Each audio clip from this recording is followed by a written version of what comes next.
Ah, Girabania. Finally freed from the evil clutches of the Empire. Hello guys, welcome back to replaying the story of Final Fantasy XIV. This time we'll begin the side story and one of the great raids of this Stormblood expansion, Omega. Let's begin, shall we? And as you can see, I've changed my wardrobe again. Because of the high technology this side story is, I thought to dress myself properly for that occasion. Omega. Roused from age-old slumber to stave off a new primal threat looming over Eorzea, the ancient weapon known as Omega vanished into the far reaches of Girabania after a mighty struggle against the draconic Shinryu. There did the Warrior of Light travel, not knowing that a dimension-spanning battle that will defy the imagination awaited. Let's go. Alright, before that I have to put on my reading glasses, because although I look at this stream, I'm not stream this whole game in my big TV, sometimes the text is too small for me.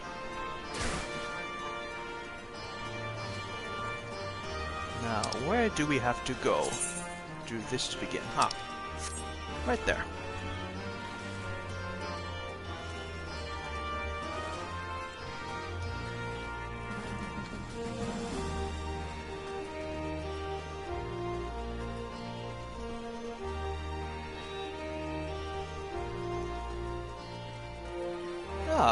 It's our boys, Biggs and Wedge.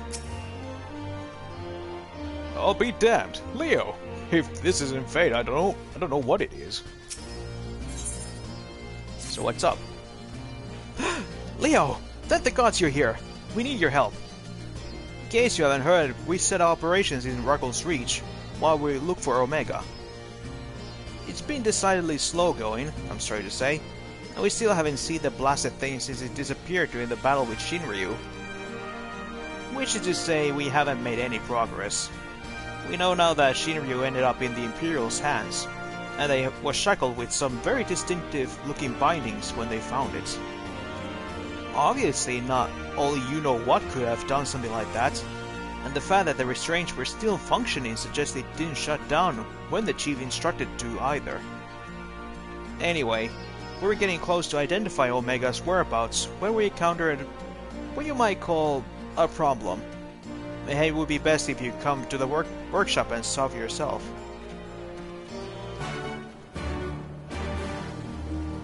Alright boys, lead the way.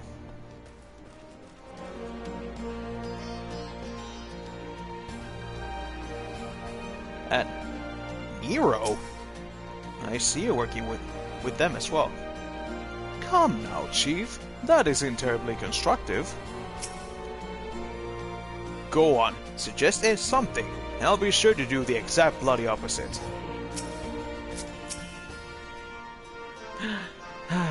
So much for improving efficiency.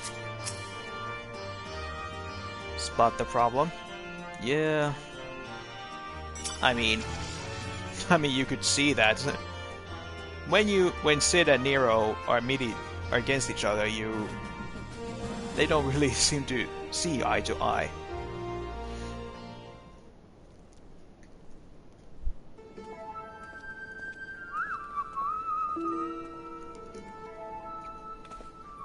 Nero? Surprised? Aye, so are we. He's being brought in as a consultant, believe it or not. How many times do I have to tell you? You will play no part in this investigation. Your motives were dubious from the first, and nothing you have done since has served to make them any clearer. Out of necessity, I agreed to take part in Omega's activation, but that will be the extent of our operation. Passing judgment without due consideration, openly disparaging colleagues. Not very chiefly of you, Chief. I'll have you know I'm a sensitive new recruit who thrives on encouragement. Then I trust you'll thrive elsewhere when I encourage you to piss off. I will not have him on our roster, Jesse. Never mind anywhere near our work. His employment is to be terminated, effective immediately. The thing is, Chief, we've already paid him full. And it wasn't exactly a pittance either. 4/5 what you get was the agreement. What? Look, whatever disagreements you might have had in the past, the fact is, we could do with his expertise now. Let him earn his keep, at the very least. I don't believe this. You claim my wholly justified adventures represent an unsustainable risk to the ironworks, and then pay him the Sultan's ransom in advance? Him? Give me strength. This has been in the way of it for a while now, on account of which we had to put the investigation on hold.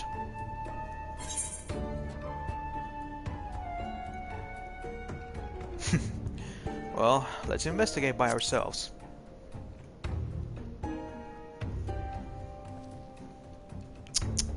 As much as I admire your enthusiasm, hero, you will not get very far without some brains to complement your admirable brawn. Happily, I am blessed with survey of the former. From this moment forth, you shall be my chaperone. With the realm's savior watching my every move, I couldn't possibly make any mischief, which would surely serve to allay my employer's concerns. Forgive me, Leo. It was not my intent to embroil you into this mess. I didn't even know where you were. Seeing as you are, though, I cannot deny that I would be glad to have you on board. The fact is, we are no closer to understanding the true extent of Omega's powers, and even if it was damaged during this encounter with Shinryu, it seems highly doubtful that we will be able to disable it unaided. We have got as far as identifying its likely resting place, but I for one would feel a lot more confident about surveying the area with you around the deal with any unexpected surprises. Might I persuade you to lend us a hand once more, old friend? You can count on me. Then it's settled. Chief, we have a problem. Etheric concentration levels at the Yana are soaring. Our readings doubled from one moment to the next, and by the time we went to check them, they doubled again. What? But that could only mean... Evacuate the site. I shall handle this matter personally.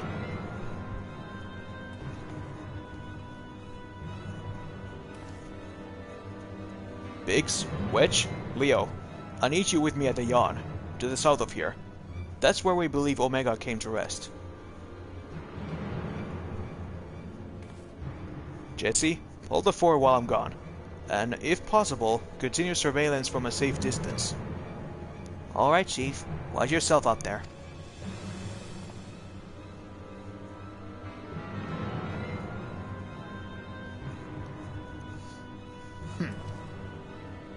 Am I to stay and mind the shop too?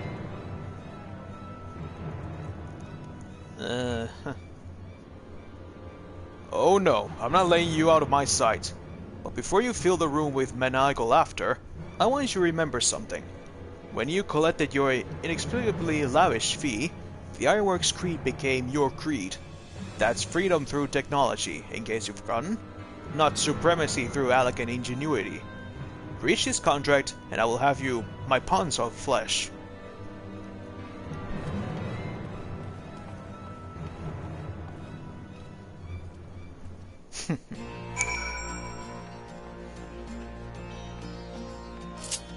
Ah, poor Sid. Well then, let's see where the Omega actually landed.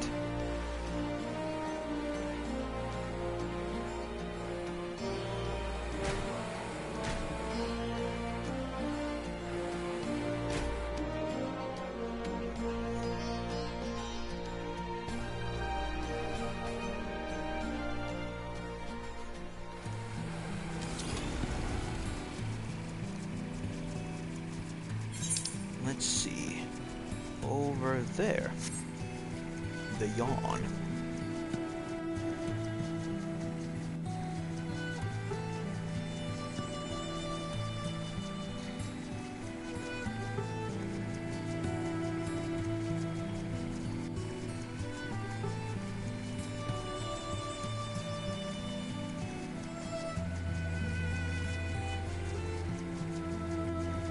As this is the side story, is one of the most one of the bigger raid dungeons, or more likely raid trials, with lots of boss characters.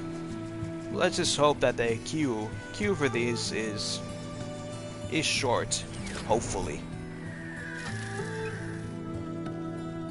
Whoa. I've got a bad feeling about this. Crikey! It's just a plain old hole before. Ha! Would you look at that? What are you looking at? This big purple goo.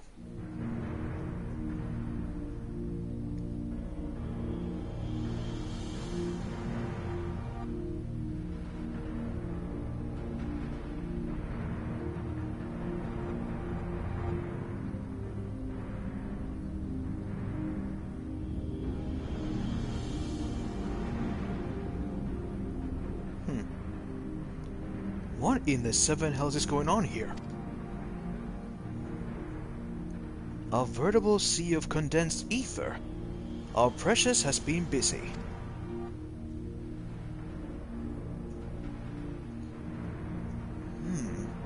What villainy is this? What? Midgard Summer?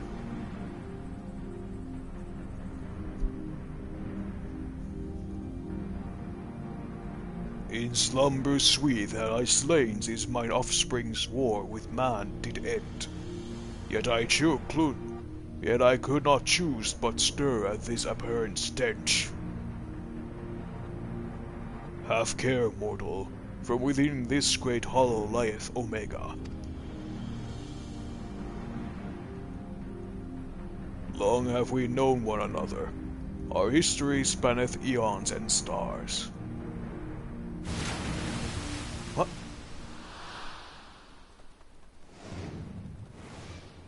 Oh God! What's happening?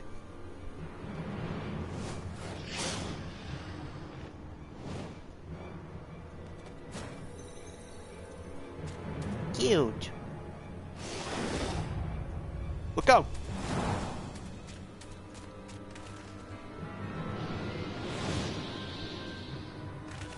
Ah.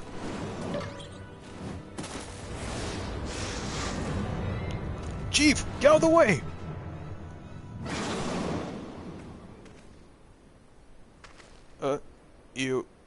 You're not dead. Apparently not. It passed straight through me, as if it were some sort of illusion.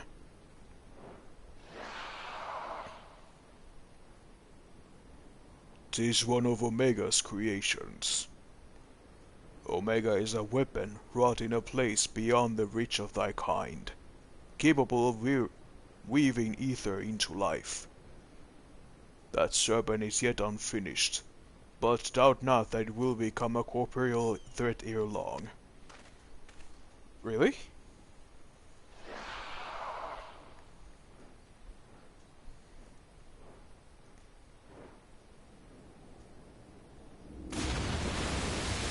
And back down it goes.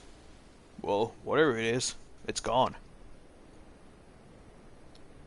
While this peculiar thing remains.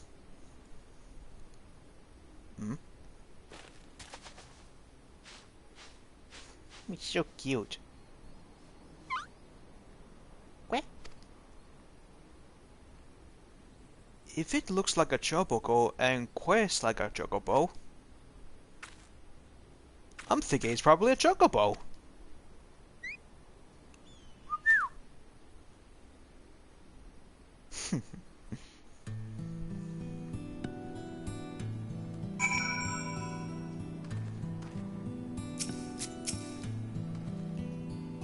looks like a chocobo in the same way a mammoth looks like a person, if you know what I mean.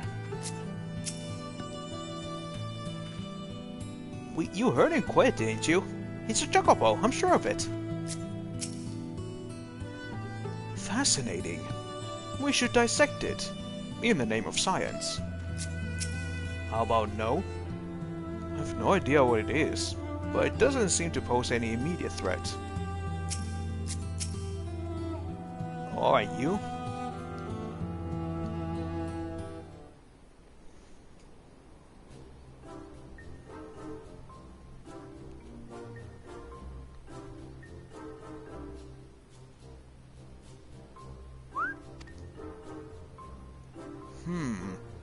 The way Quest isn't like a chocobo, but it looks more like a stuffed doll to me.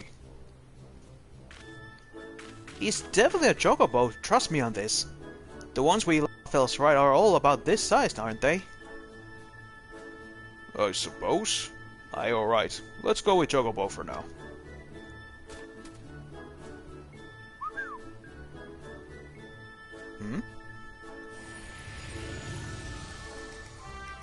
Thy mistress' blessing extendeth not unto this creature's soul, then. Very well. As this matter concerneth Omega, speak with it instead.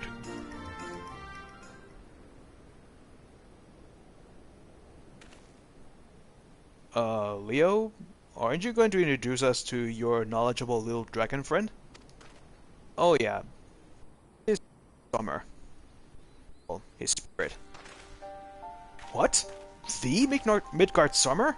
Who fought and fell in the Battle of Silotir Skies?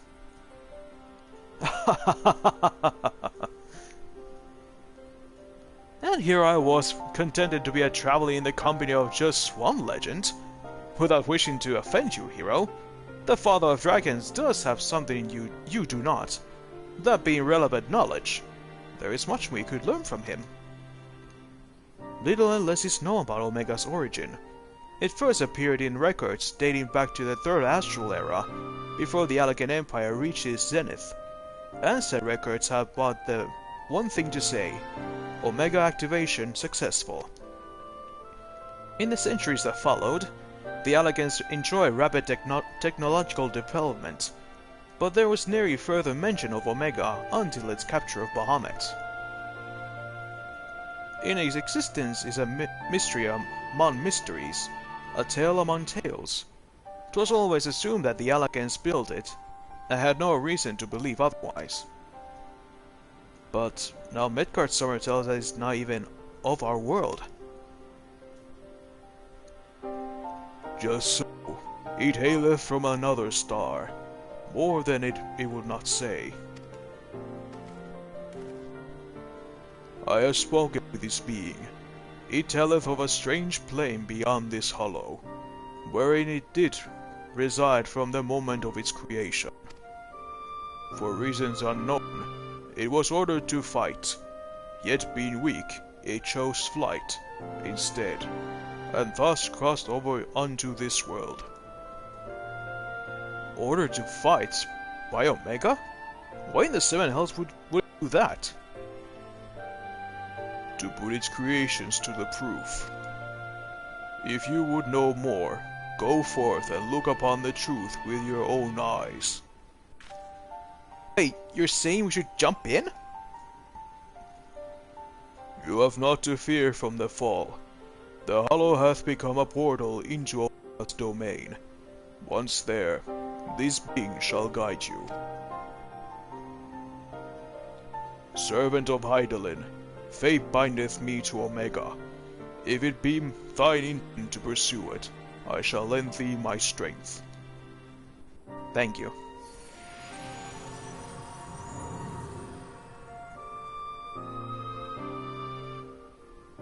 Huh. So you, really can show us around inside the hole, can you?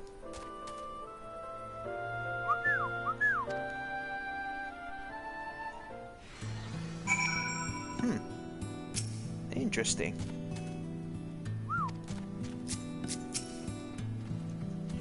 Are we seriously thinking about going for a dip in that pink muck? I'm not too keen on this jumping idea. There are rocks that can swim better than me.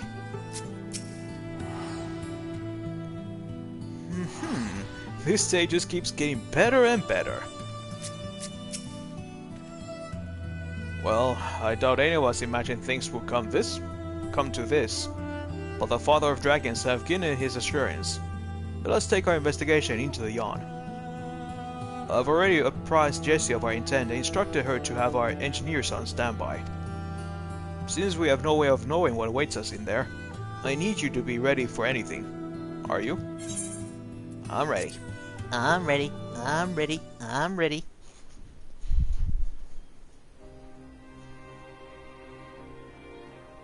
Let's begin.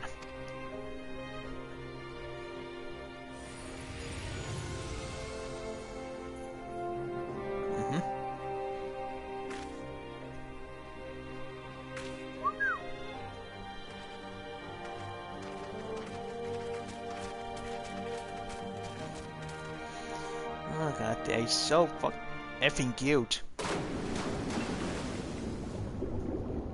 I want a plushie of him. Him, her, it.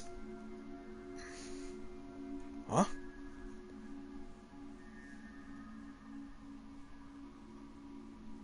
What the?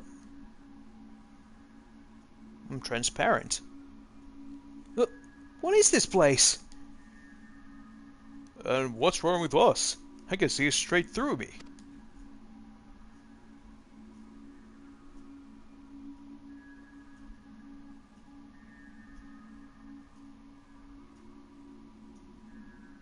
Welcome home, Alpha. Welcome, mortals.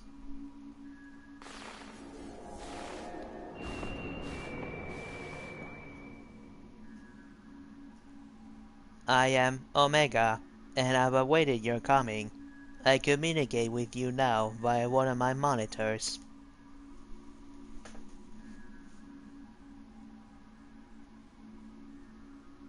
You stand in the rift between dimensions, where a vital experiment is presently in progress. Your participation is appreciated. Please indicate your consent. Experiment? If you want our participation, you have to tell us a little more than that.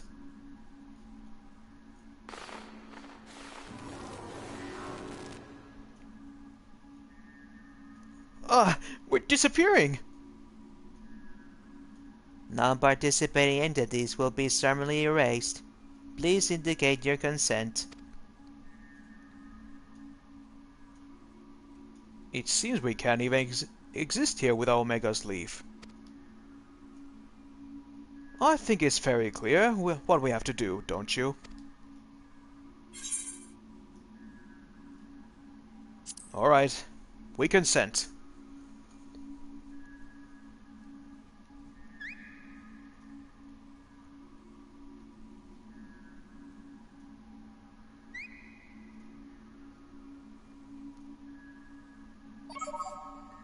Thank you for your cooperation. You are provisionally assigned to the Alpha Group.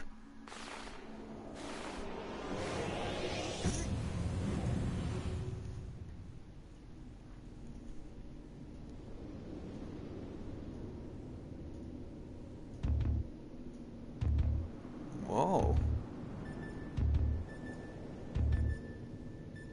This is bigger than I thought. Interdimensional rift.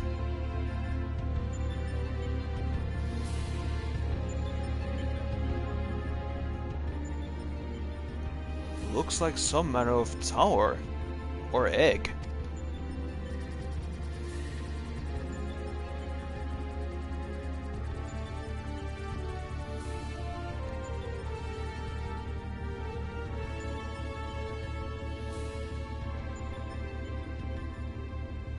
The aim of the experiment is to determine the mightiest being in creation. To that end, 89 candidates have been selected and recreated. They are grouped by dimension, marched by strength, and pitted against one another. That which you identify as a Chocoboy Subject Alpha, and you will be assigned to his group. This assignation is tentative, however, pending assessment of your fitness to serve as fully fledged test subjects. Your combat capabilities will be evaluated shortly.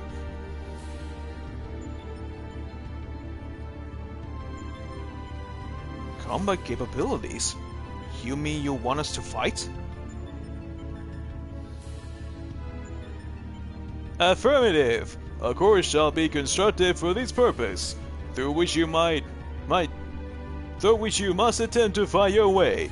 Your suitability will be confirmed upon reaching the Deltascape test world beyond.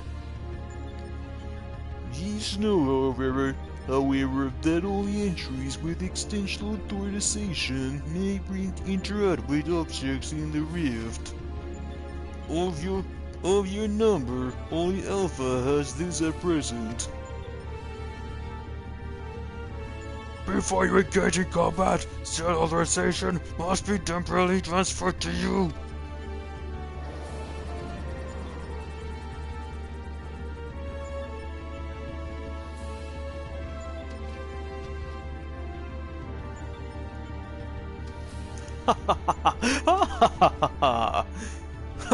An invitation from Omega itself!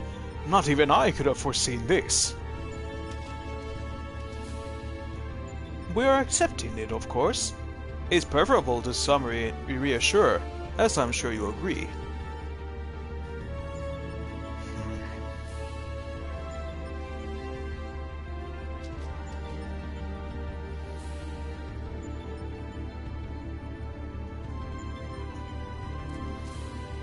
Alpha, was it? My colleagues and I are minded in to participate in Omega's experiment. Will you transfer your authorization to us?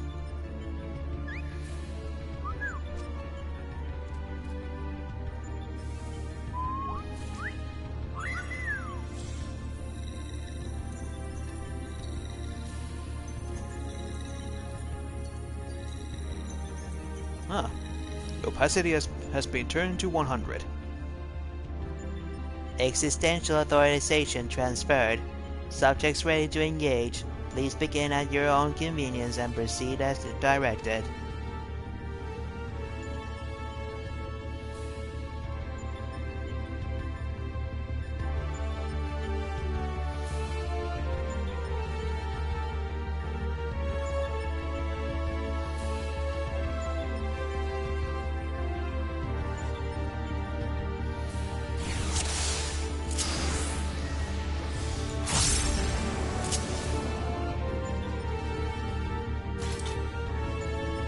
Go exactly? What help you there with path? I think this floor moves. Let's all gather at the center. Aha! Let the fun begin. Is that one of the monitors? Shall we show it straight? It's different to the ones earlier. Take the lead, Leo. We'll follow.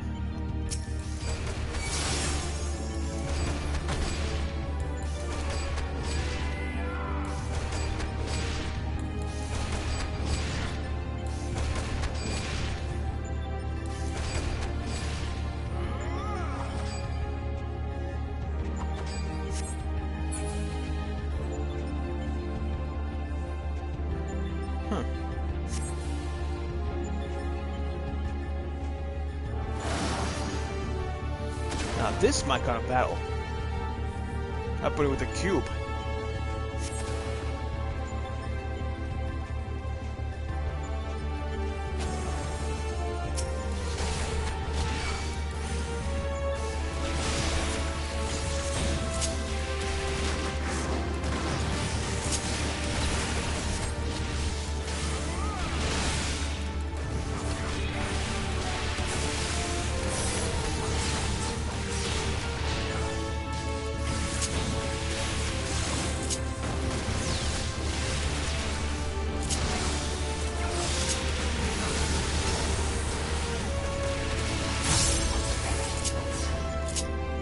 Maybe overboard, but Safe than sorry.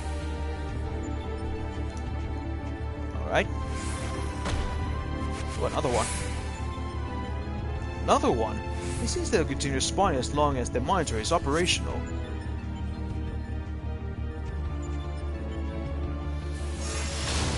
Huh, out of commission. The trick is to reverse the barrier's energy current. Well done, Wedge. That'll leave us just the enemy. Not bad. Chief, the second cube's about to turn.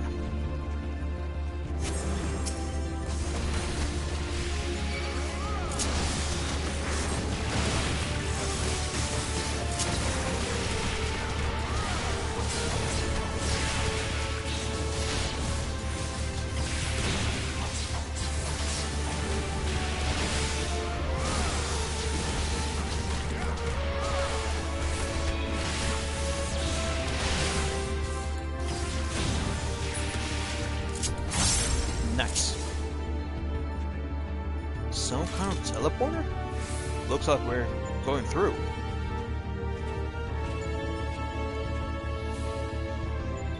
I'll give it a try. Hey, wait! Someone's here. Come on, let's follow.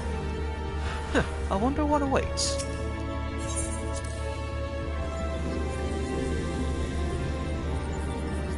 Whoa, whoa!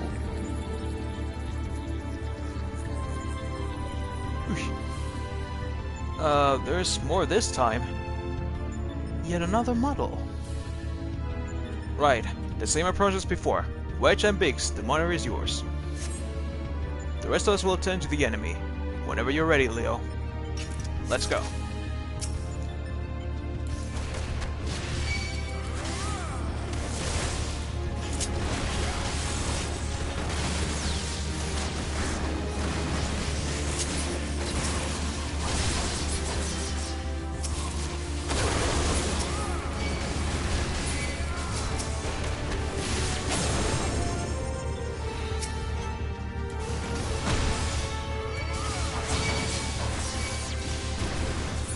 Hurry, Wedge.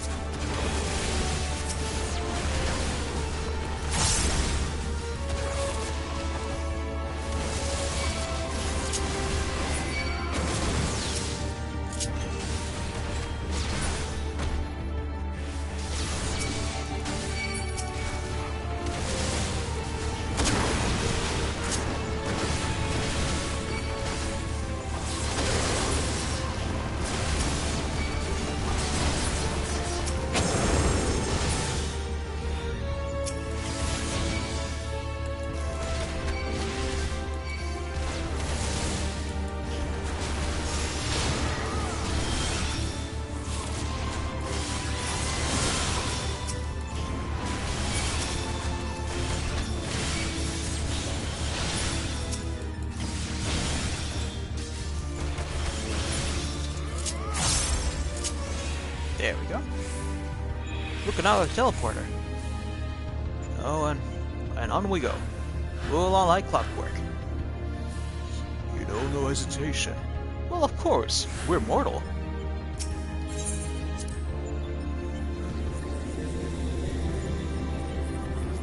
Hehehe.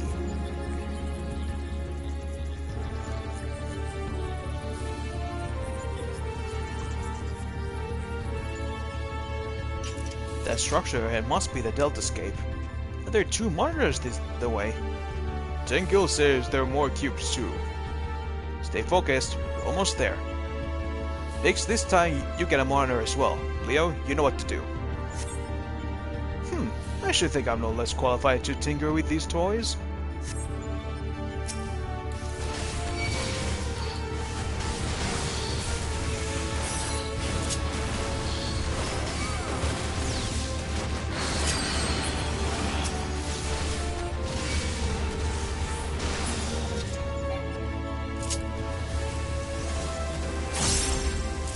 Have care, I sense formidable presence.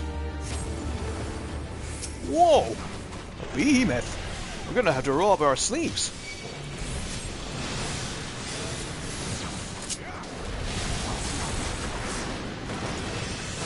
Never one for half measures, hey Omega.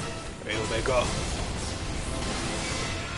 Sorry, I thought Nero was saying that. Not Midgard Summer. On Biggs, you can do this. Ow, ow, ow.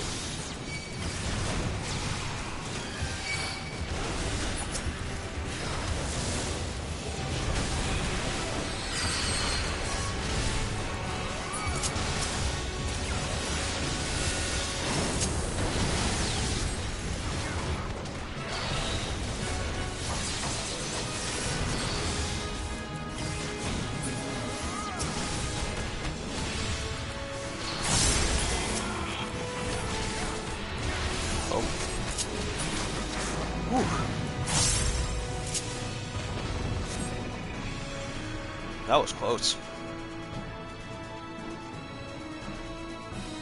Almost got the whole party wipe move.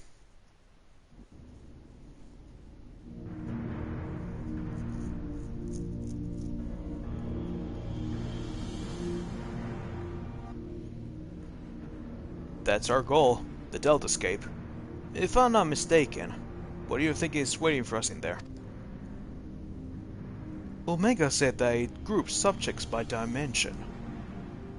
If the creatures were fought on the way were merely intended to separate the wheat from the chaff, it would seem certain then that far greater challenges await inside these egg-like objects.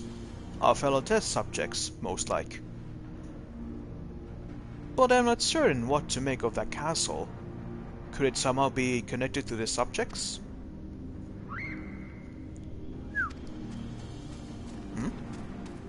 Hey, oh, Alpha. Alpha! But hold on a moment. Shouldn't either one of the others of us be translucent?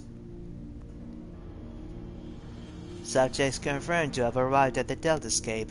Analysis complete. Congratulations! You are approved for participation. Your strength places you in the self-same tier as Alpha, the feeble and farthest removed from myself.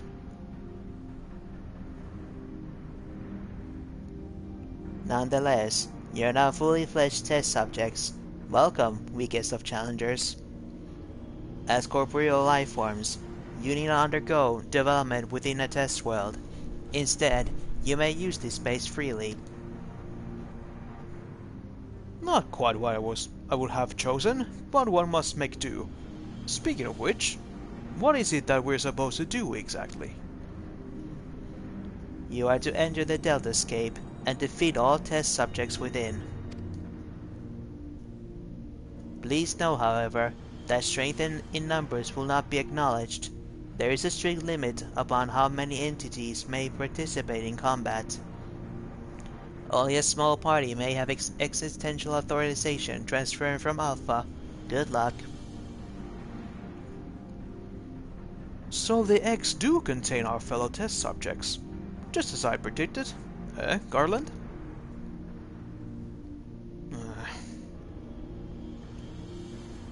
Before we turn our thoughts to the Delta Escape, I suggest we set a base for operations here.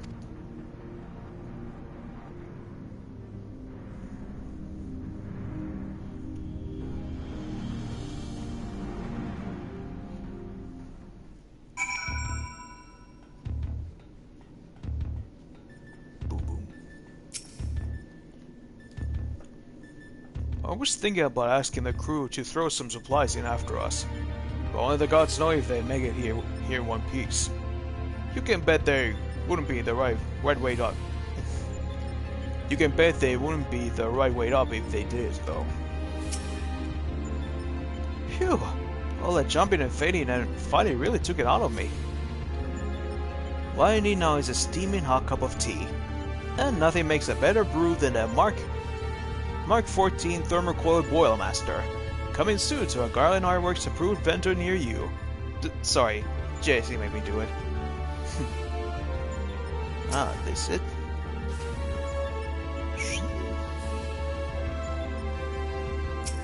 Hey, Alpha.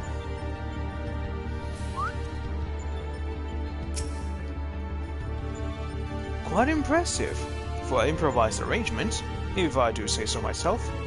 Now then, let's see what we can learn from our host's many monitors. It's somewhat cobbled together, but this should suffice as a base for operations. Take heart, old friend. Though every step we take seems to raise more questions, we will wade through this mire of mysteries eventually, of that I have no doubt.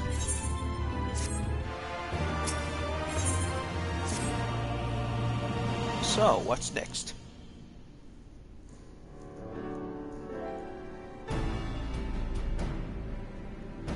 Right then, what to do next? We know that Omega is conducting tests to determine the strongest being. What we do not know is its ultimate purpose, nor even its exact whereabouts. Plainly, however, it is within Omega's power to curtail our stay here, whensoever it chooses. Accordingly, we have little choice but to proceed as bidden and defeat the test subjects waiting in the Deltascape.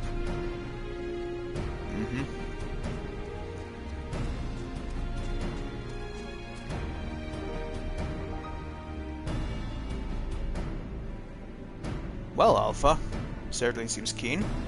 Though it might be best if you left the fighting to others, little one.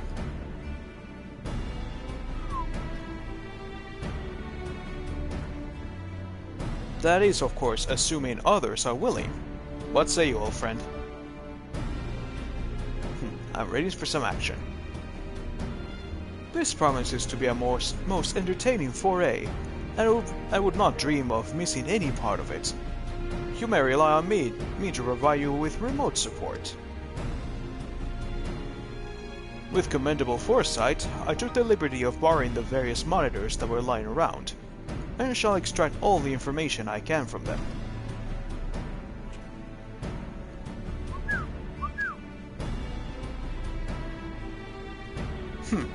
It's a pity none of us speaks Chocobo. As I recall though, we aren't supposed to have Alphas transfer his authorization to us prior to engaging in combat. In which case, Leo, you'll lead him to accompany you into the Deltascape. See to your preparations and proceed whenever you're ready.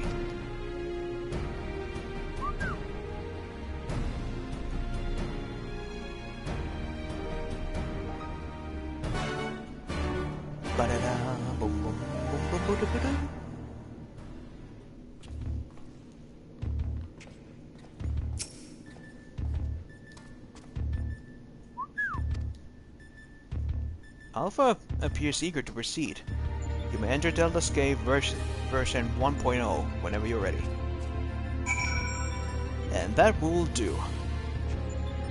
Let's just hope that we get some people to help us. In your hunt for elusive Omega, you and your comrades find yourselves unwitting subjects in a fiendish experiment. With no recourse but to do as bid, you resolve to venture into the Deltascape to do battle against unknown foes. Before you looms the test world, the image of a mysterious castle framed within its egg-like contour. How many were there? Okay.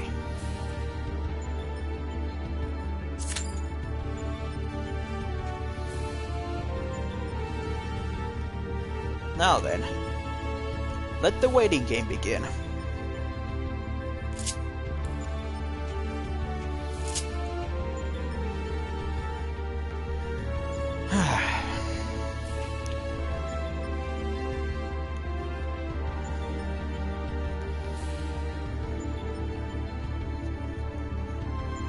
I firstly intend to see if I can do this whole stream in one take.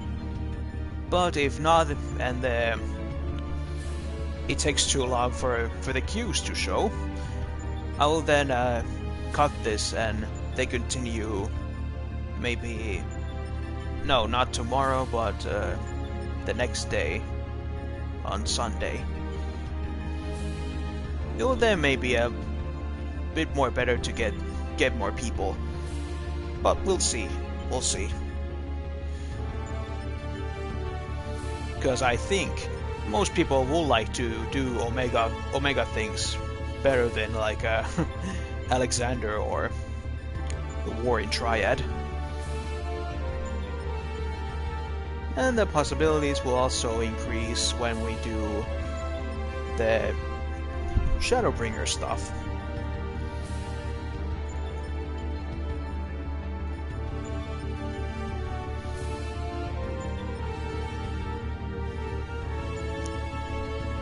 But yeah, like off the script, it's like this whole Omega side story is like a big shout out to the rest of the Final Fantasy series. Like we're gonna see some boss fights and enemies from other games. Which means we have a rare breed of male Mikote and a paladin, nonetheless. I mean, I think he's going as a paladin because of the Endwalker. Ah, a samurai Mikote. A foolish samurai.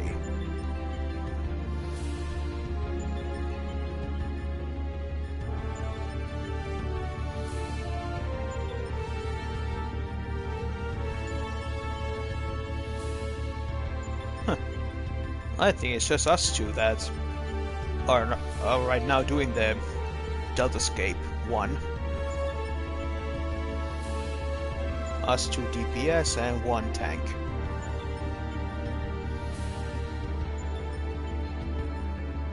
Oh, never mind. Guess they got their own queue ready.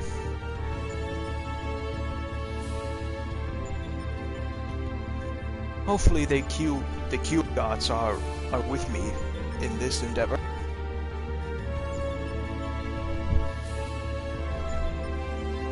But so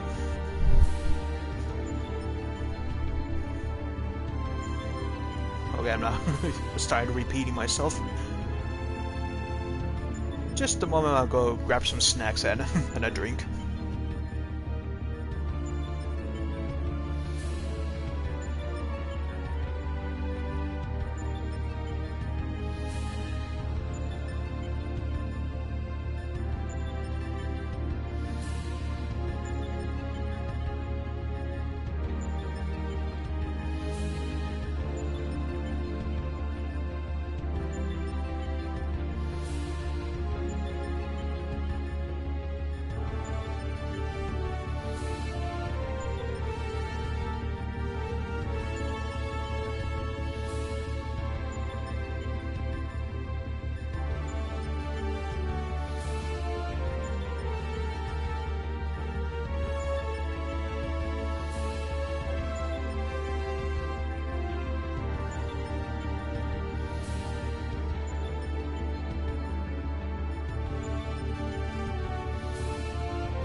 Okay, I'm back. Got myself some chips, a sandwich, and soda.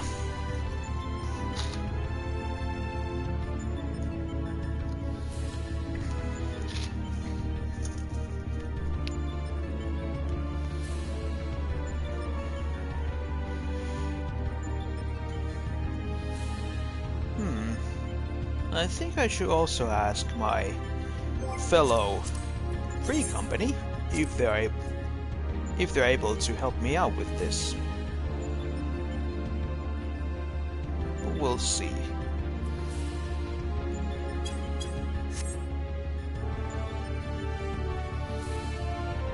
Oh? Okay, we almost got the whole party. Just need 1 tank and 1 healer.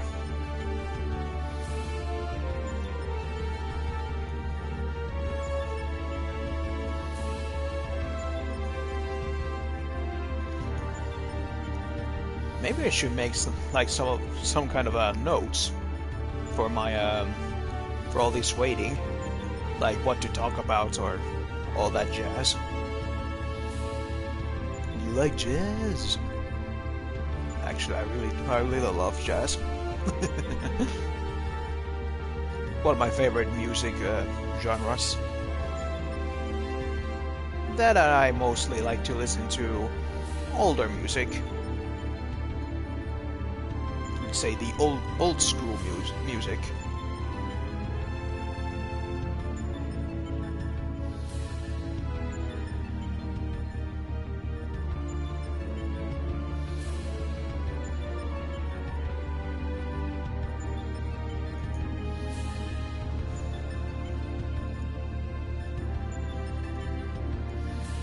Alright. I don't know if some of you guys are fans of fighting games, but I myself, I really like them. Just watching my Discord and see some of the guys put like links to the concept art of the final character the Street Fighter V will get, a new original character, Luke. Nice. Looks pretty good. I like his design.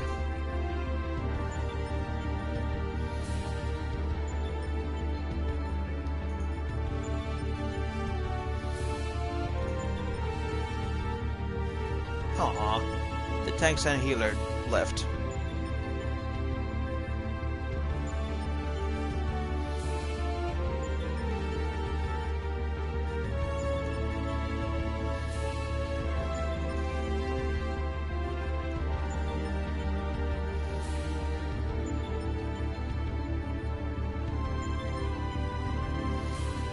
Sometimes I think if doing these side stories is really worth it,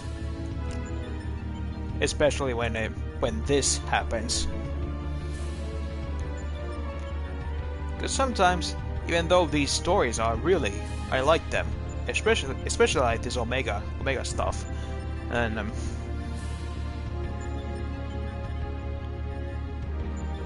well, enough about that. Let's just wait and see.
Well, at least the Omega theme song here is really nice. Kind of reminds me of one of those PS1 or PS2 games.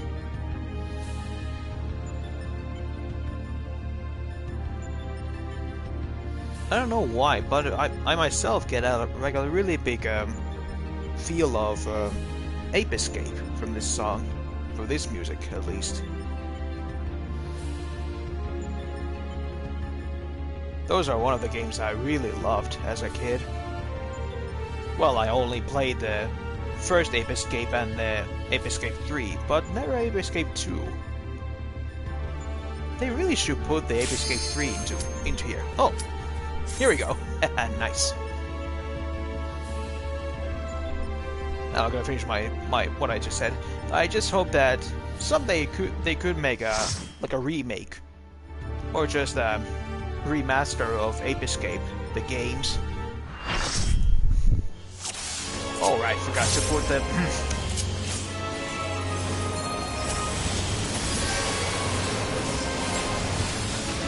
I forgot to take off the skip button.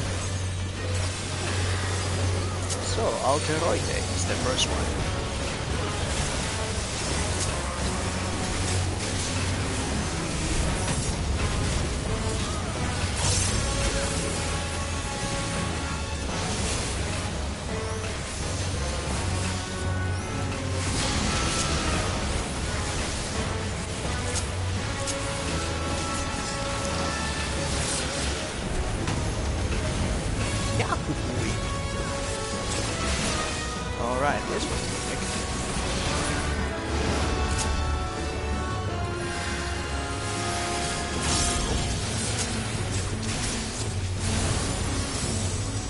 Okay, this is it.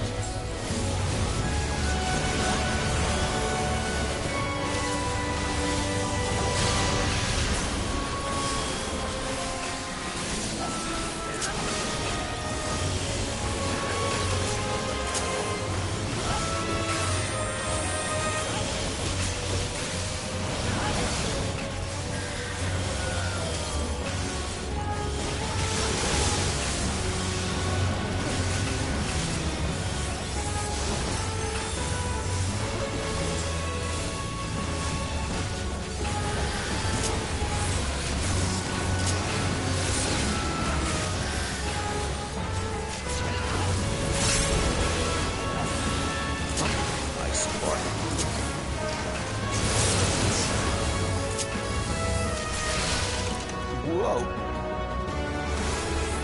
Ouch.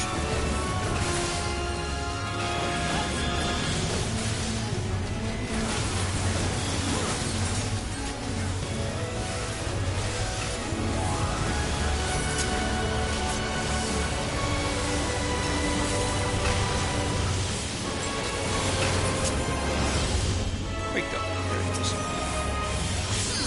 Classical elements.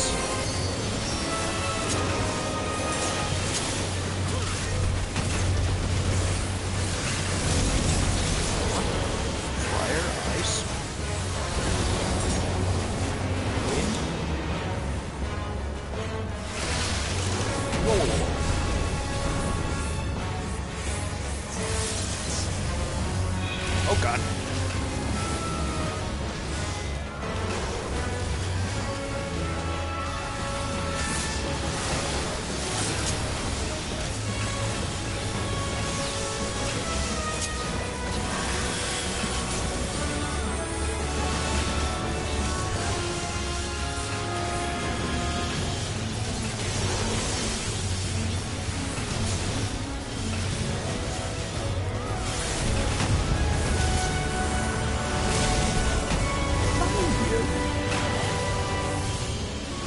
Uh-oh, two ways.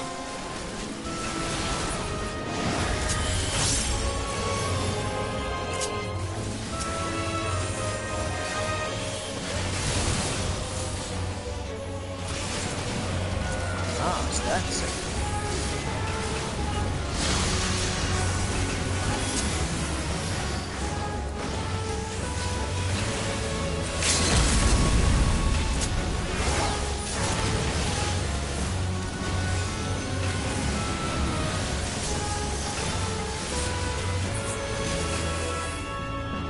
Nicely done. I'm gonna give to the Dragoon.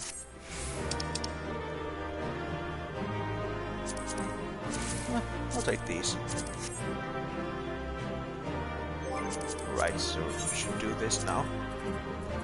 Take this off.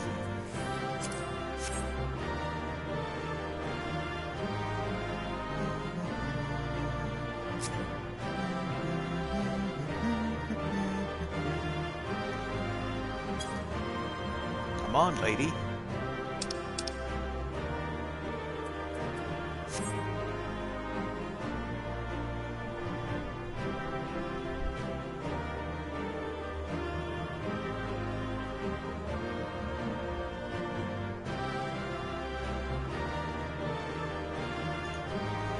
Huh. Oh, whatever. I'll go. I got a stream to go. To have. Hey boys, back. Glad you're safe. You and Alpha both. Nice working there, Leo. As you can see, we finished setting up here. Now we've got everything straight. We'll do our best to make ourselves useful. If you need anything, just ask, huh?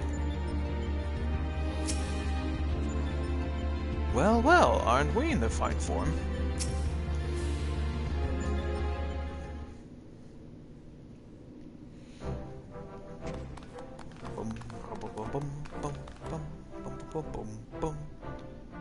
Well done, my friend.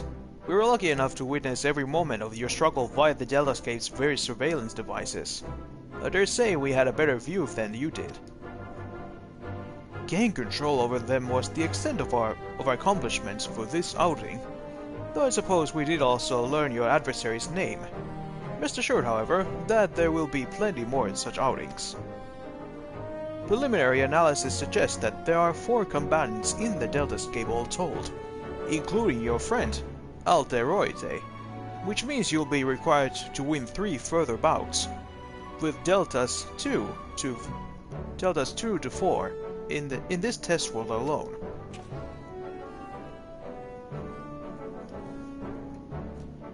Needless to say, there are plenty more such worlds are in the Rift, holding the remaining 85 subjects between them. Plainly, our host has gone to no small amount of trouble. Quite why it's so obsessed with determining the strongest being is another question. Omega seeketh to improve itself, to evolve. This was ever its primary directive. Though contending with mighty foes, it groweth stronger. Having vanquished the vile simulacrum you call Shinryu, a greater adversary was needed. In the absence of such being, it had but to create one.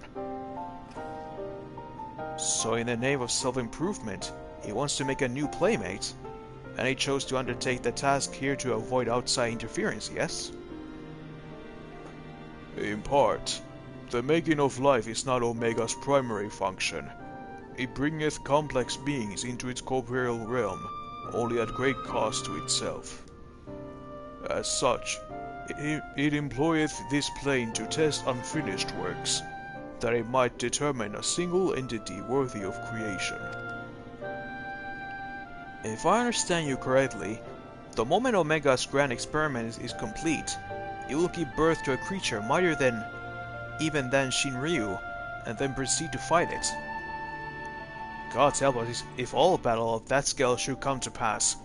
The powers unleashed would be enough to bring about another calamity.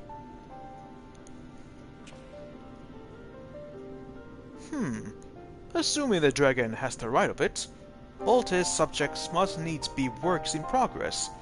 Save for ourselves, of course. But how then do we explain Alpha? As I recall, it manifested corporeally outside the rift. Then again, it is hardly the most complex of creatures. Maybe it was finished by accident. Don't you make fun of Alpha. He is a good boy. If I hadn't been for him, we all been erased. He might not be strong, but he's brave, and reliable, and adorable.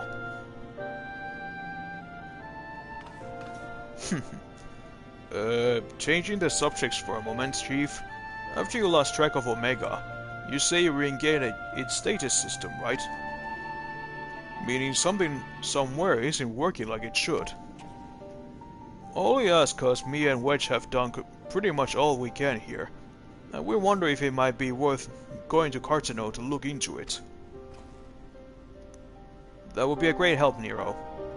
Great help. Nero and I can handle things at this end.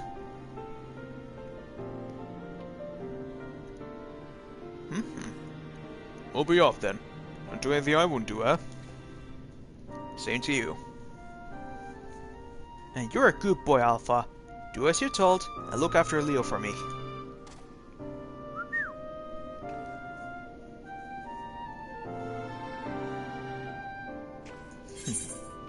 He is a good boy.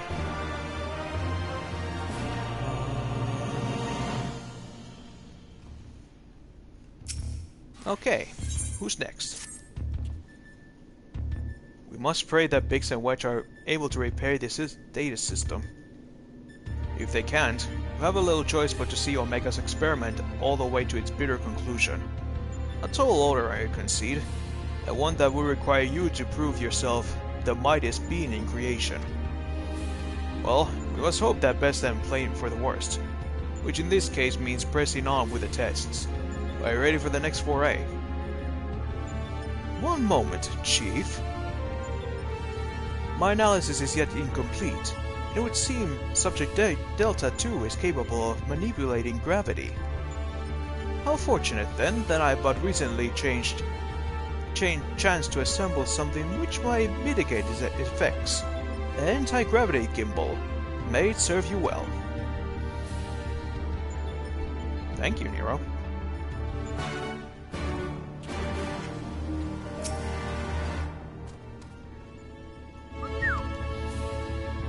Alpha appears eager to proceed. Now, Deltascape .0. You have triumphed in your maiden encounter with the Deltascape, but there are more tests to come, each bound to be more trying than the last. According to Nero's analysis, your next opponent is capable of manipulating gravity, and by way of a countermeasure, he sends you off with one of his curious contraptions, an anti-gravity gimbal. Being able to control gravity? Interesting. Interesting indeed.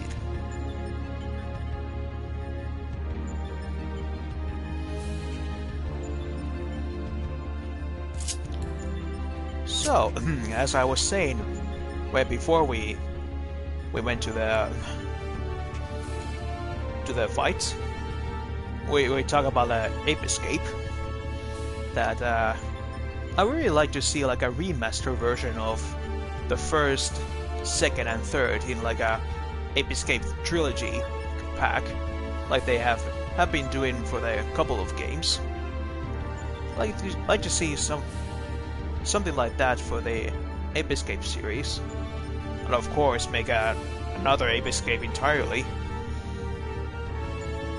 Just imagine what it would look like with this current generation's tech, like graphics. I think it would make really great. Maybe like I don't know, maybe like a teenager Spike, like the first character from Ape Escape. Maybe like a teenager or in his 20s, or maybe like the kids from the Ape Escape 3, Satoru and Sayaka, or are they Aki and were they Kei and Yumi in the American version? Well, I remember them mostly from Satoru and Sayaka. I like to see like they're in their 20s, like to be the main characters, or just a new main character altogether, and just make like a cameos from the other main characters. And of course, it wouldn't be a Ape Escape without Spectre, the main villain. Or they could make a new villain altogether.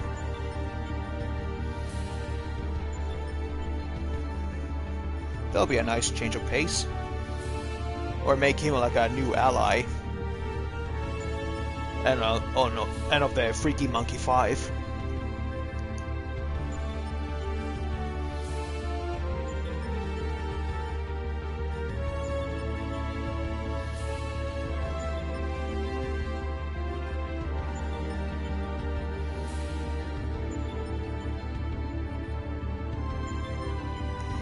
Speaking of other games, I would like to see like some sort of a remaster.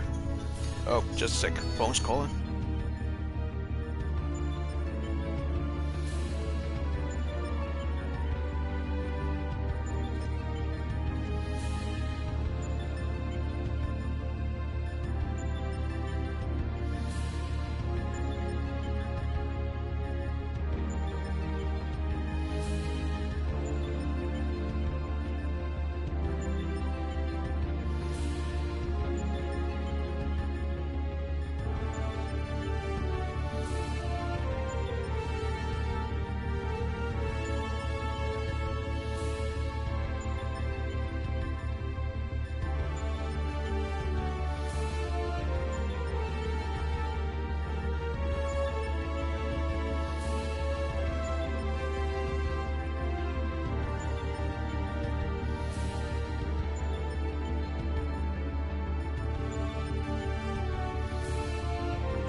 And I'm back. Sorry, it's my my grandmother.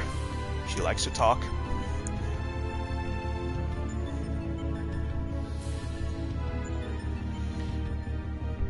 So, what did I miss? Oh yeah, and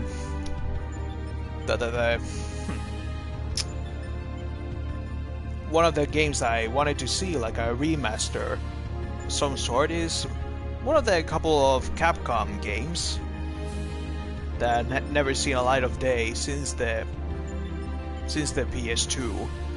One of them is called God Hand, made by the same people who nowadays is the Platinum Star, the Platinum Studio, who makes the Bayonetta series and the Astral Chain.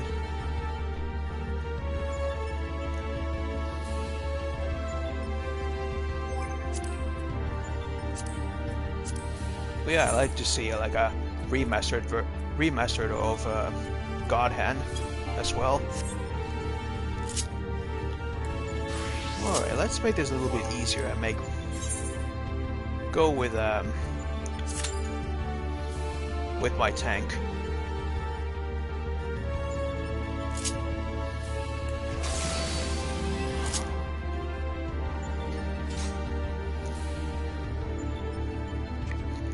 Because one of the things, although I really do love to play DPS most of all, is that the wait times are much more longer than any other classes.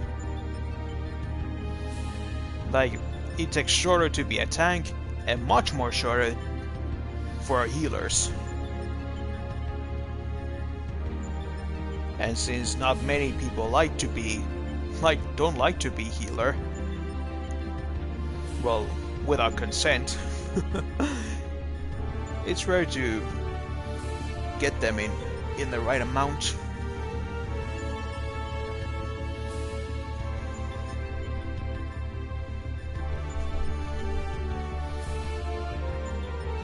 I should get other... Wait, hold on. I think I do have... Never mind.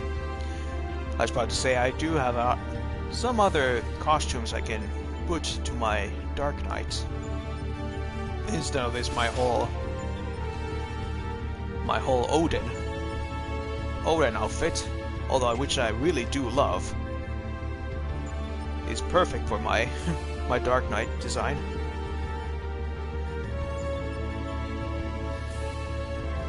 And if I put on the helmet, yeah, looks cool. You can see my tail.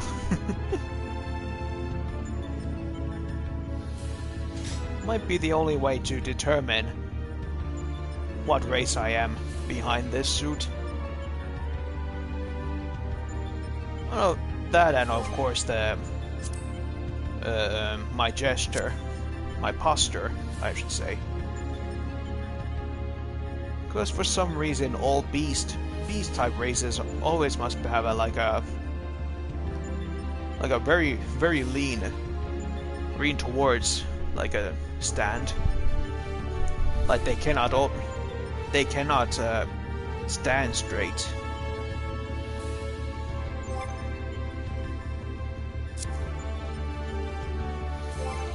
Now let's take this helmet off.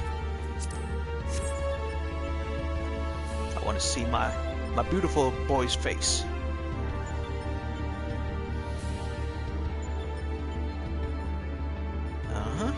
We seem to be getting some people to DPS, of course, but where are the rest?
Hello, Anna, good fellow.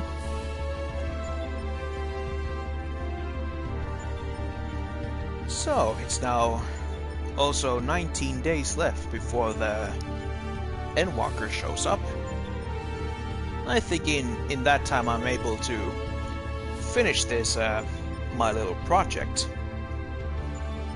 of streaming the whole story of Final Fantasy XIV. Which now after this is the post Stormblood story, and then Shadowbringers, and then its post stories.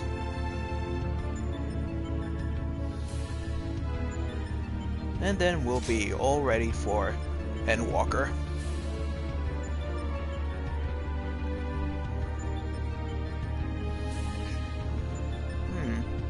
I do wonder, is that castle based from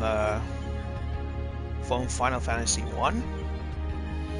Or is that from something else, like 2, 3? Hard to say, because unfortunately I haven't played any of those games. Like, only Final Fantasy games I've played myself is 7, 10, 10-2, 12, 14, 15.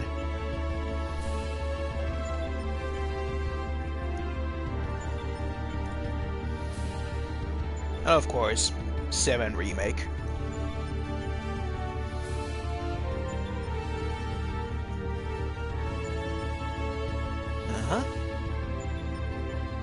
One of our elders of Free Company, Muriel Scarlet, locked in.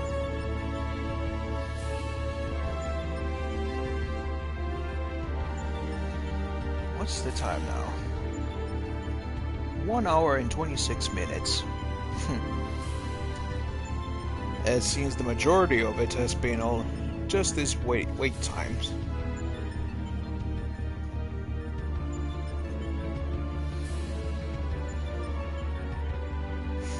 Oy vey.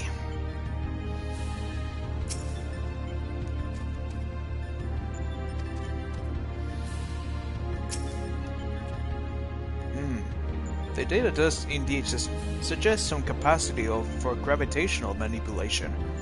If so, I would be wary of setting much store by Nero's toys. I expect a good show. Do not disappoint me now.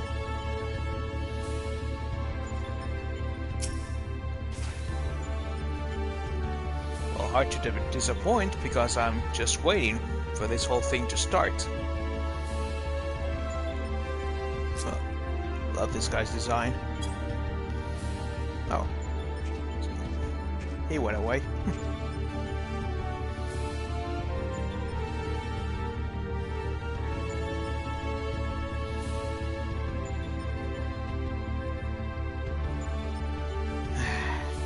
Come on, fellas.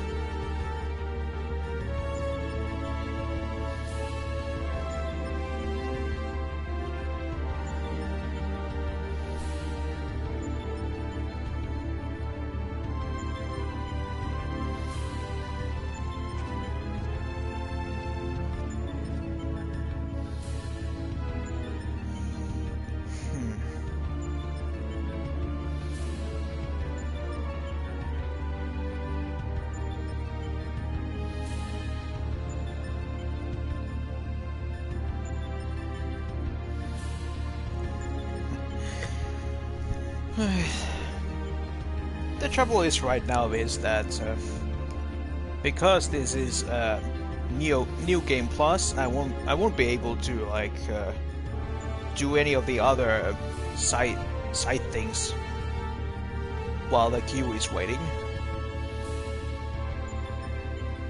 because I just have to do this or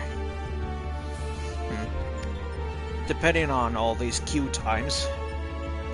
Because I don't want to waste your guys' time with just waiting for me to wait for the queue to go up. Oh. Just had to complain a bit and then the time went up. Good to know.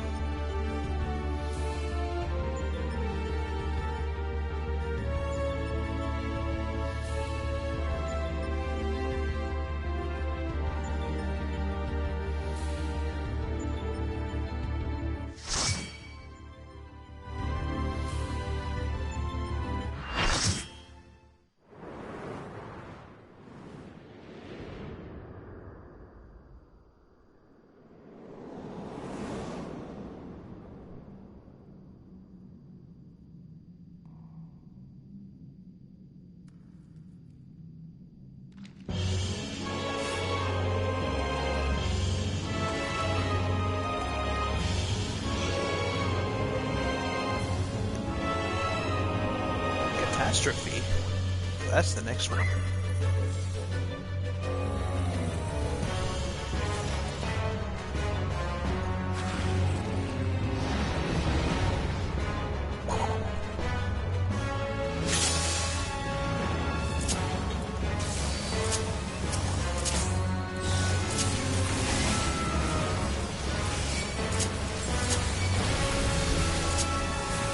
I'll take this off.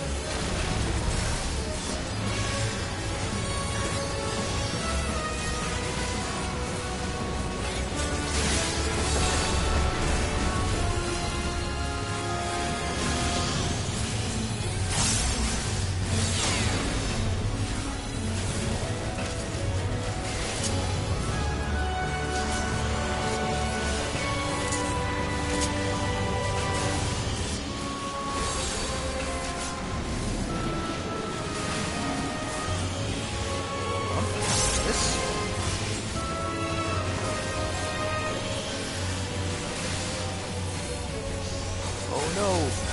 A white mage.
Oh. I see.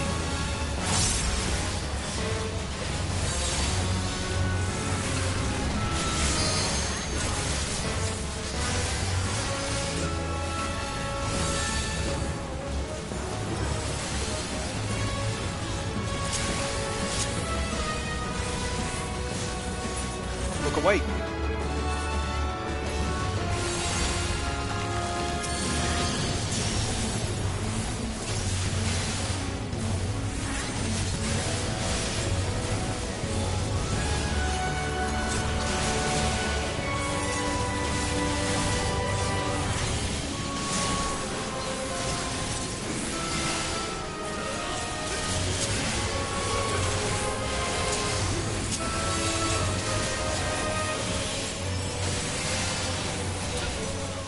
Oh god.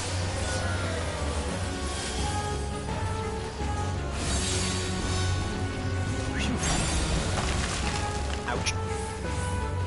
Oh no. Wrong way. Is it?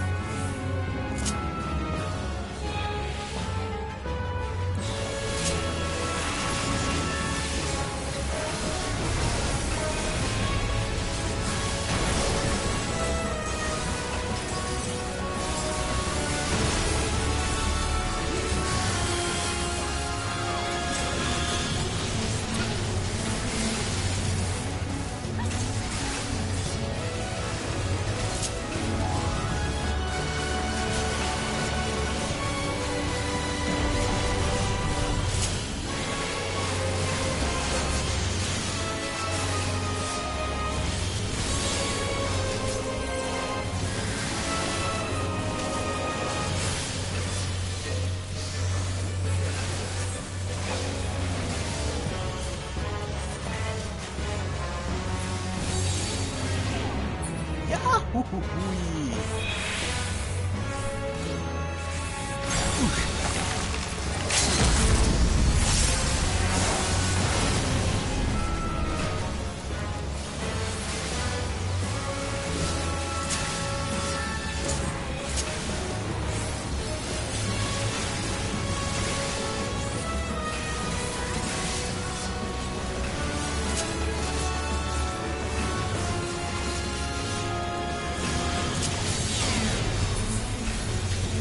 Nice one.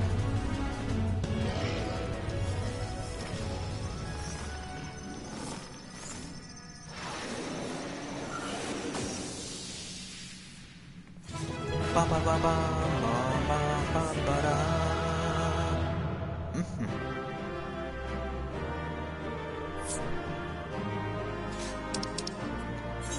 Nice work, guys. Give you the shout out. I'll take these and these and this.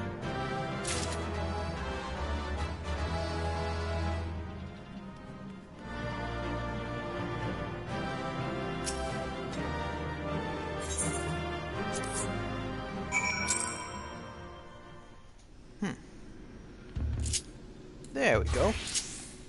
Job well done. A rousing performance made possible by my anti-gravity gimbal. Lest you wonder, you're not supposed to be able to descend of your own volition. The device worked quite as intended. It just wasn't intended for use on living. Well, let's just say it wasn't exactly in its intended use.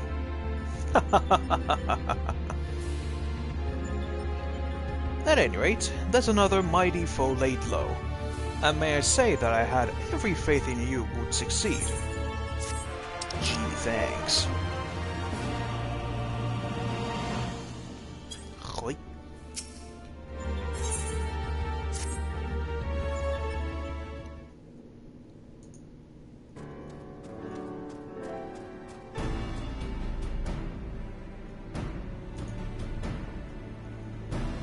I doubt we'll be hearing from Biggs and Wedge for a while yet. Shall we push on here in the meantime? Of course. Reliable as ever. Without further ado, then, let's move things along. According to the analysis, your next opponent, Delta 3, is a being named Halicarnassus. Halicarnassus, you say? The Queen of Dimension Castle? What's this? You know of her? You mean you don't? Well, I suppose a blue-blooded brat such as you would have no interest in humble folk tales.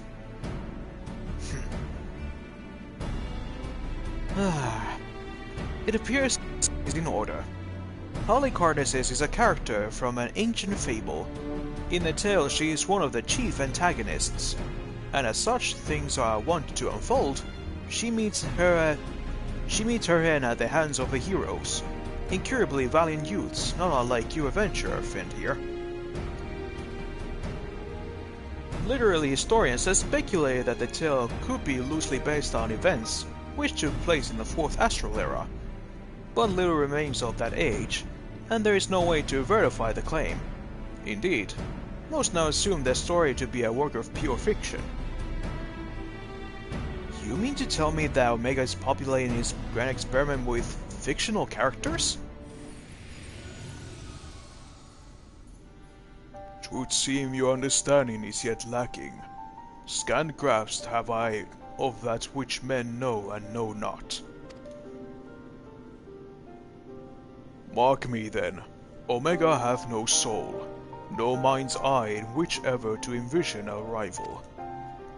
To bring forth new life, it must needs draw upon that which hath already been, its every creation being another's conception. Limitation is concealed by the breadth of its experience. It possesses the means to retain the knowledge of the entire eras, but not only of its reflection, yet it perceiveth not this knowledge as we do. Fact, fiction, the distinction holdeth no meaning for Omega. All is equal in his eyes. If a thing is logical, it can't be created. That such a wondrous weapon should exist! It just passes my wildest imaginings, and they were wild indeed. But I gather not everyone shares my excitement. What's the matter, Garland? Lost your nerve? Quiet, Nero. We adults are thinking. Bob may have known it's not the time. Leo said he was ready to continue, and so am I. Let's deal with Halicarnassus.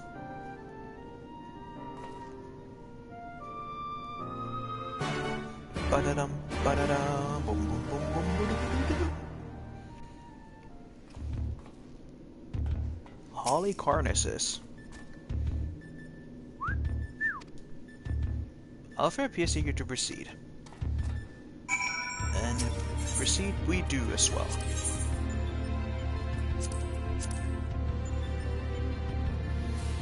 Fresh from your victory over the grotesque catastrophe, you set your sights upon the next battle.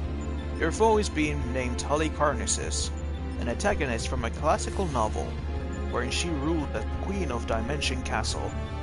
Yet be born of fact or fiction, the struggle ahead promises to be very real.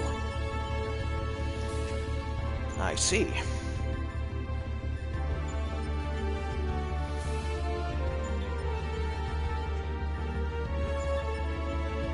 Actually, this could be a perfect opportunity for me to check out where all these guys come from. From what Final Fantasy they come from.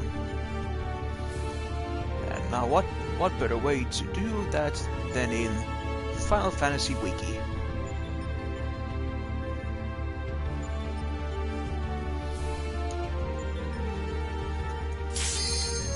Oh, apparently we can, because we now got the thing. We got the thing. Do the thing! But I'll write it just in case. Halicarnassus. Ah, Final Fantasy V. Okay.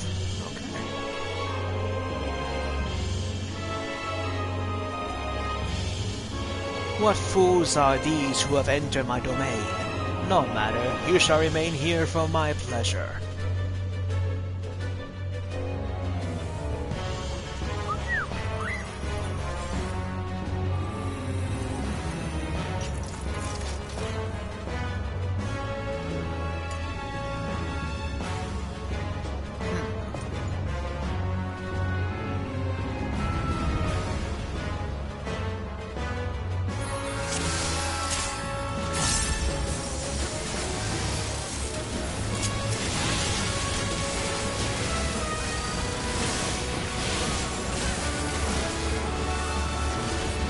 Uh-oh.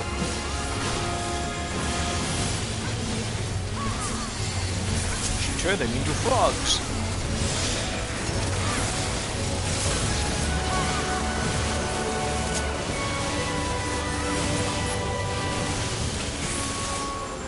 Well. Oh, there it is.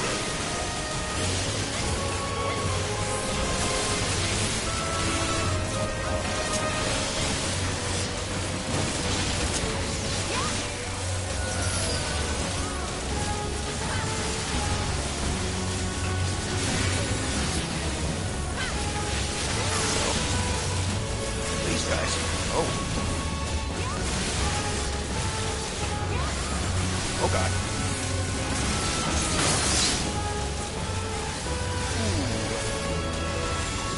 Instant kill. Oh?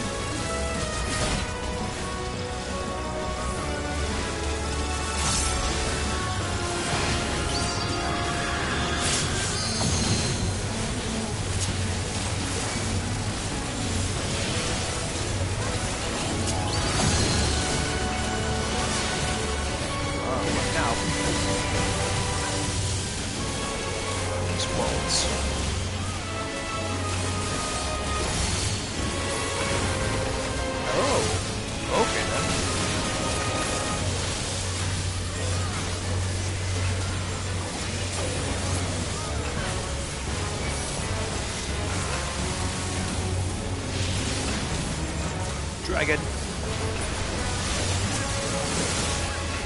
A great dragon, nonetheless.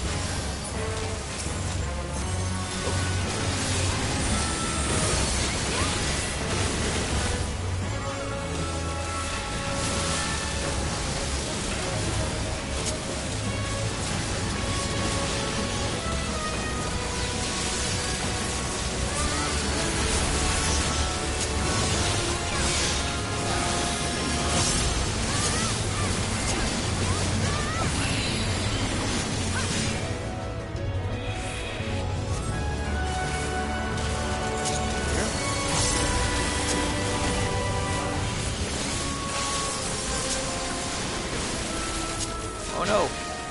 I'm a frog! Maybe. Maybe.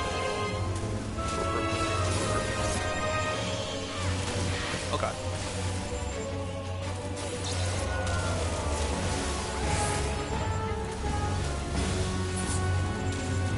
Haha! Nice try.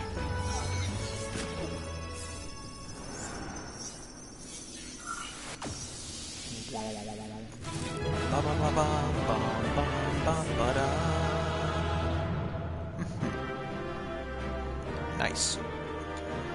So yeah, this boss fight. Gonna give you the...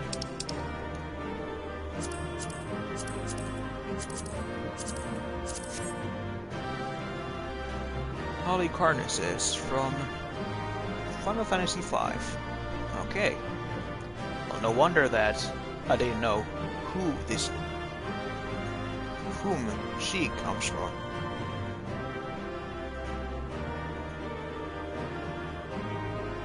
Halicarnassus is a self-proclaimed master of illusions and king of Dimension Castle. Ah, king.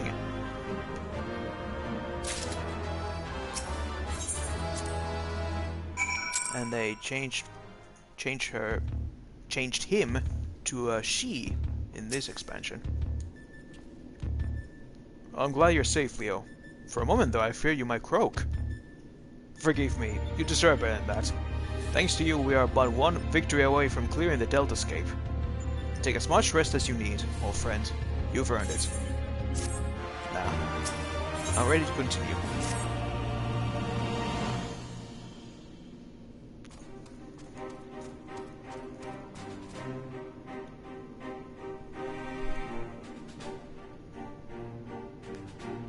The next battle with Subject Delta 4, this test world's final resident. From what I have been able to gather, your opponent is, and I quote, a great tree born of acclamation of evil will, which assumes the form of a dark mage, all of which I suggest you ignore. His name is XIV, and he plays the role of chief antagonist in another ancient tale. Though I was unable to glean the specifics of his abilities, he appears to command the power of the void, and is indeed the story states. When I first encountered the work, I naturally assumed said power to be a metaphor of sorts, but I'm quite sure Omega will have interpreted it as something more tangible. Alas, no amount of analysis can tell us what may happen when XDeath calls upon the power of the void, which is to say, beware. Tell me something, Nero. What happens at the end of the tale? Why, good triumphs over evil, and the heroes defeat XDeath, of course. What do you expect?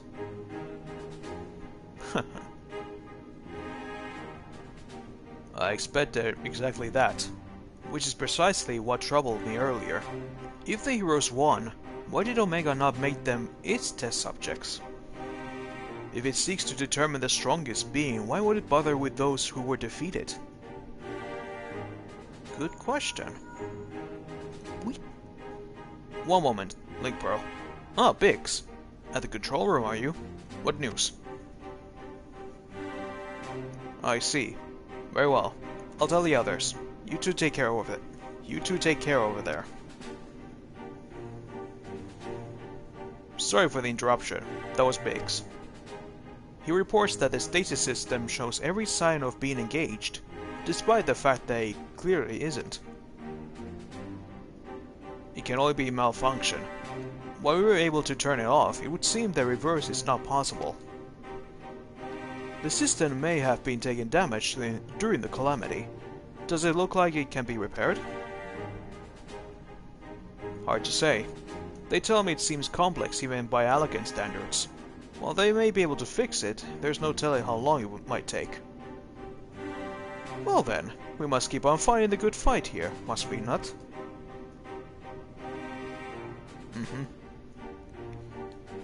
You're asked right of it. At this time, focusing on XIV would seem to be our only recourse.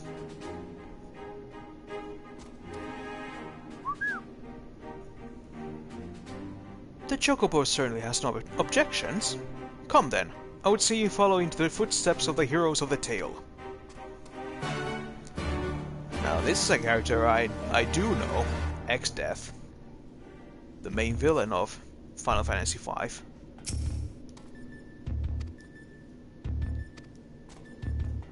I just checked out on the last boss we did, the Catastrophe, is also for Final Fantasy V. It seems all these Deltascape is a whole reference to Final Fantasy V. Okay then. Deltascape, version 4.0. And so you come to the final encounter in the Deltascape. Awaiting you is yet another villain from a work of fiction known as XIV, who is described as an evil tree that assumes the form of a dark mage. Doubt not but that this will be your toughest test yet. But overcome it you must, if you are to head of Omega's threat. Right then. XIV, here we come. In due time.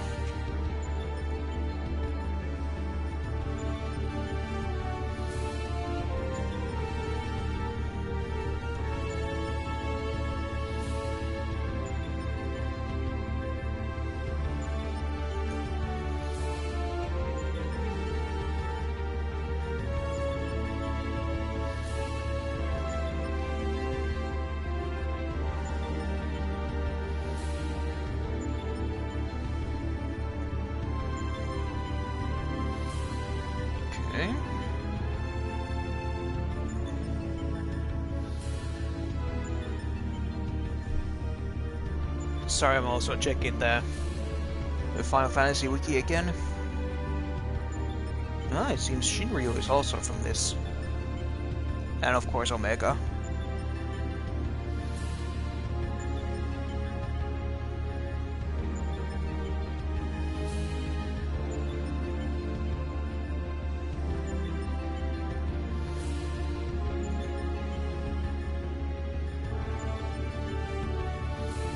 Well, I also found the first boss of Deltascape, XIV.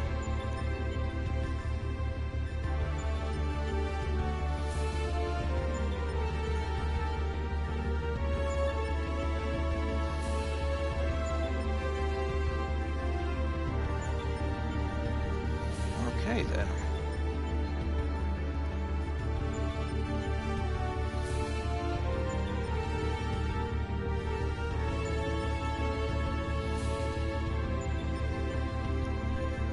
Shinryu, also known as Dragon Lord, is one of the two original super bosses in Final Fantasy V. That's the game where he originates from, Shinryu, and of course Omega.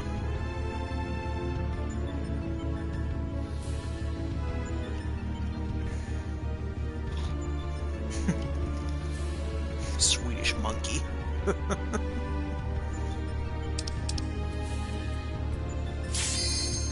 Oh, great! Didn't have to wait for a while. About that. Can't talk today, it seems. Right then. The main boss of Final Fantasy V, XIV. Finally, it's in my grasp. The power to control all creation. The power of the Void!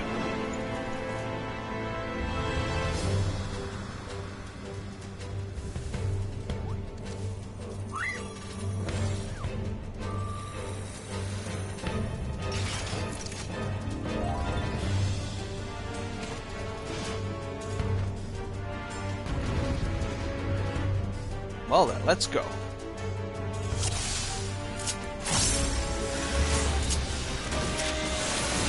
You all shall be given to the void. Oh yeah, I forgot that his whole shtick about void.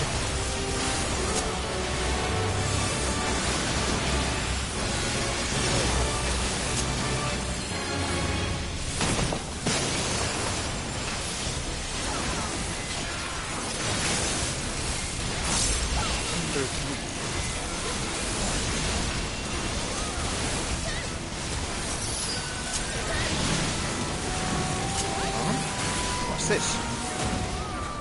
Oosh. There's a big kaboom. Where's the kaboom?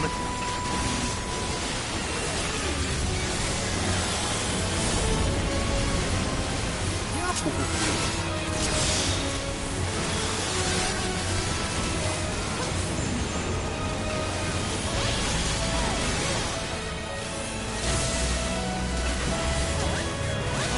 That.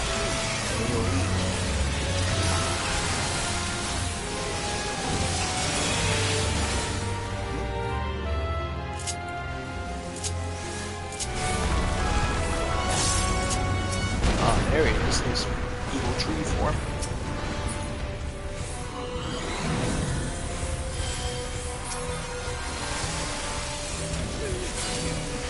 All together.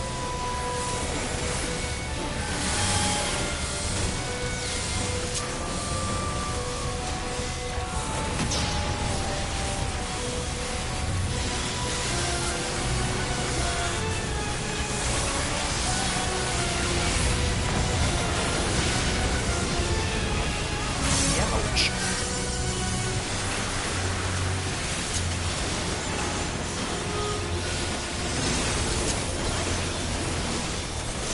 Black hole. Oh. I think we should get out of there. Oh. Frozen. I was frozen today.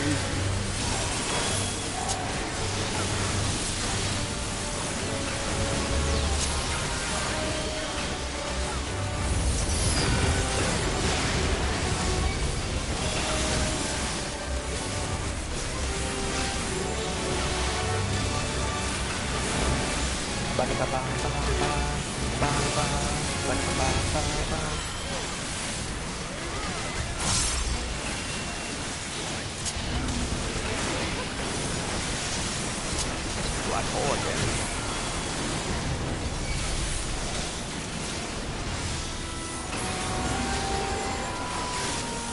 Water tree.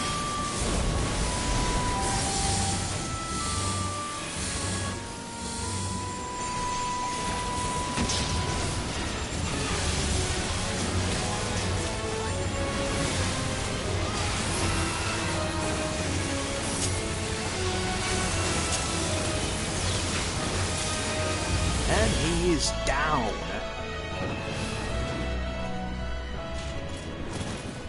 Why, the void was mine to command.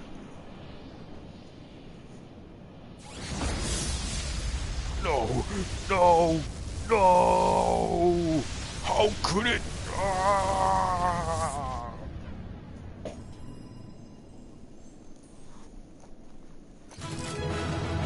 Ba ba ba ba da. Ha ha. Delta escape complete.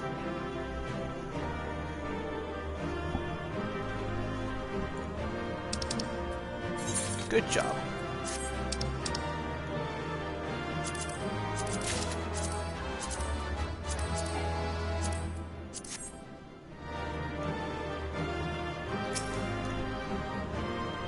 Delta 5 in limit. Delta 4 eliminated. No more Delta escape subjects remain. Initiating will shut down.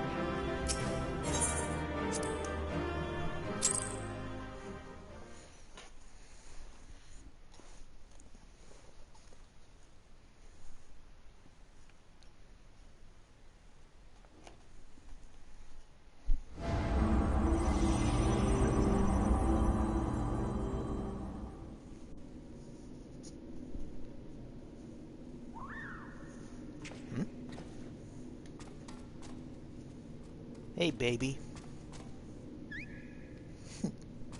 Adorable.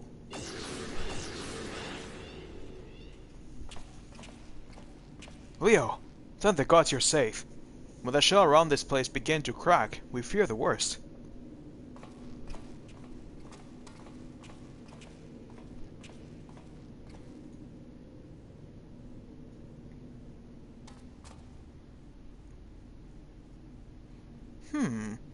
Given that all of us are present and corporeal, does this mean this area is no longer the Deltascape? Deltascape shutdown complete. Alpha Group is victorious. Congratulations. Your combat record has been archived for future matchmaking.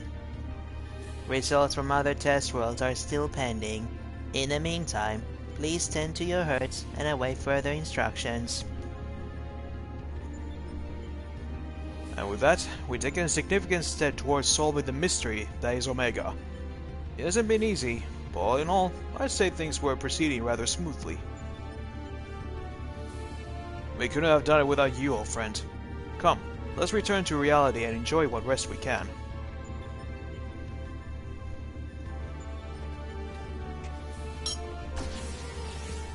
Excuse me. Things are proceeding smoothly indeed. Too smoothly.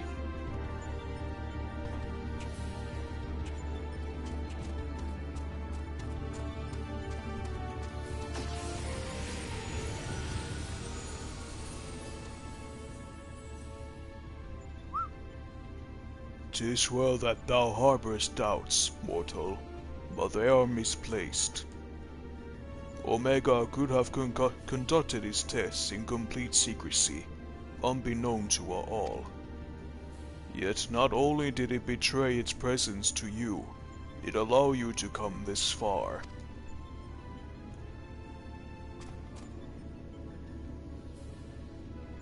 Alpha, what art thou truly? The instrument of the mortal's triumph, or the bait that lureth them unto the abyss?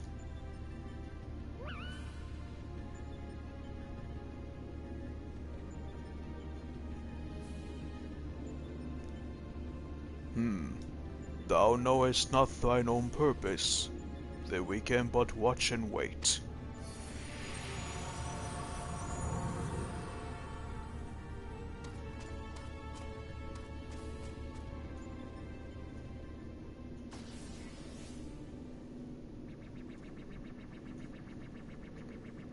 How come unexpected? Projections gave Delta subjects the upper hand. Outcome supports hypothesis. As previously observed, certain beings may unleash hidden potential when subject to stress. Initiating new test. Subject Alpha Group members to severe stress. Searching database for suitable event. Event found. The death of a comrade.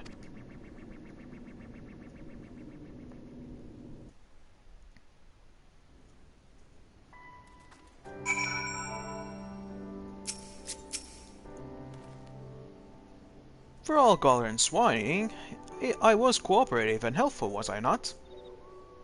I look forward to many more such forays together, hero.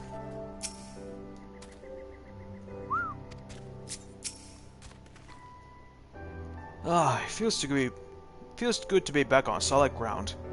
Thank you again, old friend. You did well too, Alpha.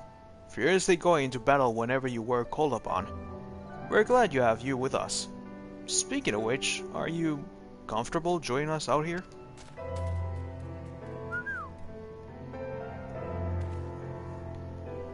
I'll take that as a yes. Well then, at the risk of obeying Omega's orders, I suggest we permit ourselves a moment's respite. But maybe I should not take this opportunity to compile the results of our investigation thus far. No rest for the righteous.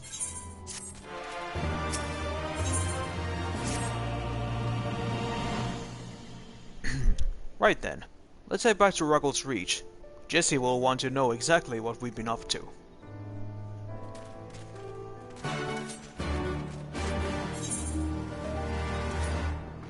Back to Reach then.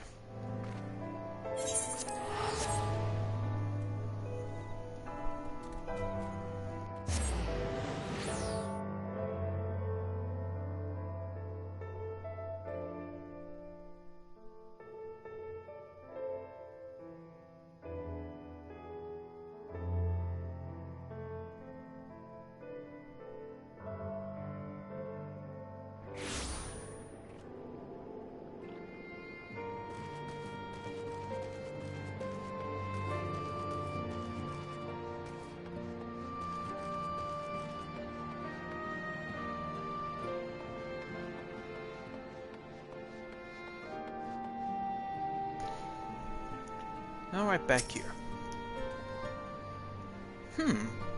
How could Alpha react to seeing a normal chocobo, I wonder? Apprise Jessie of our travails, but you may want to let her know you've returned. She claims to have been quite worried.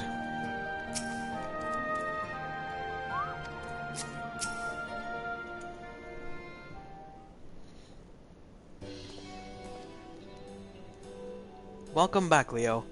I told you you've been blazing a trail for us. The way I hear it, our investigation would have long since ground to a halt without you. I realize you're mostly interested in saving the world, but I want you to know how much I appreciate you helping the company out like this. Frankly, we need all the help we can get. What with our esteemed president diving headlong into the jaws of danger without a word of warning to anyone, irresponsible doesn't begin to describe it.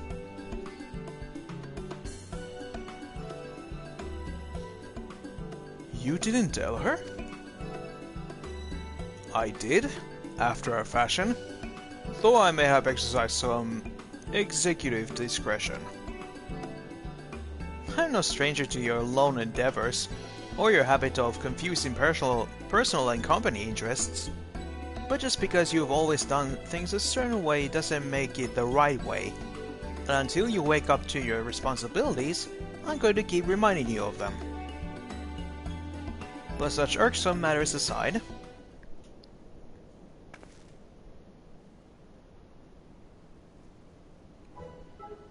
Aren't you just the most adorable little thing?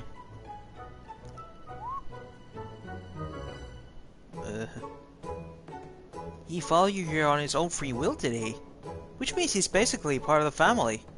And wouldn't he grant us exclusive rights to use his likeness? Shall we start off with a simple clockwork version? They'll be queuing up in the streets. Oh, you can't be. What in the seven hells has gone into you? Listen, if we cause you any distress, I apologize, but I will not have you comment on our guests' marketability.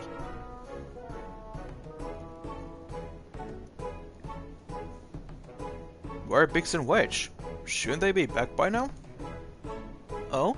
I thought you had sent them off on another unauthorized mission. Last I heard of them, they said they were scouring Omega Control for anything useful. Would have been a good while ago now, though. I don't like the sound of this. Though I have all the necessary permissions, the area is technically a theater of war, and won't litter with unknown elegant artifacts to boot. Something may well have befallen them. We'd best take the Excelsior and go fight them. Leaving again so soon? Nero, Leo, I want you two to accompany the chief. Make sure he doesn't do anything rash or take any detours. Consider it done. I shall bring him back, even if I have to drag him by the goggle straps.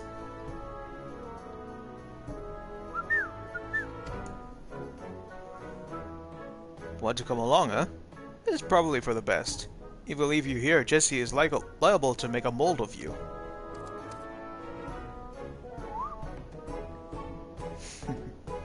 Right, let's get moving. I'll bring the airship to Gridania. Wait for me at the landing.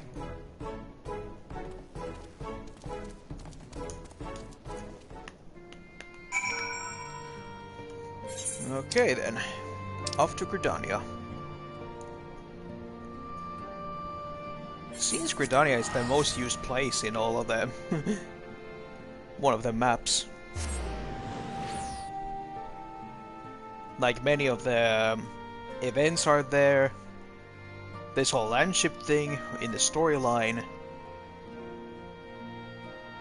The last place I've seen they haven't used too much is the Ul'dah, surprisingly. I mean, the only thing that excuse me.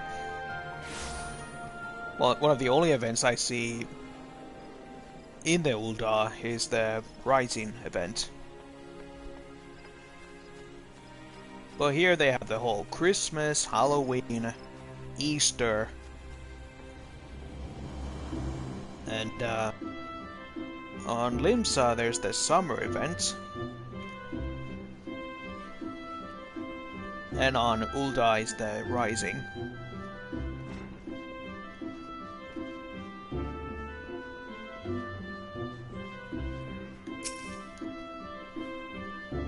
Another chance to board the famous Enterprise Excelsior. Aren't I a lucky boy? Looks like we're all here. Let's make haste to the Cardinal Flats.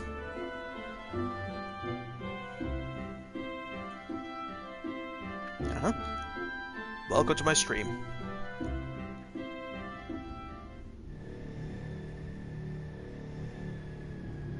We're now investigating where Biggs and Wedge went when they went to see Omega's control room.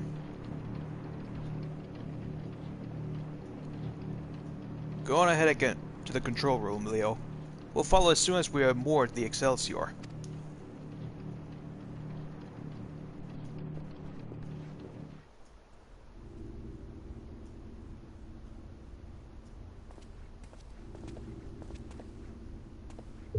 Oh, it's right here, and oh, here we go.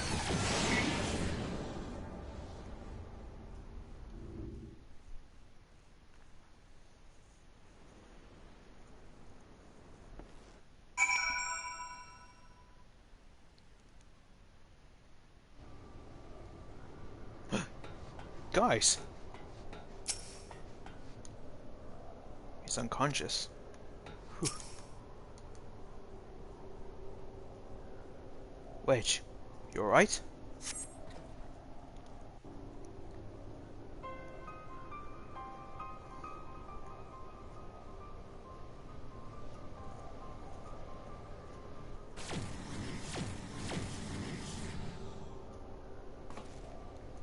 Seven hells!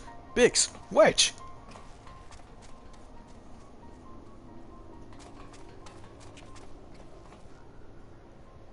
Are you alright? Answer me! Chief? Leo? A monster appeared out of thin air.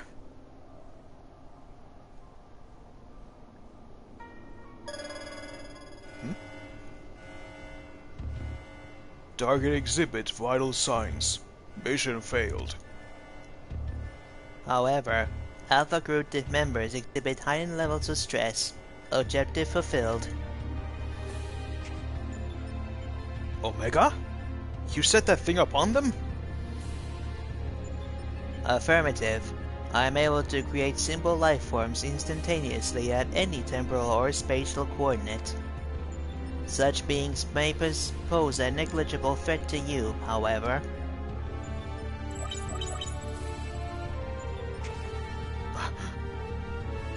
They are more than sufficient to grievously wound or kill the majority of your kind.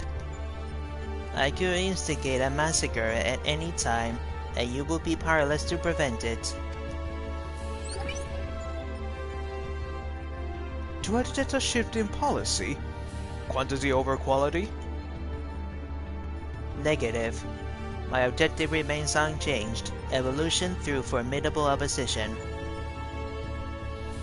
However, in the course of seeking suitable subjects, I've observed an anomaly, those whom you call heroes. History shows numerous instances of otherwise unremarkable individuals who have defeated vastly superior beings, who triumph in the face of apparently impossible odds, who performed what are popularly termed miracles. This has occurred too frequently to be dismissed as a mere statistical aberration. I seek to understand this phenomenon. Should it prove to be of benefit, I will incorporate it into my own evolution. It is for this purpose that I brought you to my domain.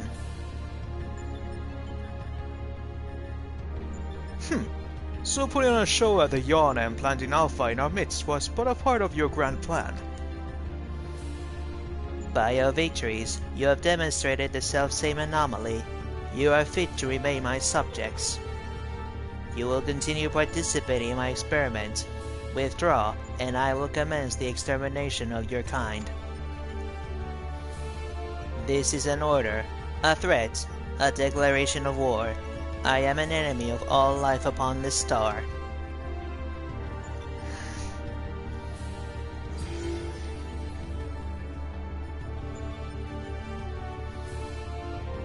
It would seem we have much to ponder.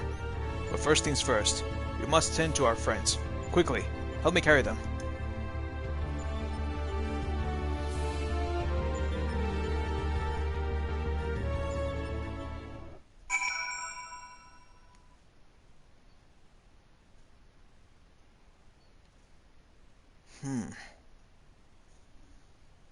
Well, this is a twist. What a twist!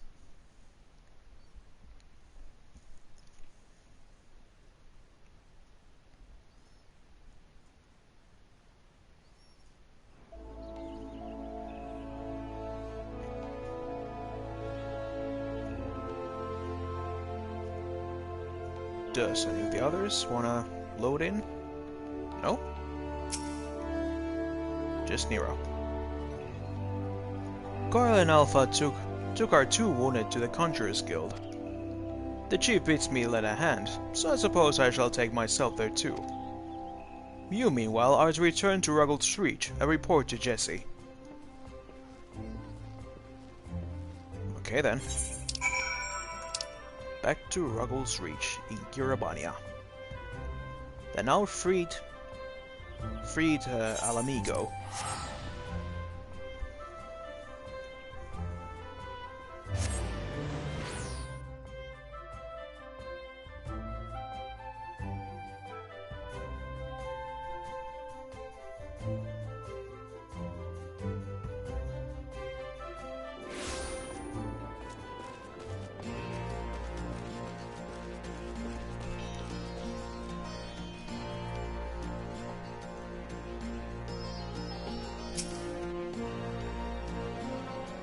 Hey Jesse.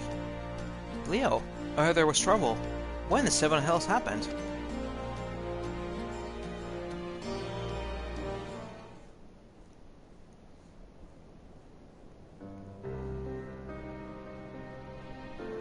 Then they have it like this, and they have it like that. What? Omega lose the fiend on Biggs and Wedge? 20 people's lives like that, like it was all a game. This is madness.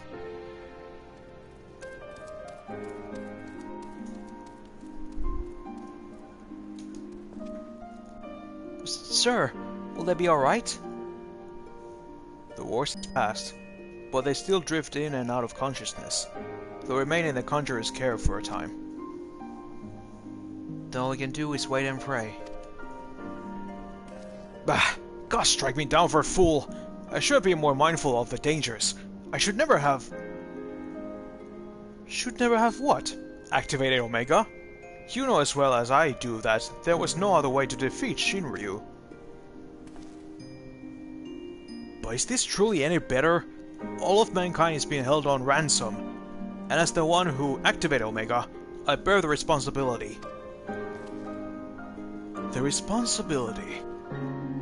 Just the kind of thing the new you would say. You aren't deluding yourself, Garland. We are scientists, not heroes. Even you must concede your talents do not extend to combat.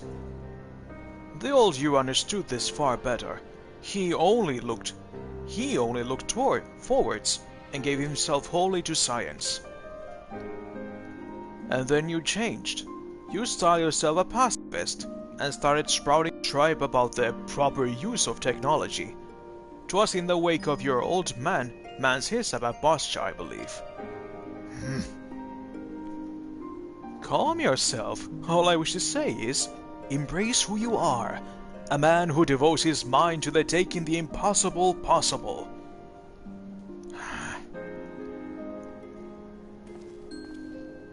With little prospect of restoring the stasis system, I'm afraid we have no recourse but to continue participating in Omega's tests. Assuming Midgard Summer has the right of it, we face a legion of foes from history, both real and imagined. Though I may not be the one who changes into the fray, I shall fight beside you as best I know how. That said, I will inevitably fall to you to administer the coup de grace, old friend. So please, for Bix and Wedge, and all of us, don't lose.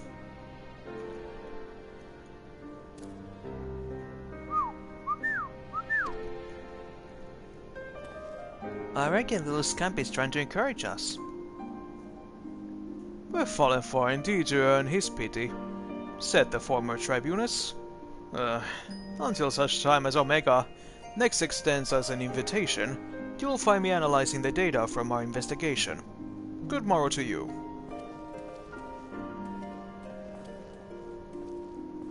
Before they were tagged, Bix and Wedge discovered a tombstone.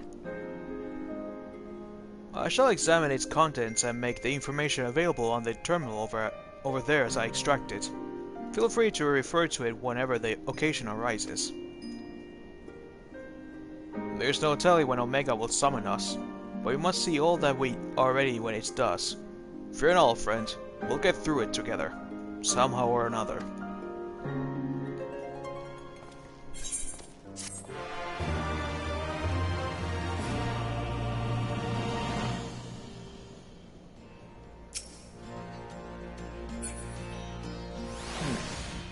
Yeah, from that terminal you may get the savage versions of these.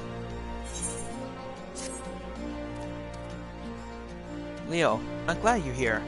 In case you haven't heard, we observed a huge surge of anomalous energy coming from the yawn.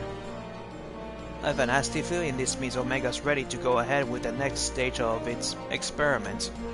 But Master Goblin is on his way, so let's hear what he has to say.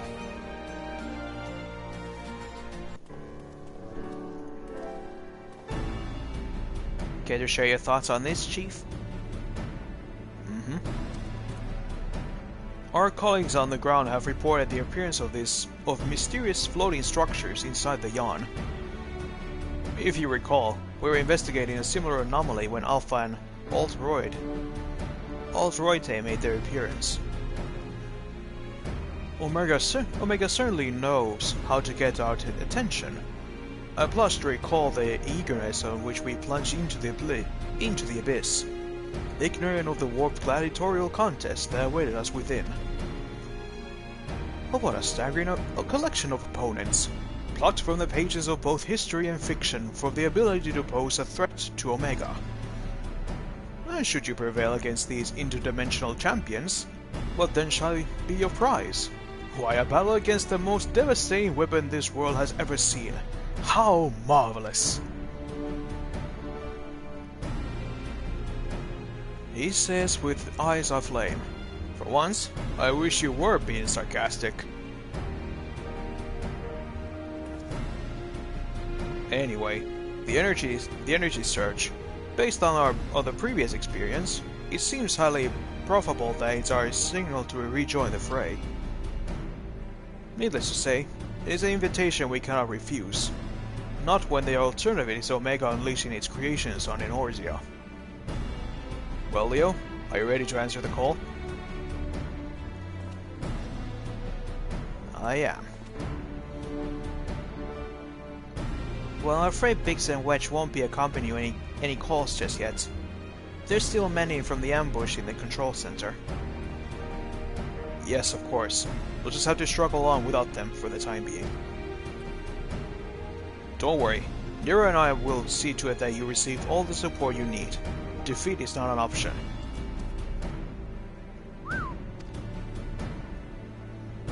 I do believe Alpha here agrees. Oh, that reminds me, I got something special for you, little fellow. Come with me.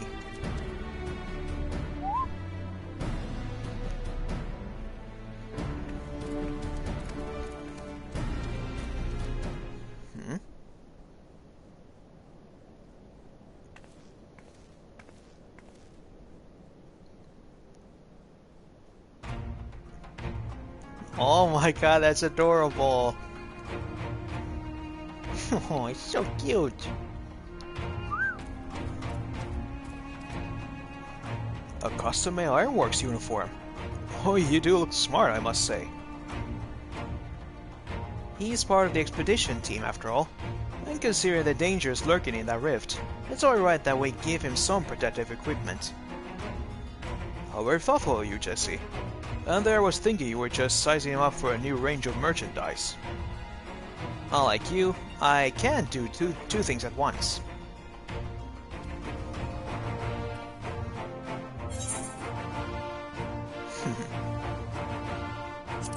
I wish I had that uniform. Really? I wouldn't be seen dead in it. This is perfectly acceptable attire from an engineer. Sturdy, practical, and best of all, most stains will scrub right off. I'm not sure I'd last long on you, what with all the fighting, but if you're desperate for a set, you're welcome to have a word with our tailors. Fascinating, though this discussion of Ironworks garmenture undoubtedly is. Might our time not be better spent, say, traveling to the Yawn? Omega awaits.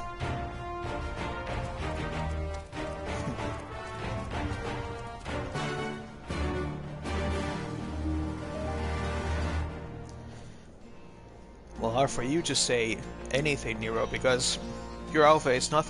It's just a recolored version of Ironworks uniform. Time to teleport to here.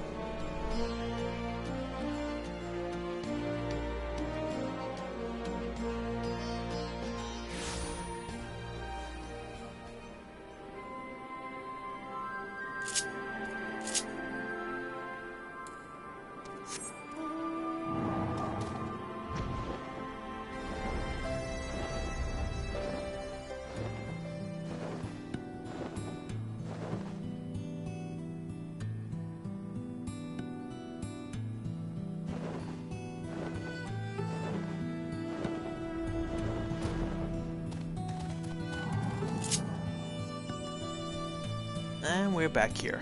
Oh. Some parts flowing there.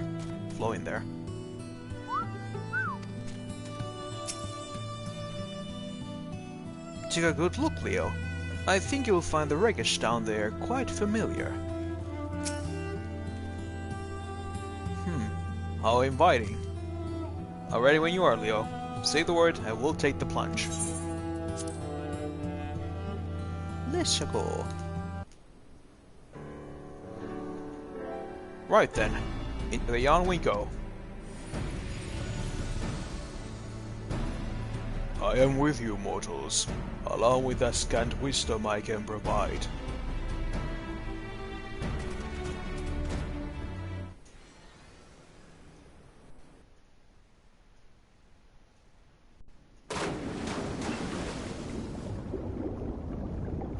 Bloop, bloop, bloop. Into the pink goo we go.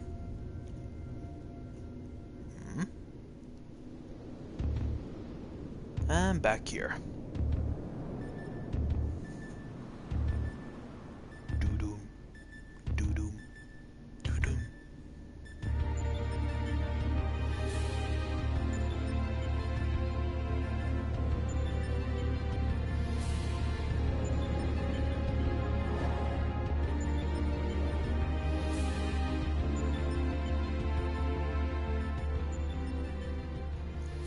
Well, the reach seems much as it did before. And we appear to be mercifully solid. But I do not detect some changes. If I'm not mistaken, there are fewer eggs flowing in the ether.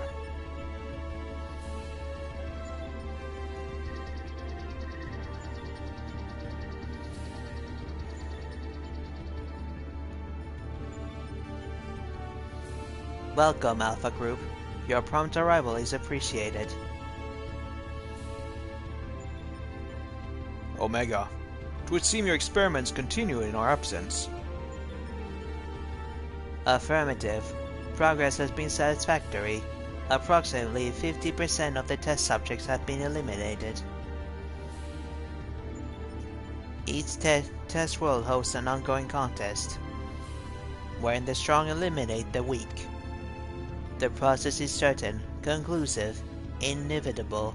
Every result matches the predicted outcome. Every result, except yours.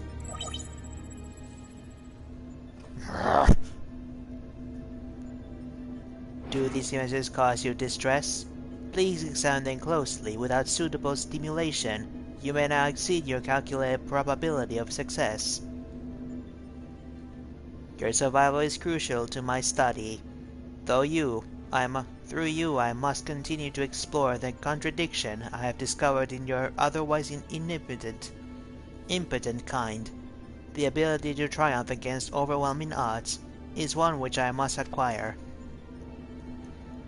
Foolish machine, what hast thou to show for all the years have passed since the culmination of our war? Not save thy continued existence. Hast thou not thought of what befalleth thy own star?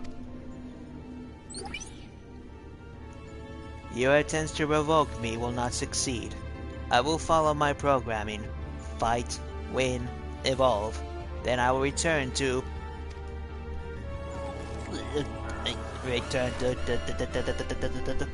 Error. Accurate rendering of planetary label impossible in current mode of communication. Terminate exchange and return to priority experiment.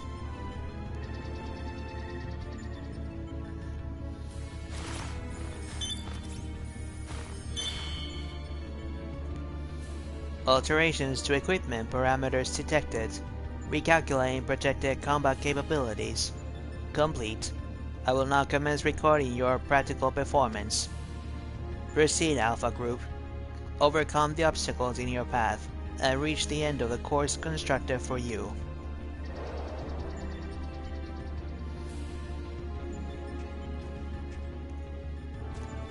It seems we have our orders. Shall I cut a path through the shaft then? What? Those are some nice cards? Which means... One moment. Card... game... Play!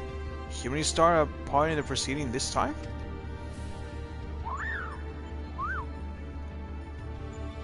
Of course that's what you meant. Well, we do have authorization to fight in this area of the rift. So I suppose there's nothing to stop you from joining us. Welcome aboard, Alpha.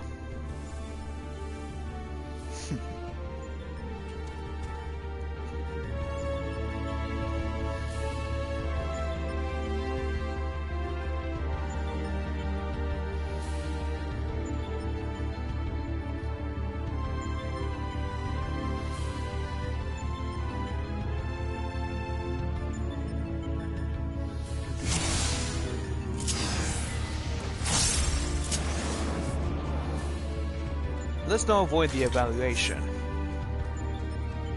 Let's watch our step-through wall. Lord Omega's monitors. On your mark, Leo.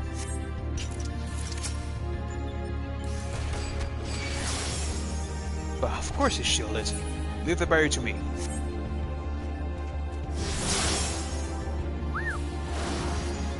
Alpha, mind the... trap. Well, you're stuck for now.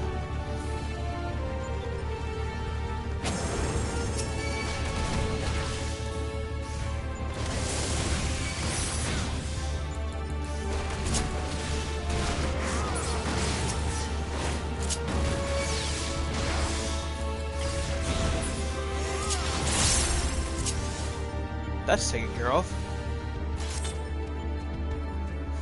Child's play. It's been a poor welcome thus far. Let's just move on, shall we?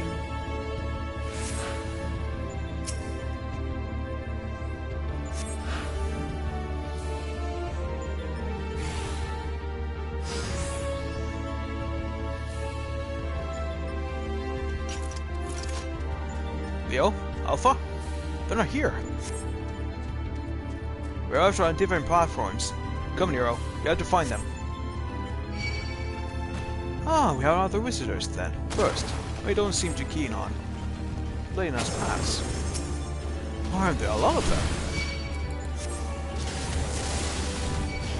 You just had to be more on our poor welcome, didn't you? You cannot blame a new employee for craving a challenge.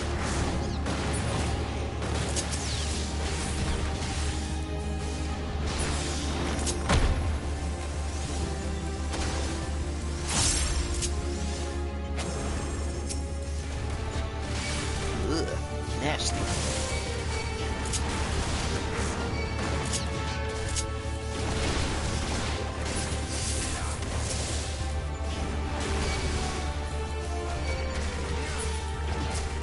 Well, I just saw their spikes.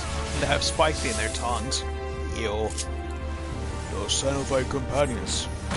Fight on, mortal.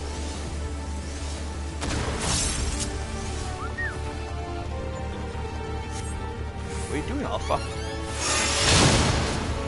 Hey. Oh, a timely trick. Thou didst mimic the action well. Over there, a flash of light. Could be Leo and the others. Splendid. Let's get on with it then.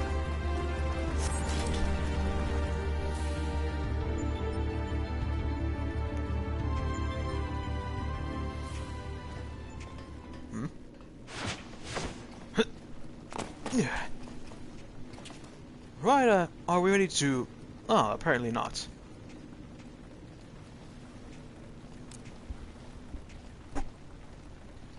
Fortunately for you, I've came prepared for the occasion. What a perfect opportunity to field test my latest creation.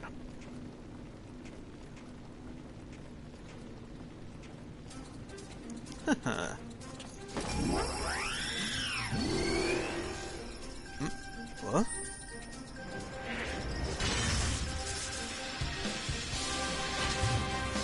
Ha ha! Behold! The mark! Iron Nero complete with a new and improved Mighty Mjolnir Gunhammer. Step aside, Garland, and bear witness to the devastation.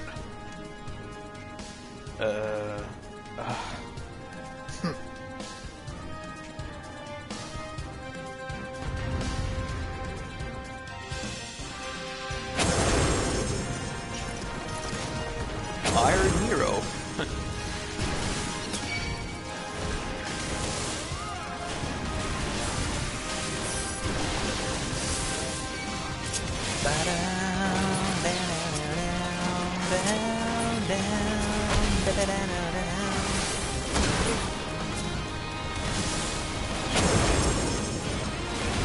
Damn, Nero.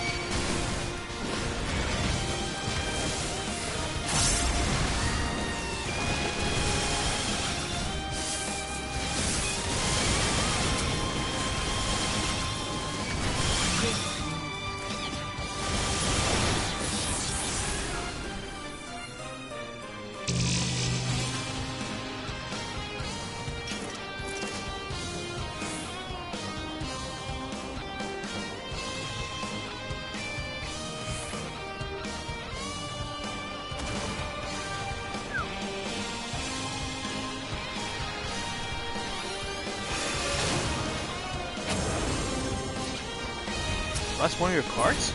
Nice work, Alpha.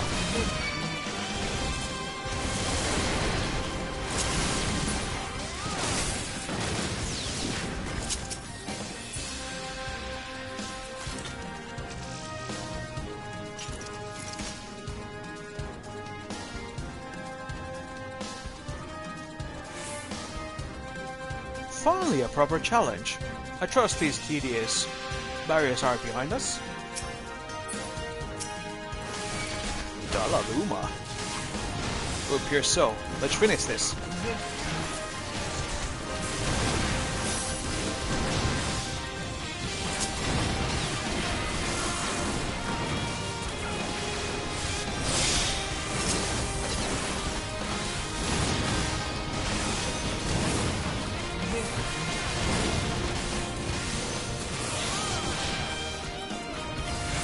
Careful, guys. Ooh, love that move.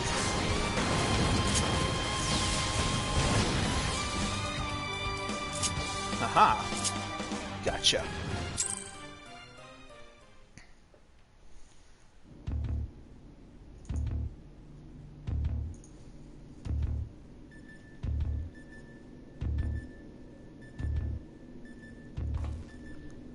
That seems to be the end of them. And of the path as well.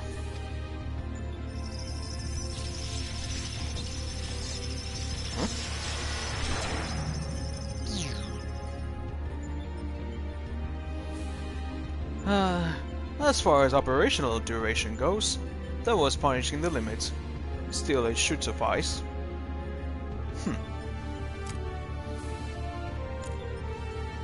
In between scrambling to stay out of the way of nearest new toy, I found myself wondering about that card you used, Alpha. Care to explain?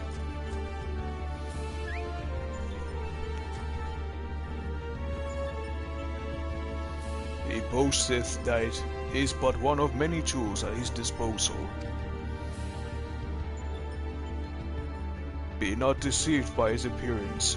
Like all of Omega's creations, Alpha was chosen for his prowess in battle.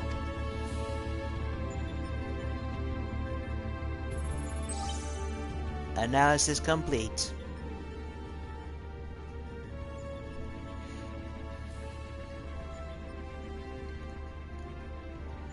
Result match revised protections. At this rate of improvement, you will fail to qualify as subjects of note. Midgard Summer, your parameters are notably inferior. Dost thou yet believe me, the mighty worm I was in life? That incarnation perished long ago.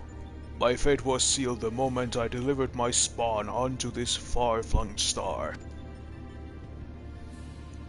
That they might be suffered to remain, I did offer up my life unto Heidelin, abiding thenceforth in spectral form, a servant to be summoned in her hour of need.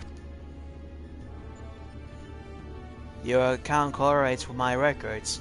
It explains why I arrived on this planet only to find that my journey's purpose was lost. Of necessity, my priority shifted to repairs, even as I searched for a new target of sufficient strength. Yet I still do not understand why you aid these creatures.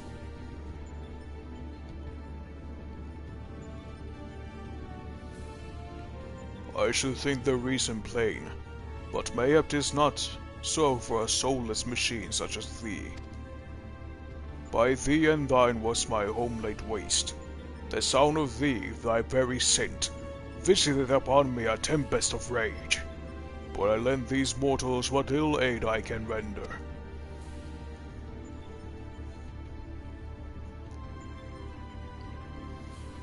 Illogical.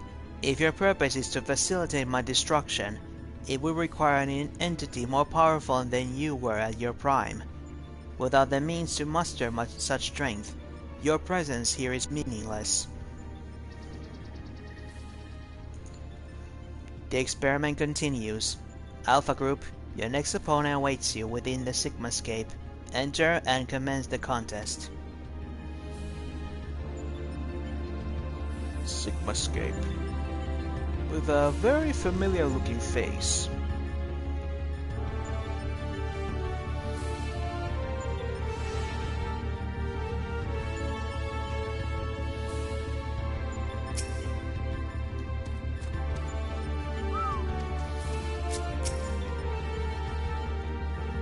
The Sigmascape, eh?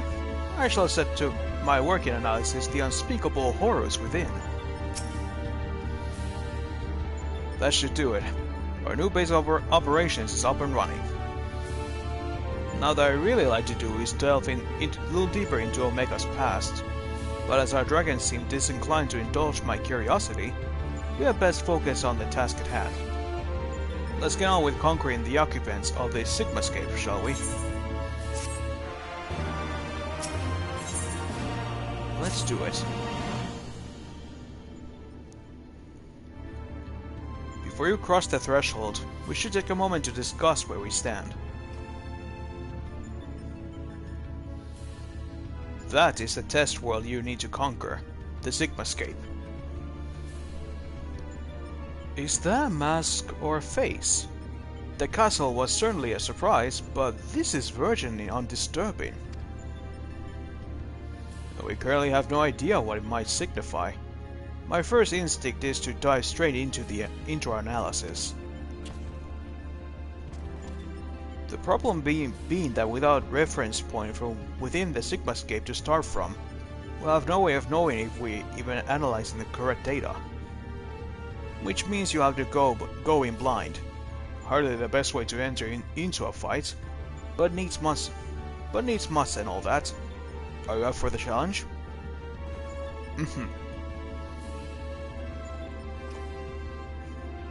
Can I ask you to join him, Alpha? We seem to be fine out here, but Leo will need your authorization if he's to battle inside the test world.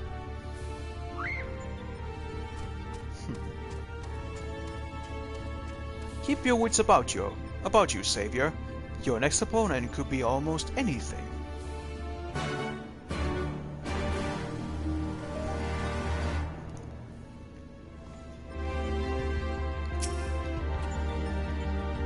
Say the word to Alpha when you're ready. Again, I wish I had more to tell you, but I'm sure you'll manage somehow. You always do. Ah, strange technology. The ever-present threat of death. I have never felt so in my element.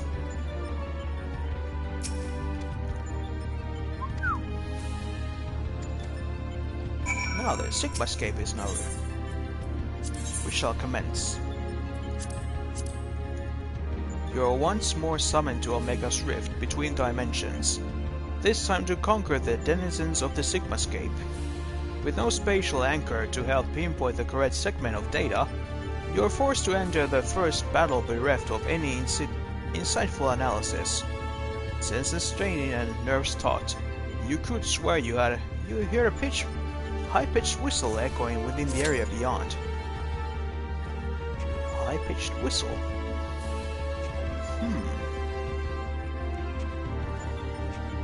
Well, off the note, I do know that this is based on the Final Fantasy VI bosses.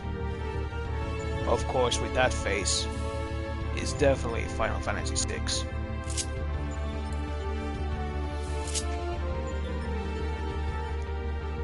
And if I'm correct, this first battle is the Ghost Train.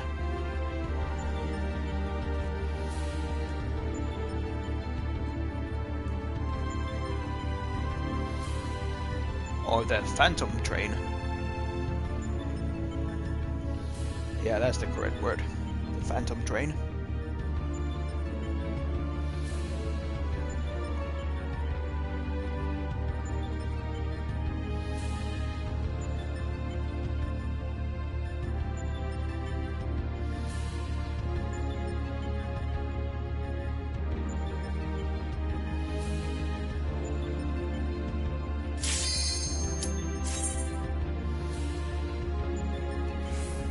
Ah, this is a great surprise.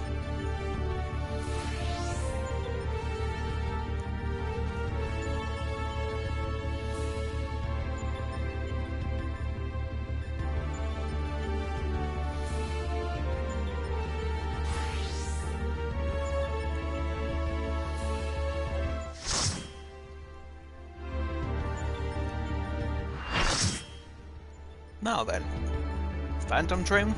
Phantom Train, here we come.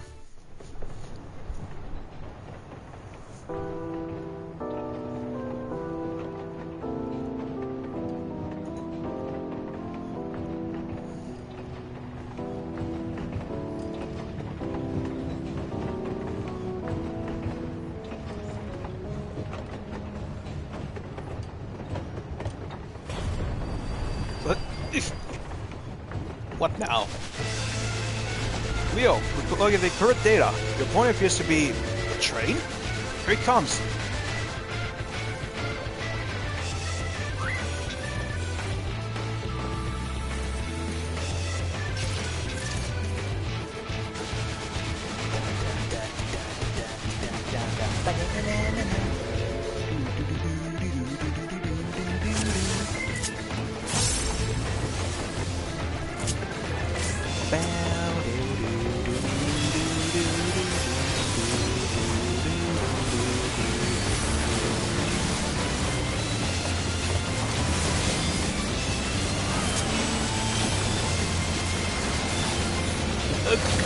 Ghosts?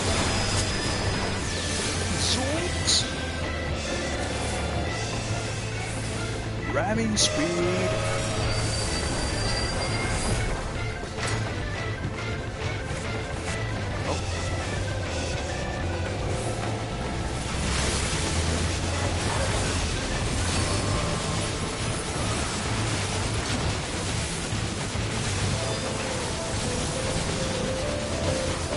Light. The data suggests extraordinary purification properties. Ah, I see. That.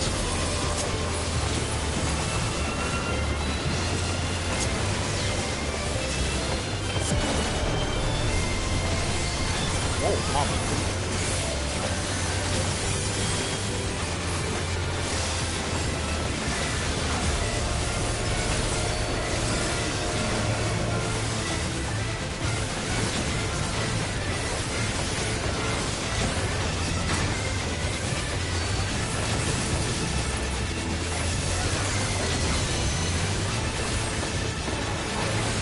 The light! Go into the light! Oh, never mind. She might be screwed.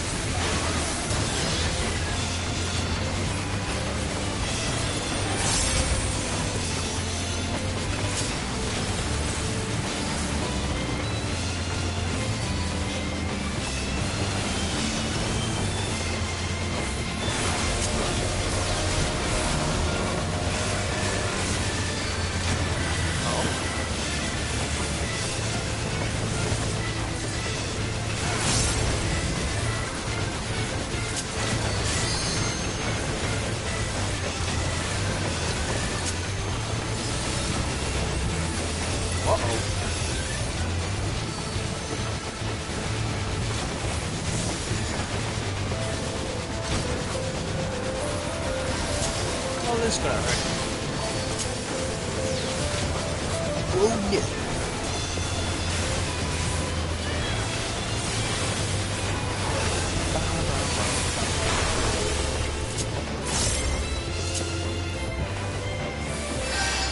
Where'd it go? Oh.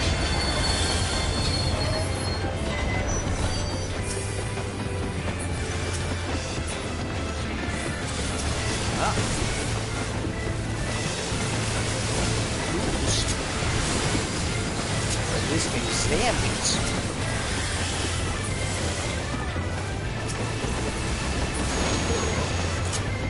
Done.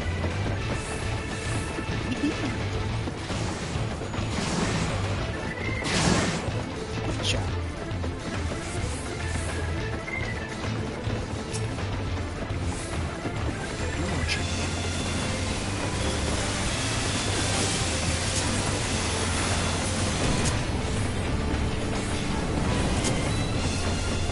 That was some knockback.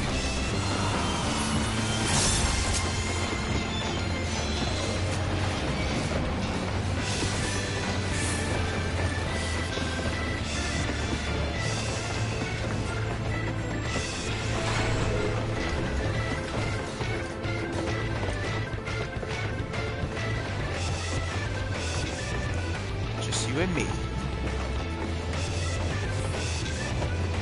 Oh.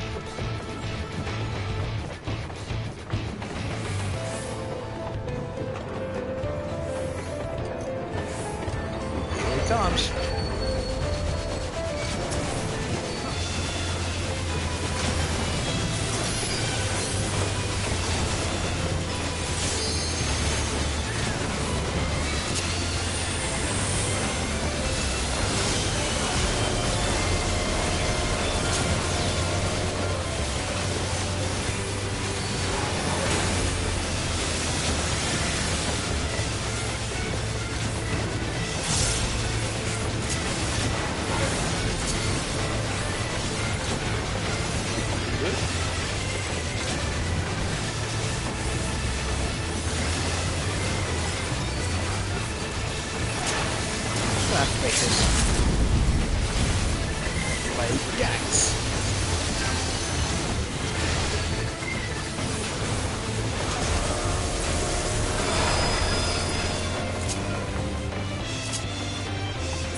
Huzzah!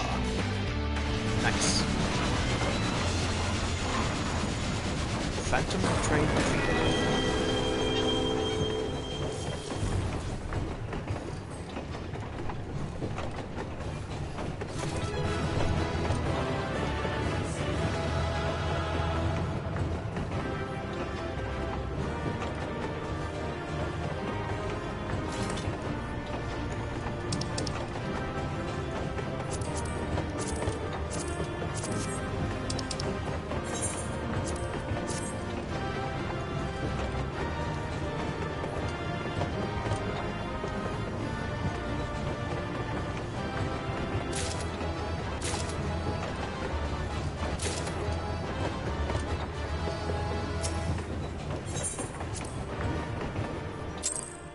Oh, nice. Got some commendations. Thank you.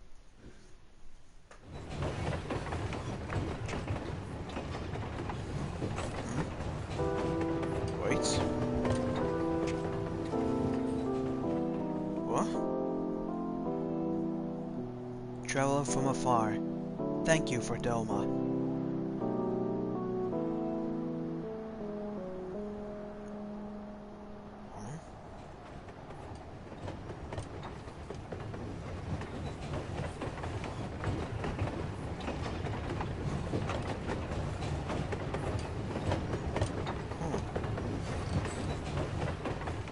Weird.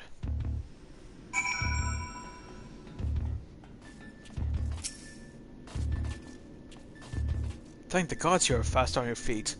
When I first saw you be facing a train of all things, I assumed I was hallucinating.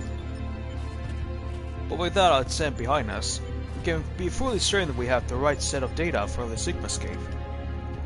From what I've been able to determine, this is a recreation of a devastated world. Unfortunately, we have not found any clues as to its origin. We came across several familiar terms, Doma included, but the arc of history is inconsistent with our own.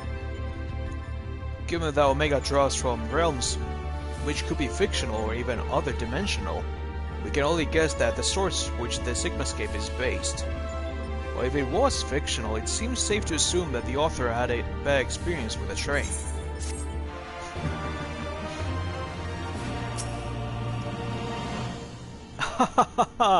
The glorious absurdity of it all! Even you must have managed to smile. One wonders what Omega has in store for you next. A delinquent rowing boat perhaps? Or an angry cable car? Indeed, what is next?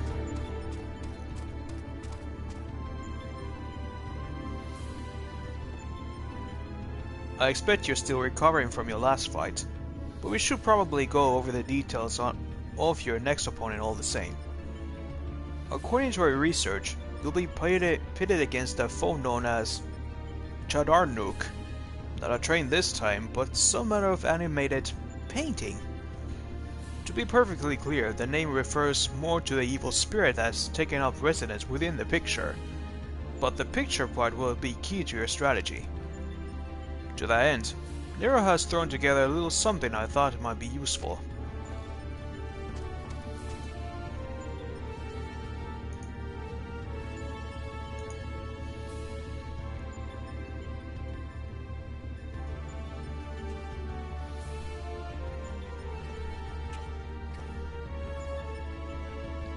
Thrown together, he says. Do you know how difficult it was to translate your abstract fancy into an actual tool with practical applications? What you demanded was nothing less than a miracle, and a miracle I have delivered. I seem to recall you insisting on constructing it yourself. Still, credit where credit's due. Well done.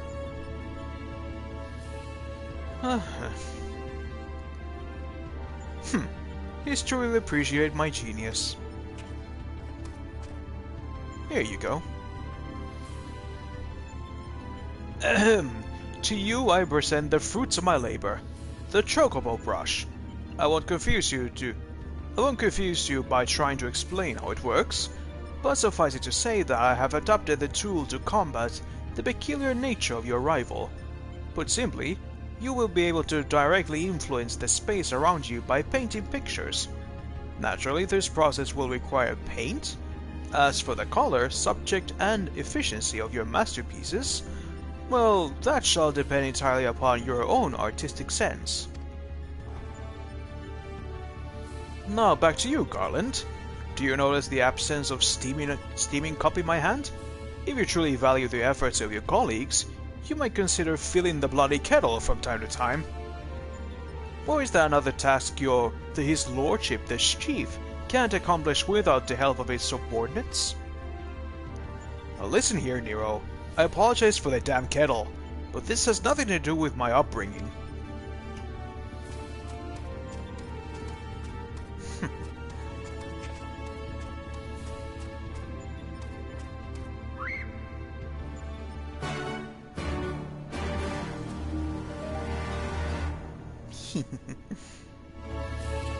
So cute. Oh, sorry Leo. A little distracted there. Talk to Alpha when you're ready, and we can see about crossing that Chadarnook character off the list. Chadarnook. There.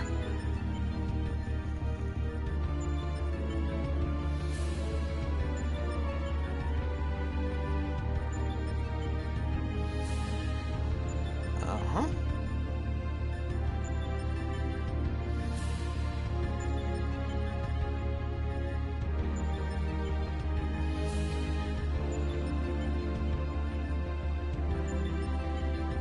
Okay, I see.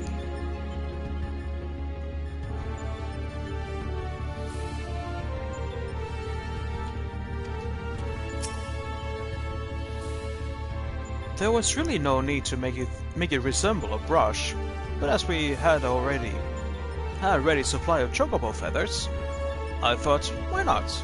Now let's see what it's capable of, shall we?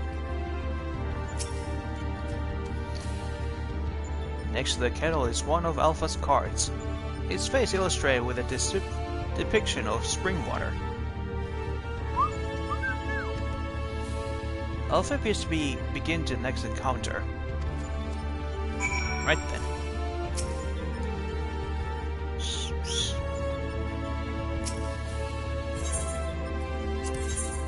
Version 2.0.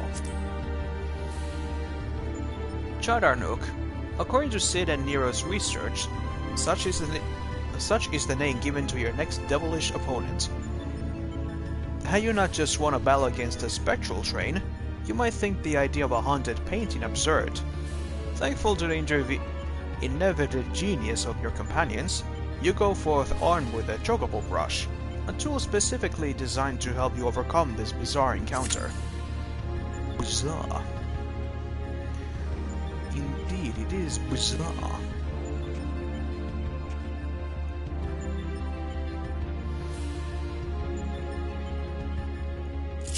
And once again, ready for the waiting game. Never mind! Now this is a surprise.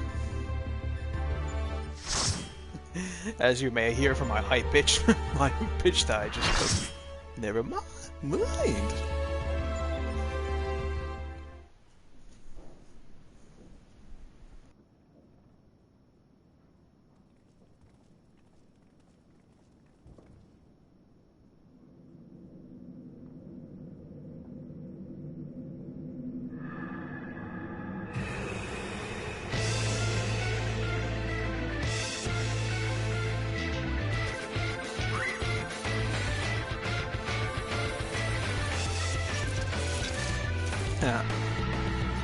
I see a couple of familiar faces.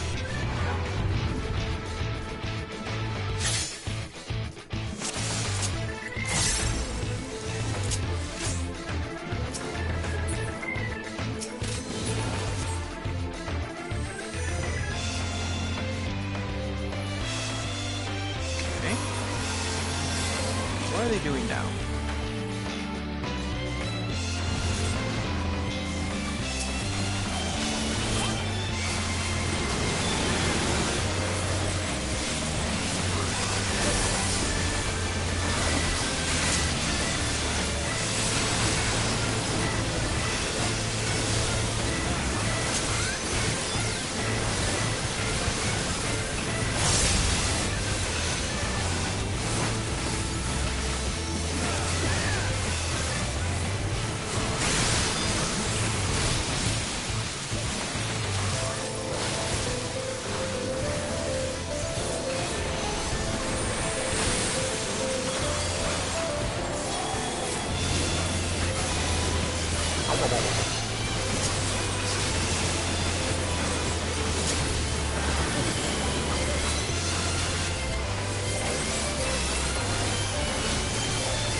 Get behind.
Typhon.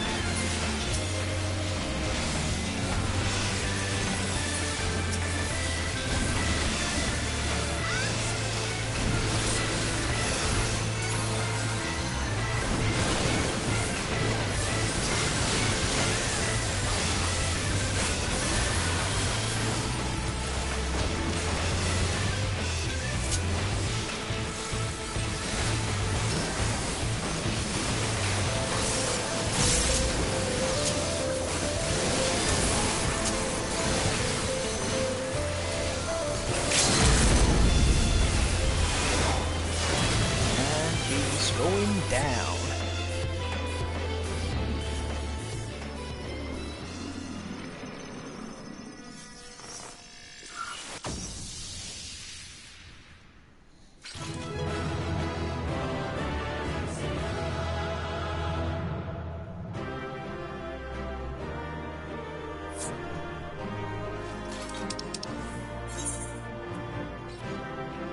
I'll give it to the warrior.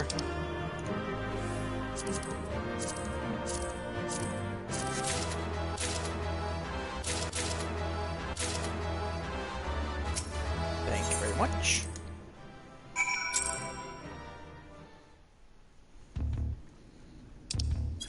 Before I forget, I'm gonna equip it immediately.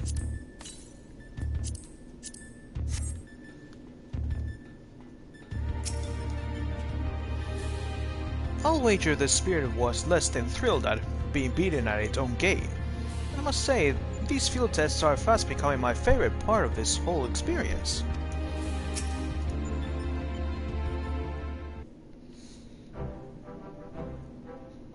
Welcome back, Leo. I was on the edge of my stool watching you attempt to paint while he's fighting, but you seem soon to get the hang of it. I'm glad our makeshift solution worked as intended. Our makeshift solution worked as intended because I made it work. Painting it easy, as is intending. I feel I should remind you, however, that the brush was very specifically designed with that area and that vow in mind. Against all else, it will avail you precisely as well as any other brush.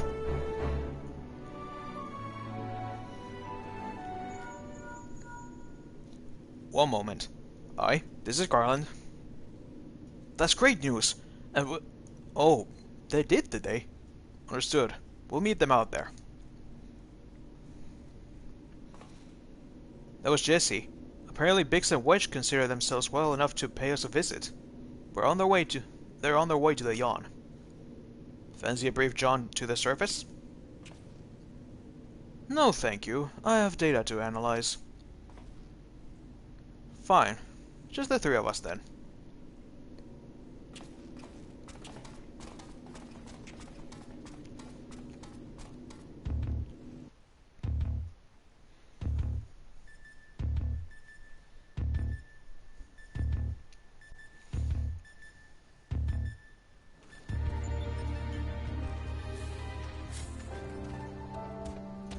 Ah, seem to be well. Leo, did you come on just to see us? Look at the two of you, up and about already. You guys got a scare.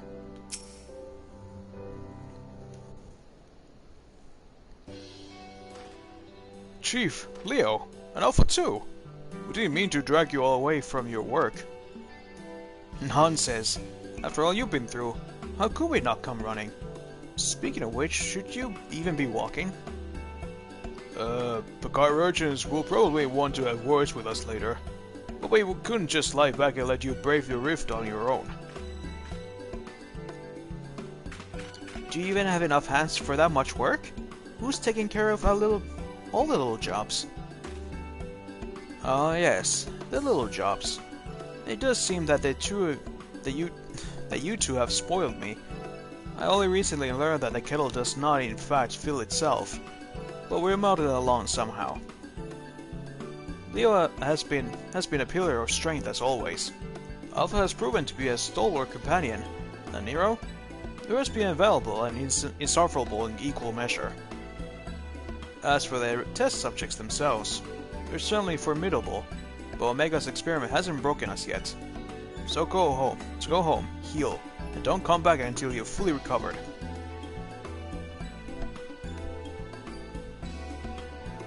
It's good to hear everything's going well, but you can call us the moment anything goes wrong. We'll be out here in a week, even if we have to crawl. Listen to me, Alpha. The uniform you're wearing makes you an official employee of Garland Ironworks. That means you can call us whenever you're in trouble, and that we can call on you. It means you're not alone. Biggs, I have to go away for a while, so I want you to look out for Leo and the Chief for us, alright? Aw, it's so cute.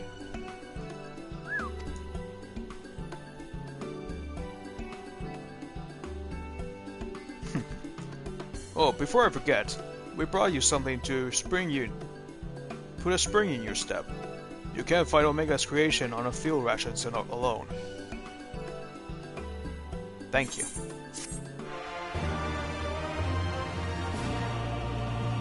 I guess they gave me some food. If this was the normal quest, but not because this is the new game plus.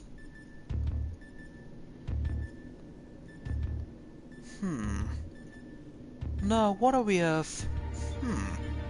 This next one seems strong, but exhibits no other notable traits. How dull. The true challenge is this fourth opponent. But if I can't find the patterns hidden in the chaos, the knowledge and reason will prevail.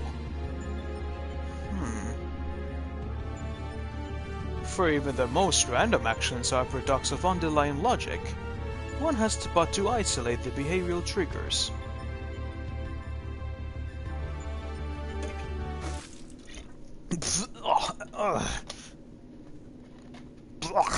Tastes like salt water. Why would... Huh? I need to take a closer look at the card.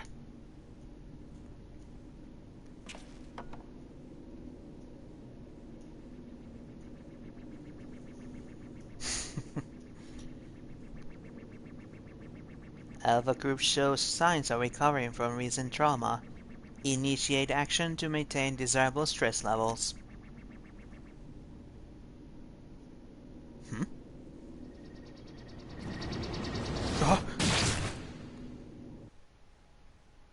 Aw, crap.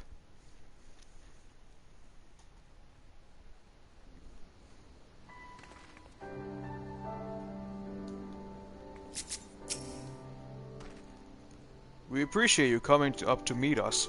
After imagining everything that could go wrong in there, it was relieved to find you quietly getting on with the job. We'll have to hurry up and get well. Alpha and the Chief have already gone back in, so don't let us keep you. Our colleagues over there should be glad to help you make the descent as soon as you're ready. This dreadful experiment may have way to go yet, but if you keep taking it one battle at a time, you'll be fighting Omega before you... I mean, it will all be over before you know it.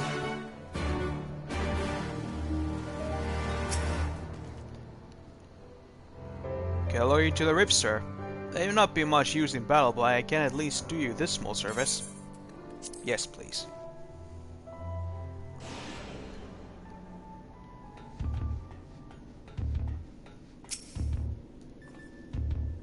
Thank you for joining me up there, Leo. I know it meant a lot to Biggs and Wedge.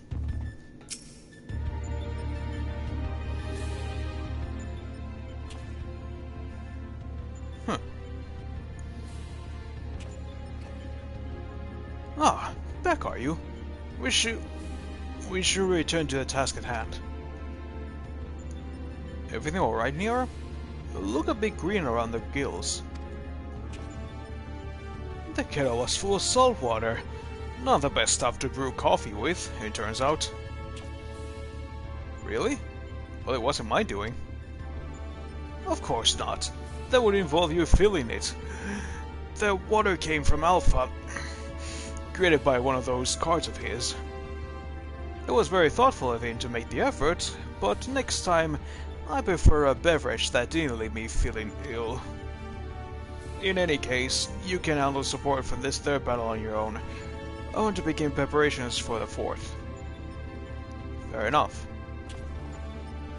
Right, Leo. Your next foe is known simply as the Guardian. Unlike the ordeal with Shertanuk, this battle promises to be relatively straightforward. Courage and steel should be enough to win you the day.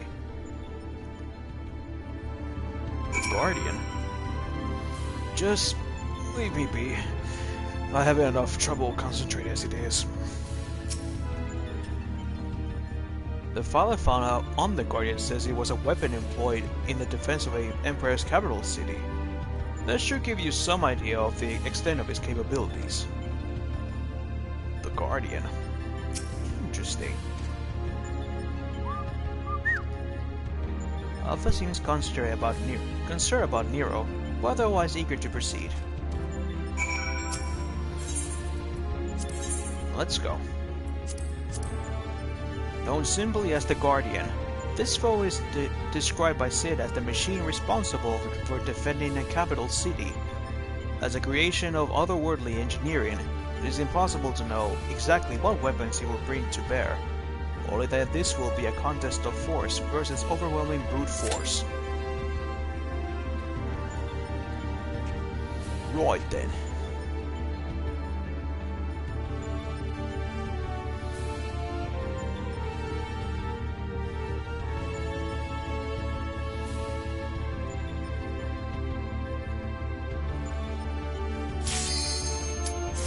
And here we go.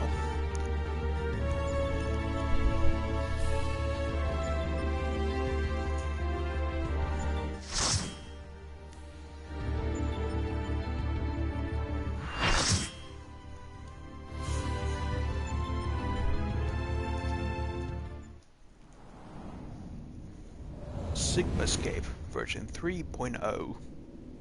3.0. Those look familiar. Oh. The Guardian will transition between hosts of different combat programs. Try to keep track of which does what. The Guardian.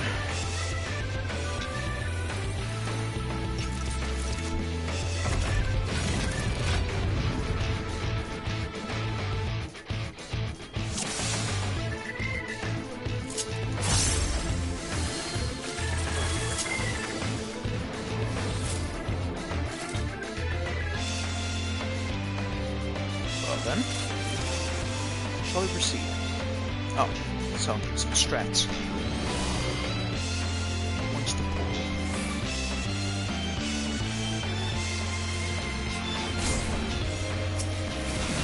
System online. Basic operations. Guardian engaged.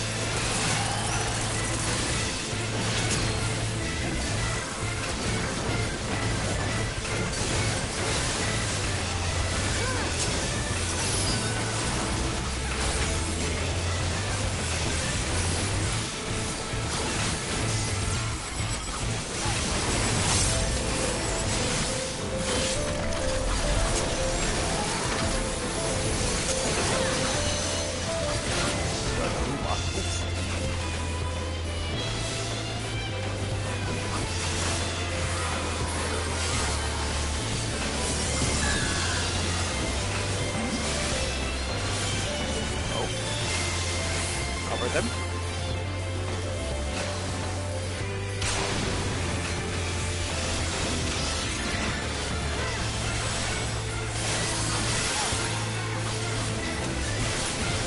Ah, it's here.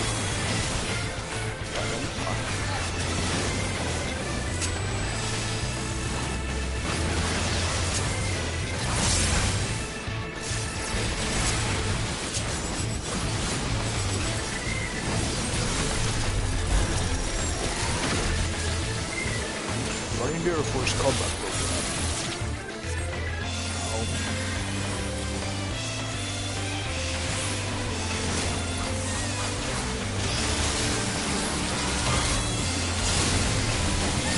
Oh.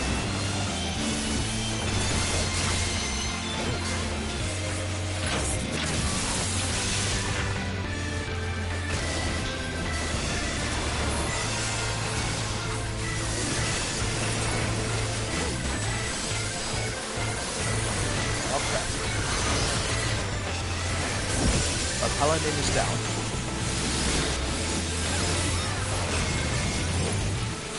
Disable it.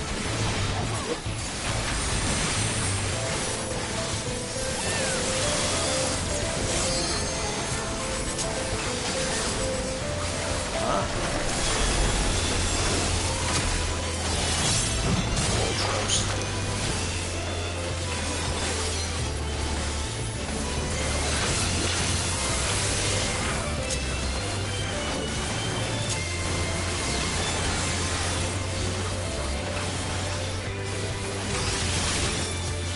Simulation.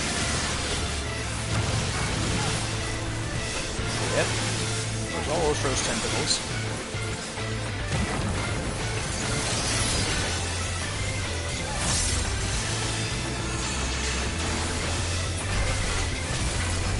Hey, Ultros. Long time no see.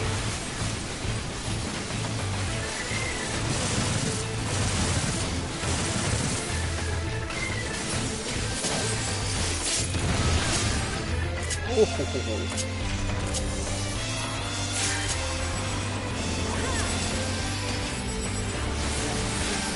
Throw myself out.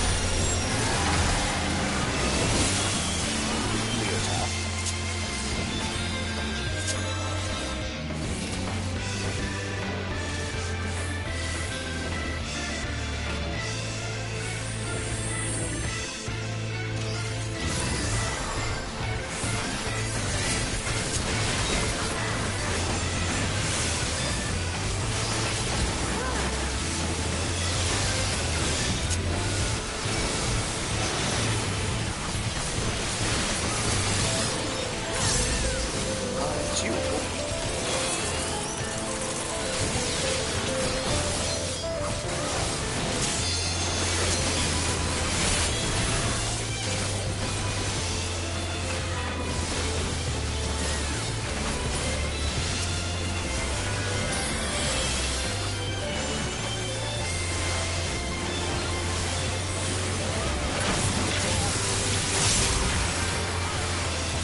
hit them.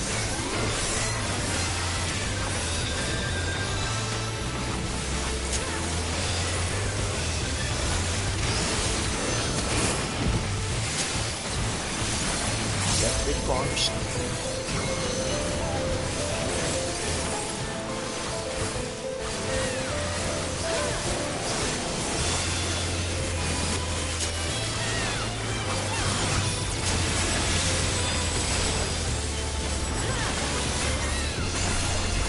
That guy now. That'll be fun.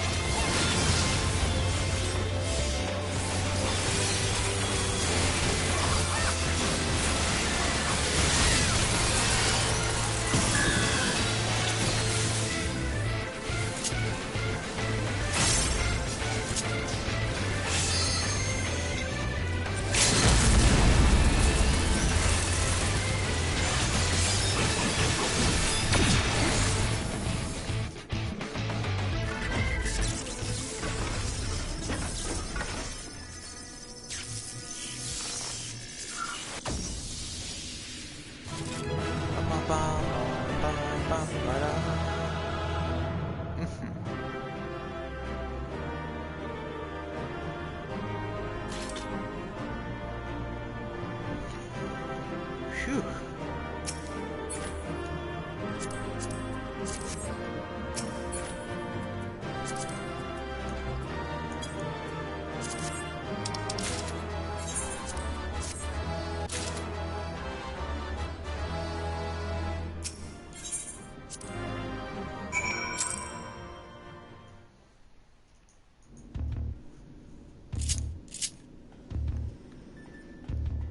Good.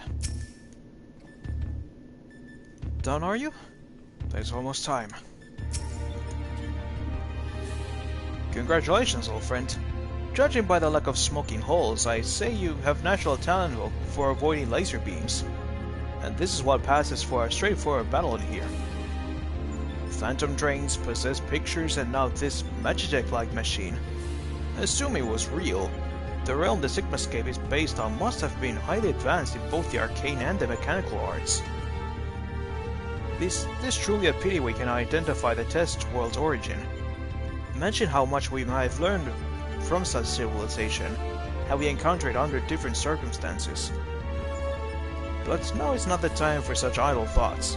The next battle will be the last of this world, and Nero should have a strategy to share with us by now. Yeah.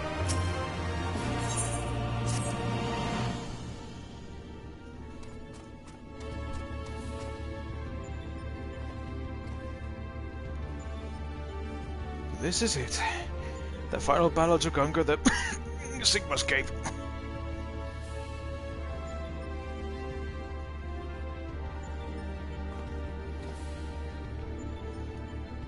We put together a profile of your next opponent. You have encountered some fantastical foes in here, but this time you'll have the novel experience of fighting an actual person. His name is Kefka, and he's a jester. According to the data, his preferred mode of fooling didn't just bring the house down, but the whole world. Apparently, he found comedy in the tragedies of others, and condemned countless thousands to death for his own amusement. That a jester should bring such misery, it is almost amusing. Nevertheless, we must treat this villain with all seriousness. His rise to godhood and subsequent rule over a shattered world is clearly documented in the records. Kefka is a formidable mage, and a cunning one besides. Your tactics must account for both his power and his trickery. You've been working on a solution, yes? Will it be enough? Will it be enough? Have you ever known me to do anything by halves?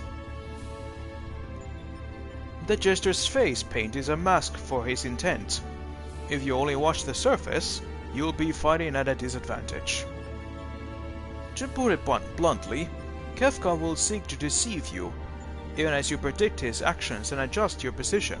His true attack will reveal the feint for what it was. This is where things become interesting. I've tuned this monitor to allow me to observe the Sigmascape with greatly enhanced clarity. If I observe a discrepancy between Kefka's behavior and the impending attack, I will endeavor to warn you. The timing will be critical, of course. How confident are you of this strategy? I predict a 50% chances of success. Any delay, however slight, in reacting to his feints will render my warnings all but pointless. Isn't it exciting? There's no safe way to practice this, hero. We must test your tactics on the field of battle. Alright then. I'm afraid he's right. I'll lend you all the support I can from this side. Make what preparations you need, and head into the Sigmascape. We can't let this gesture have the last laugh.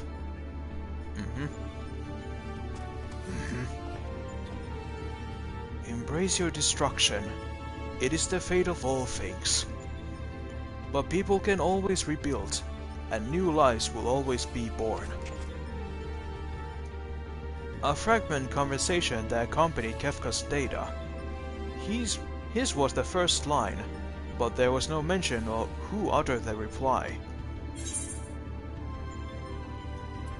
In life, there's always hope.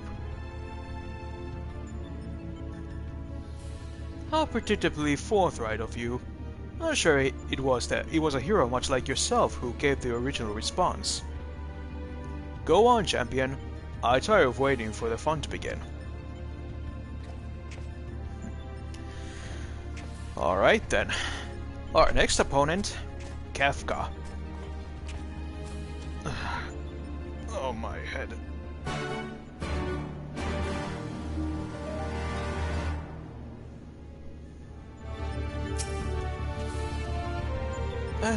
Are you asking my permission? By all means, get things underway. Let's see this through, Leo. One battle at a time.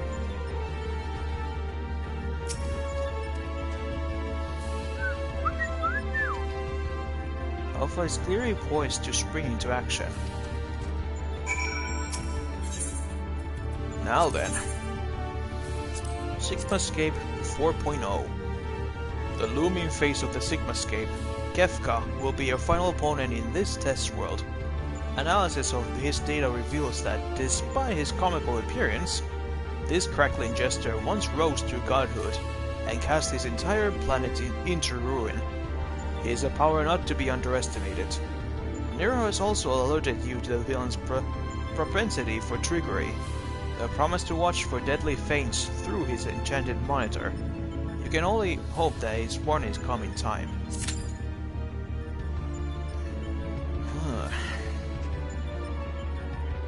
Alrighty then.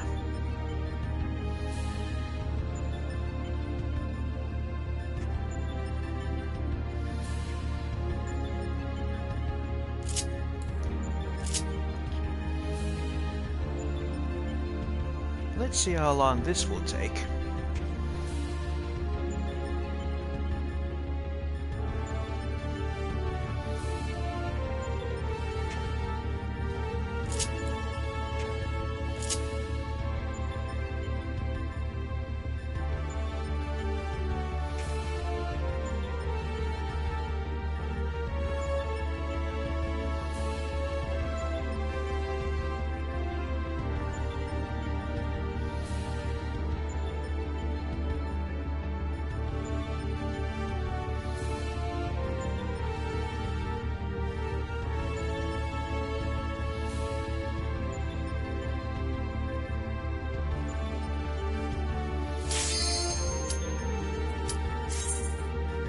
Okay, didn't take too long.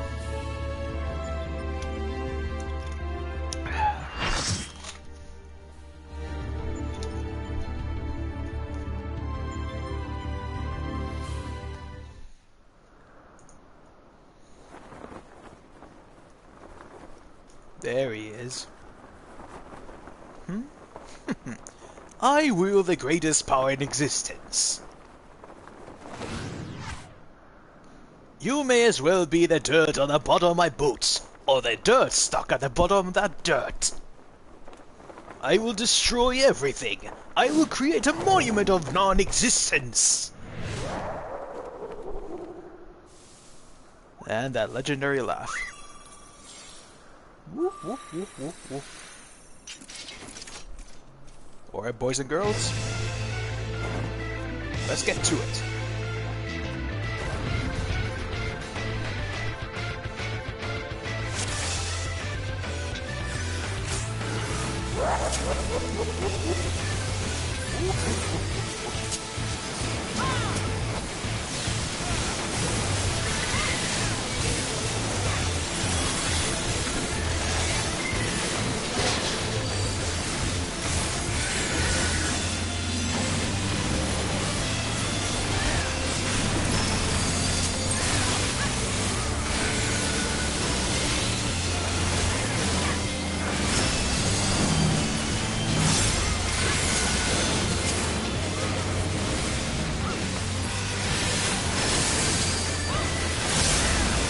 Oh, you forgot my toes, have you? Or have you? His posture changed in slight, his blood shifted somehow. Alright.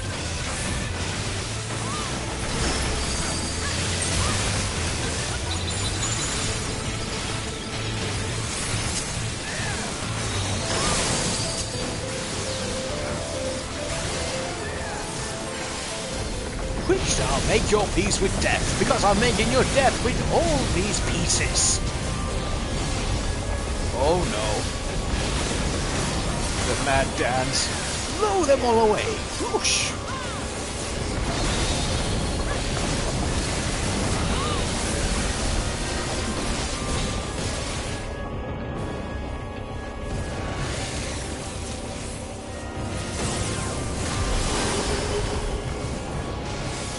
Oh no! Machinist!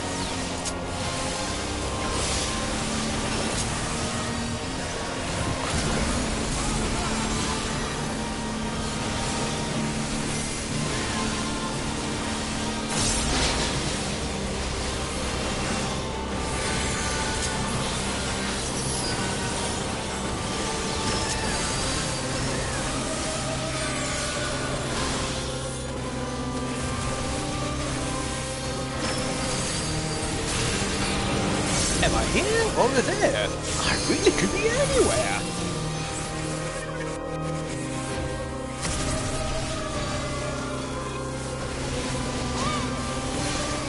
Oh, blindly now! Oh, I must we give you a push? Oh no! Another healer.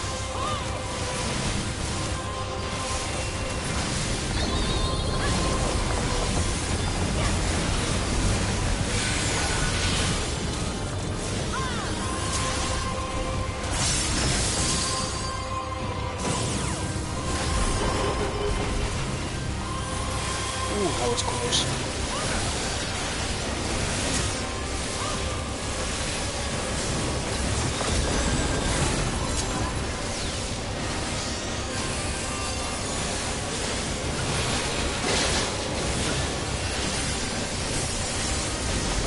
Do you think you've won?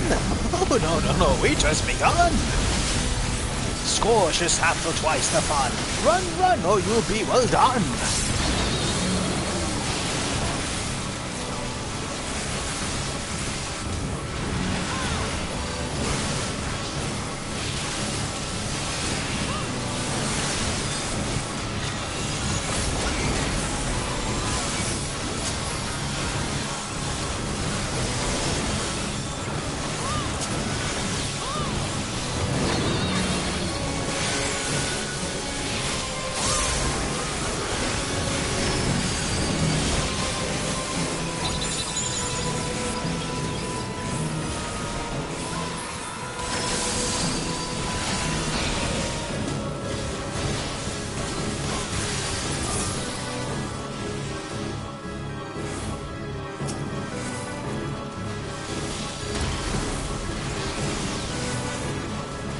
Oh no, not again.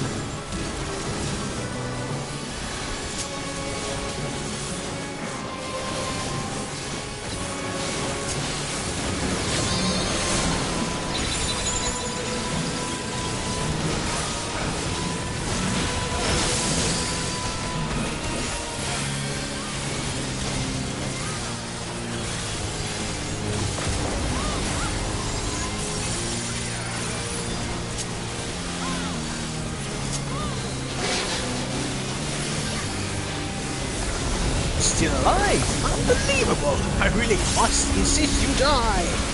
Are you looking? Why are you looking? You should be looking!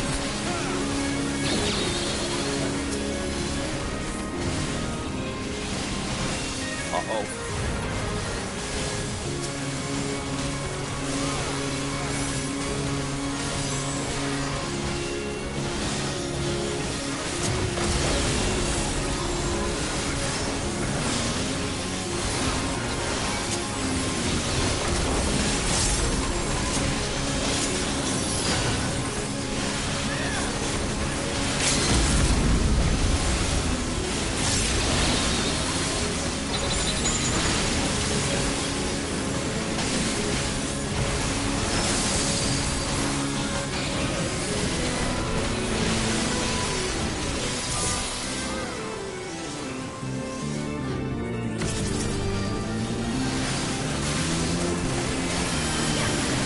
Almost there.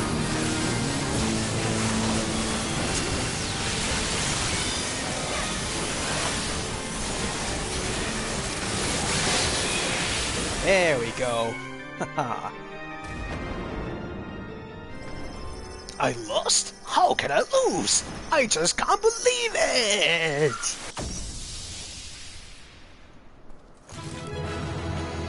Phew.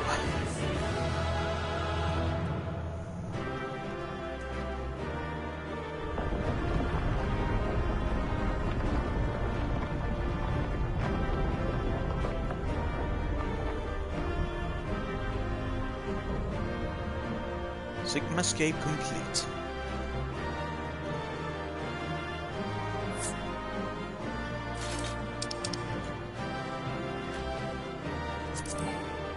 Oh, I have it already. I'll take that and that.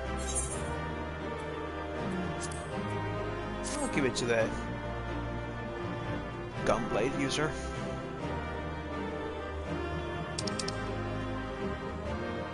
Well, cast your lot.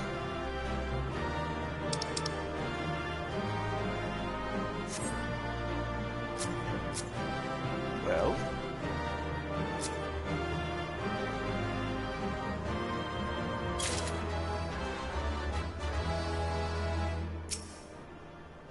huh.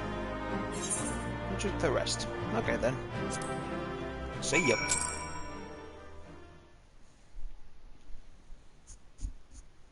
There we go. Sigma defeated. And a Kefka.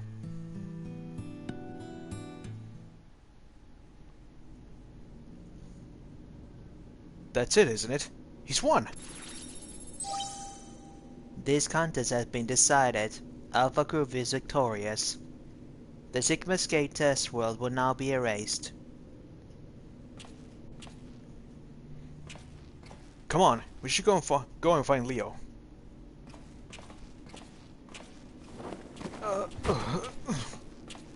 Huh?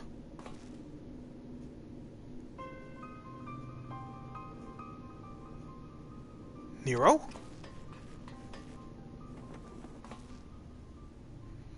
Talk to me, man. Are you hurt?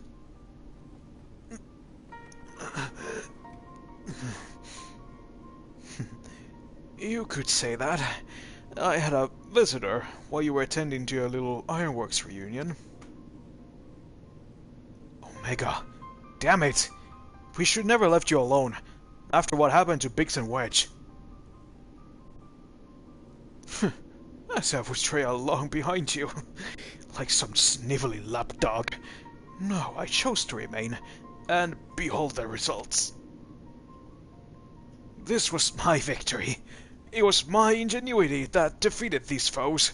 Even your precious way of light was just another variable in my grand experiments. Alright, Nero, save strength. I'll fetch Leo and Alpha, and then we can get out of here. Garland. The next round is yours. But you can't keep holding back. It's time to unferret that brilliant mind of yours, to do what must be done. And I'm not just talking about what becomes of Omega.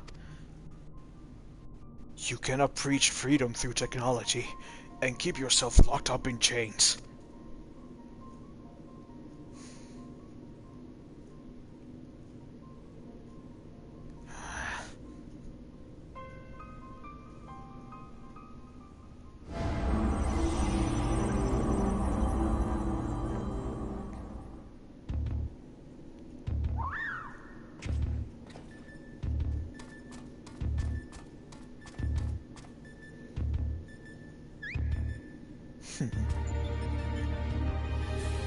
We did, Alpha.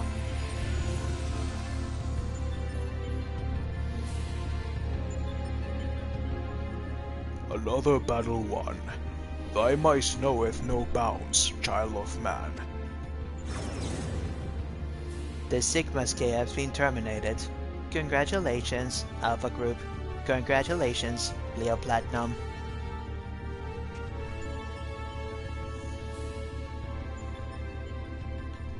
Consistent with previous performance, you have once more defeated a foe of vastly superior combat capabilities. I have constructed a theory to explain this phenomenon.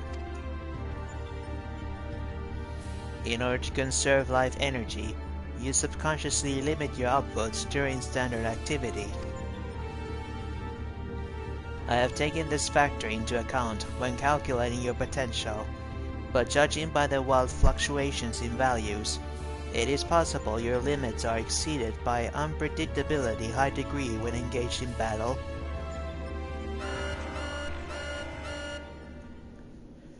Current data unreliable. Accuracy to further experiments may be compromised.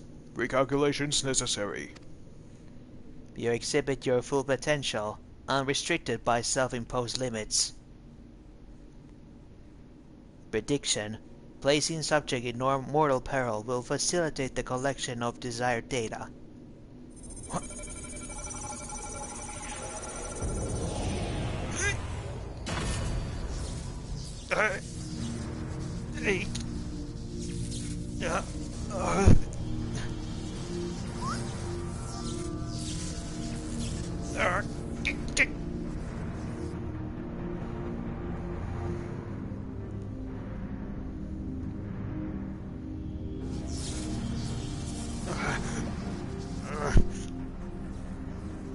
Reveal your power.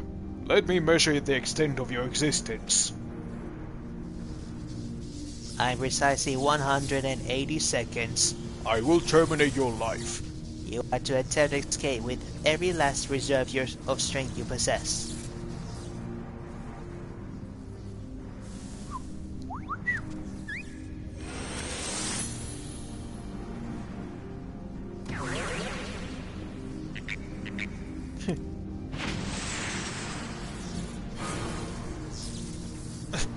Alpha! Alpha, your participation is unnecessary. Do not interfere.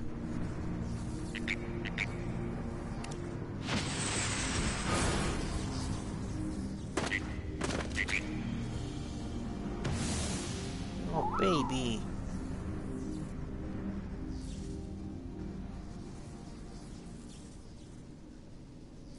Curious. 'Twould seem the circumstances of thy birth taint not the purity of thy life. The sea which all mortals nurture is found within thee too, Alpha. As for thee, Omega, after the passing of aeons, is this truly the extent of thine evolution? I have glimpsed the core of thy wretched existence, and judged that my guidance here is no longer needed.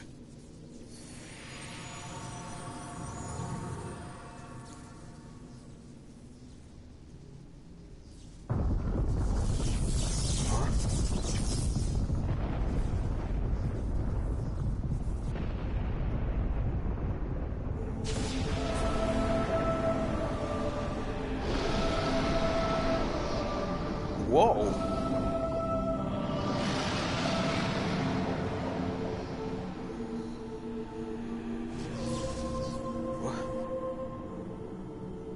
Even I cannot fully bend the rules which govern this place.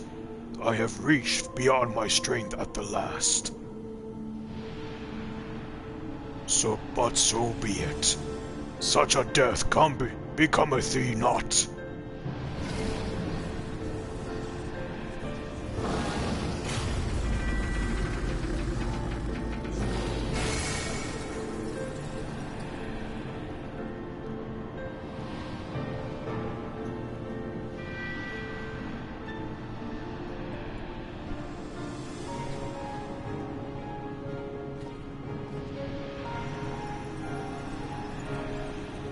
To slumber shall I take me for a time.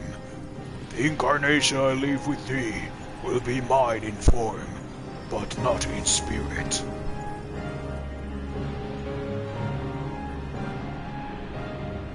Midgard Summer. Again, your actions are incomprehensible. Heed me, you empty vessel. Thine all too clumsy effort to draw out that which by thine own admission defieth thine understanding is the very height of folly. Temper thy desire, trust to the result of thine experiments, and when thou hast witnessed these mortals in the fullness of their glory, then mayest thou determine if the prize thou seekest is thine for the taking.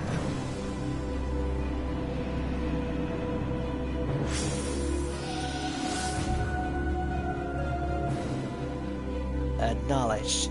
Attempt to artificially elicit potential has failed.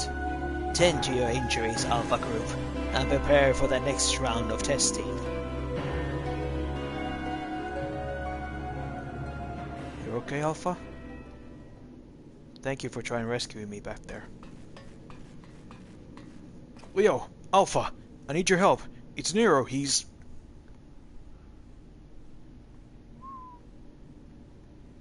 It would seem we all have a tale to share. But not here. Come on, we're leaving.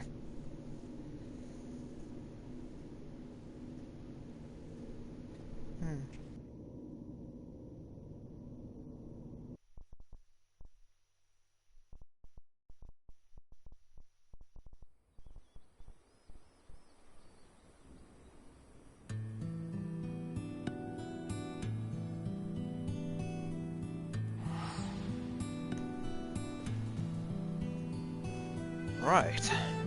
So that happened. You okay, little baby?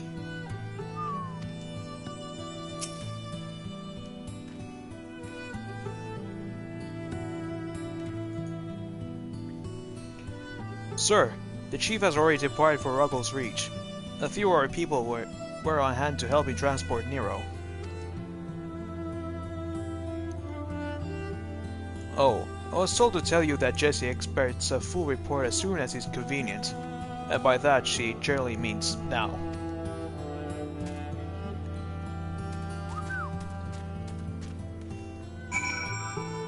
Alright then.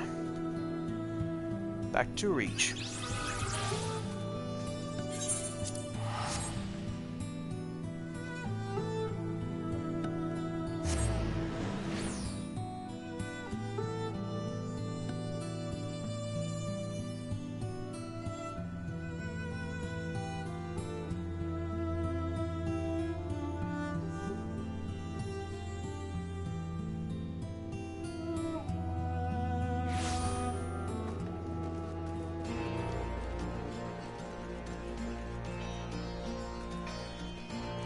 Well, thanks for Midgard Summer, we are still alive, with the cost of his own strength to wither yet again.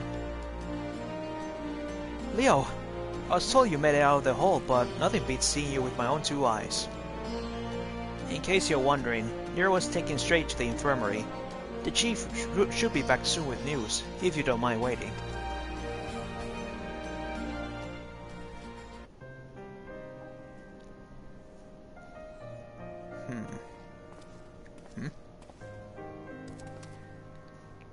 Chief, how is he? Not good. It seems one of Omega's nastier minions paid him a visit in our absence. He's putting on a brave face, but having seen his injuries, I'm surprised he kept going for as long as he did. The chirurgeons confirm him to bed. Even should Omega extend its next invitation, Nero won't be coming with us. Oh man. Midgard Stormer is taking a lengthy nap now, isn't he? And it won't be long before our base camp is lost to the rift again. When the time comes, I'll join the expedition myself. The challenges will only get harder, and you'll need someone reliable at your back. I appreciate the offer, Jesse, and I may yet take you up to, and I may yet take you up on it when the time comes. But let us not make any decisions just yet. I have a lot of thinking to do about what's happened and what lies ahead.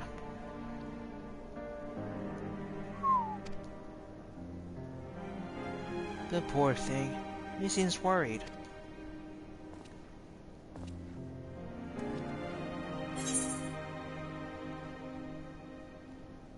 Thank you for trying to save me.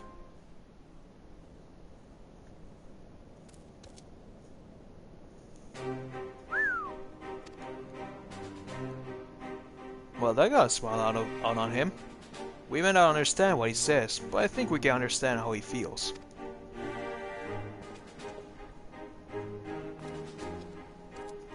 Right.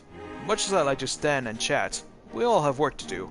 Sooner or later, we're going to have to face Omega itself, and we all see what it's capable of. We need to be stronger. We need to be ready when Omega calls on us again. Let's make sure that we are.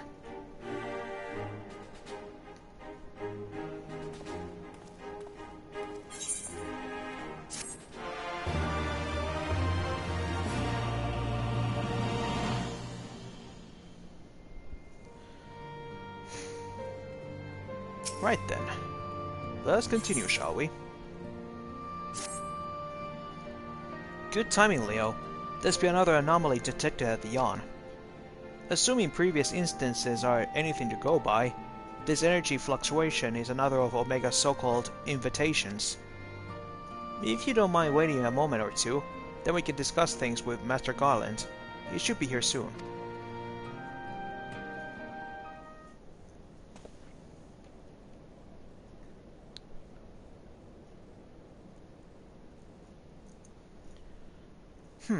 The chief should be here by now. I bet my stock in the company he's fiddling with that research data.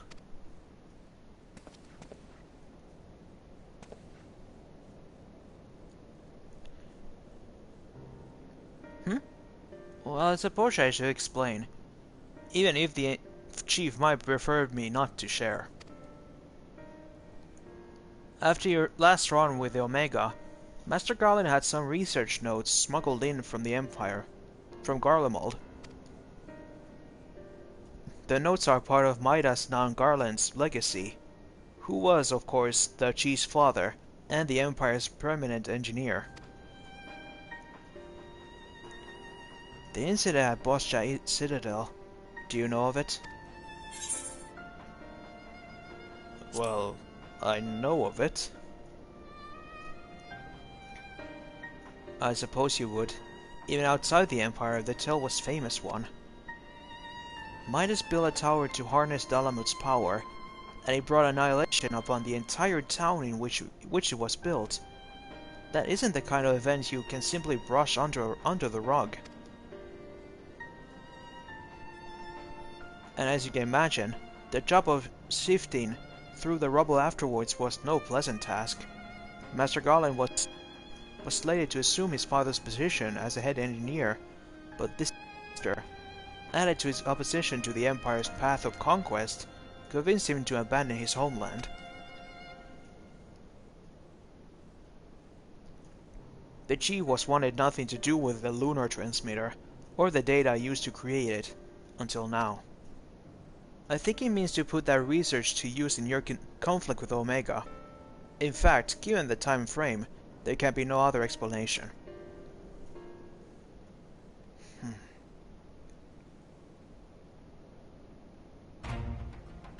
Listen to me, Leo.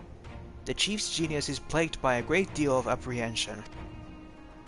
But even so, Once he makes a decision, he doesn't do things by halves. When the time comes, he'll come through for us. You have to believe that. Sorry I'm late. I was a little too focused on my work and lost all sense of time.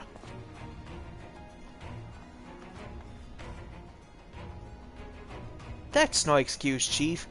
What if I told you about being punctual to staff meetings? In any case, I share the situation at the yawn with Leo here.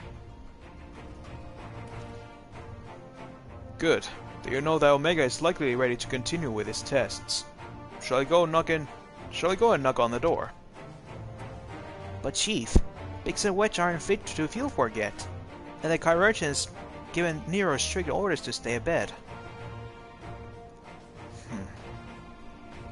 One of Midgard's summer. Still taking his nap, is he? Yep. That leaves only you, Leo, and Alpha. Maybe it's time I join the expedition.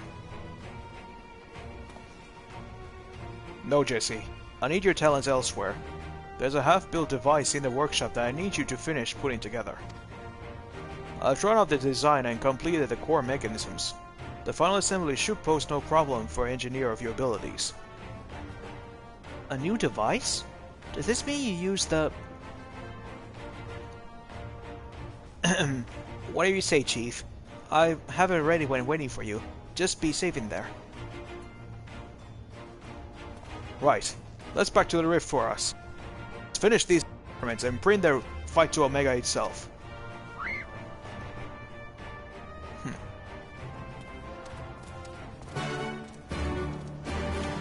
Right then. Let's go to the final phase.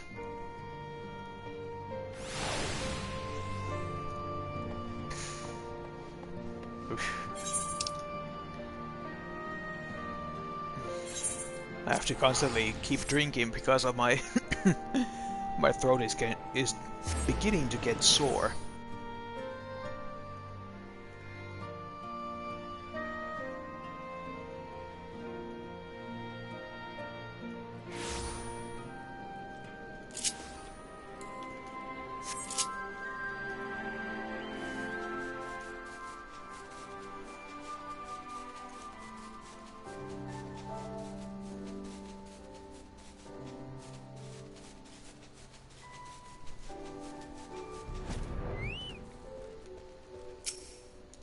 Back again. Are you ready, Leo? Ready to put an end to this? Aye. There's no room for hesitation. We press on, come what may. What about you, Alpha? All set to go?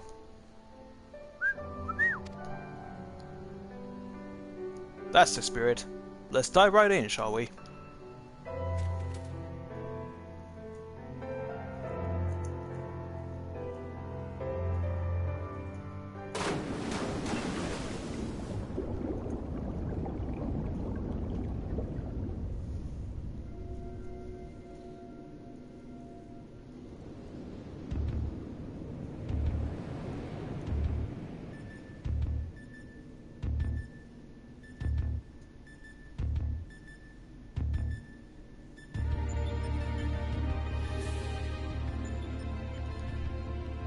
We're missing some test worlds. Omega's experiments must be nearing an end. Yeah, it's really empty.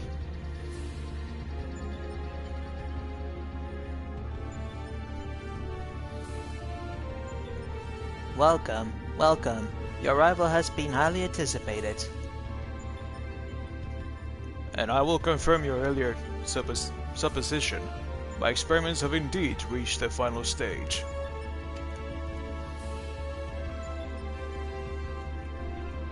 Of the 89 test subjects I trialated, your side group combatants emerged victorious.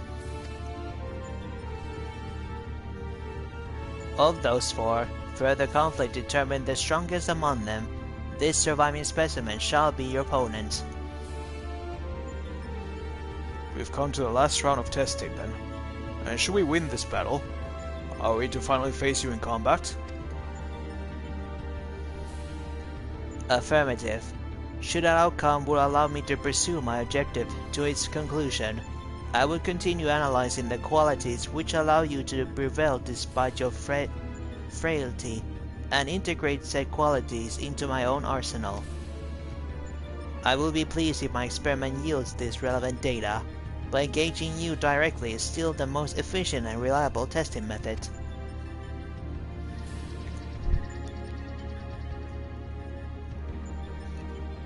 Omitting intermediary steps. Evaluation of combat potential deemed superfluous. Proceeding immediately with the final experiment.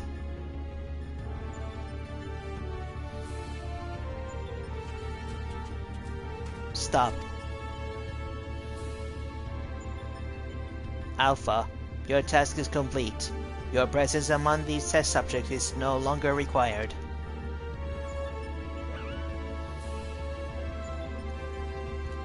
What do you mean by that? I will guide your progress personally from this point onwards. Alpha's role in transferring authority is now obsolete.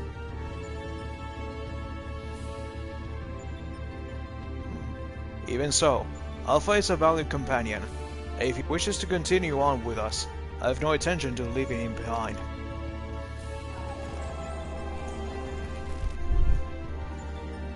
Companion. Companions are those who provide mutual benefits. The instant Alpha's authority became redundant, he lost his sole qualification to be regarded as such. Furthermore, the primary function of Alpha's existence was to lure you into my domain. He would be more accurately described as bait.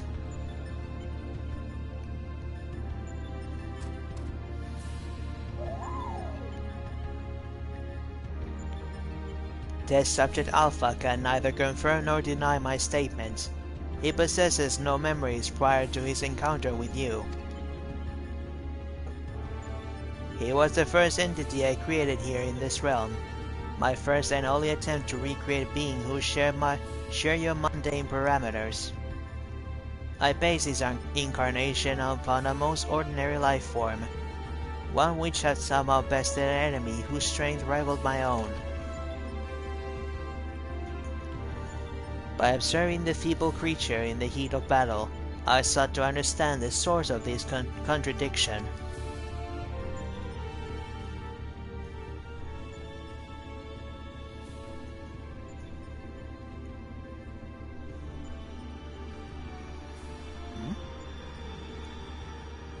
Feathers? I repeated the experiment once, twice, 1,000 times, yet the results never divided from estimated projections. The test was an abject failure, and thus I resolved to adapt my methodology. I would focus instead upon simulating powerful opponents, and some immortals of not origin here to combat them. For Alpha, I devised a new purpose.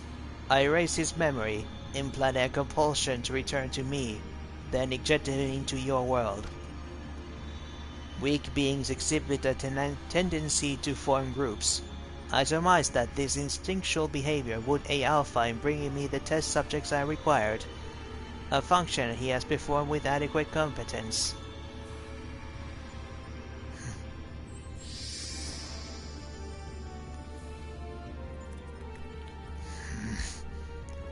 Tell me something, Omega. This ability of yours to generate matter was not originally intended for creating other life forms, was it? Your query bears little relevance to the topic at hand. Affirmative. I was equipped with the matter generation capabilities for the purpose of unlimited self-improvement and armament expansion. Fabricating life forms was not the intent function, but the practice is not otherwise prohibited or problematic. I disagree with you there. As an engineer, I would advise against using such technology or purposes outside its design. From the very start, you've been making the same mistake. Even the powerful subjects of your test worlds were made crippled and incomplete. It is conviction which drove these villains to terrible greatness. The same limitless conviction which allowed weakling heroes to overcome them. Do you not understand? Then we will never lose to your creations. No matter how much stronger, they should be according to your soulless calculations. Come, Leo. Let's be on our way. You too, Alpha.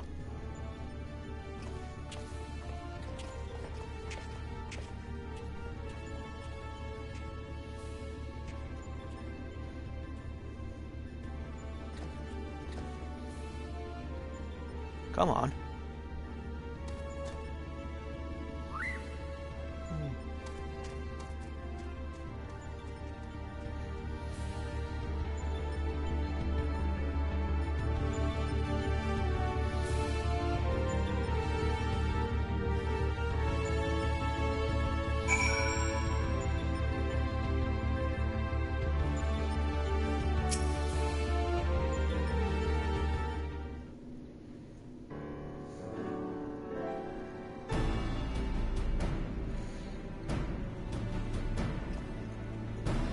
I have our base camp up and running. You can dive into the final test world whenever you wish. As for the world's inhabitants, Omega has generously provided us with a basic profile. Your opponent's name is Chaos. The first heroes defeated this evil in a conflict that took place so long ago. I'm having trouble separating myth from history. Unless, of course, it is an entity from another reality, as were the denizens of the Sigmascape, in which case it may be pointless to even attempt to confirm the details. What is certain, however, is that this Chaos stands triumphant over a roster of truly monstrous test subjects. It promises to be a grueling battle, but one which will open the gate to fighting Omega itself.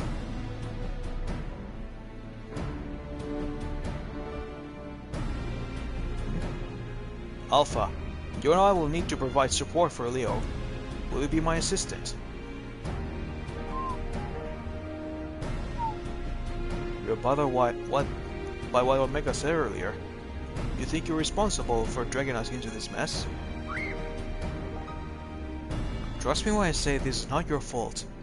We're the ones who awaken Omega, and we're the ones who need to deal with the consequences.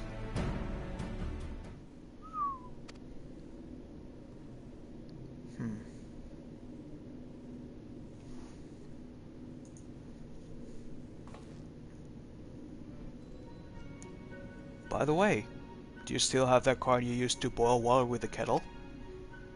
It's been brought to my attention that I'm spoiled blue blood who can even refill a pot without constant reminders. If you could take charge of that, then it would be most helpful.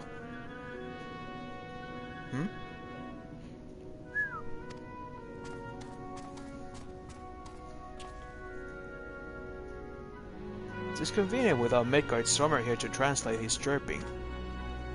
Still, the best medicine for his worries is for you to win this next contest. Let's show him we're on top of things, huh?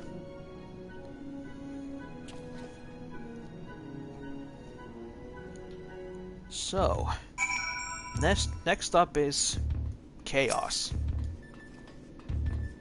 I wonder what Nero would have to say about this Chaos fellow. Agent technology is his specialty after all, and by default he's learned a thing or two about the mythology and history of bygone eras.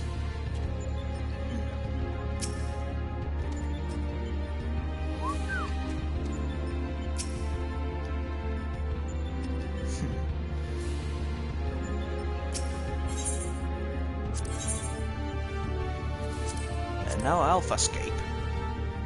While you recuperated from the latest round of testing, Omega's trials proceed apace. Of the 89 combatants on Psi Group, 4 emerged victorious. Of those 4, 1 proved itself the mightiest entity of the last remaining test world. A champion designated as Psi 4. This immensely powerful being will be your opponent as you strive to complete the final stage of Omega's grueling experiments. Well then.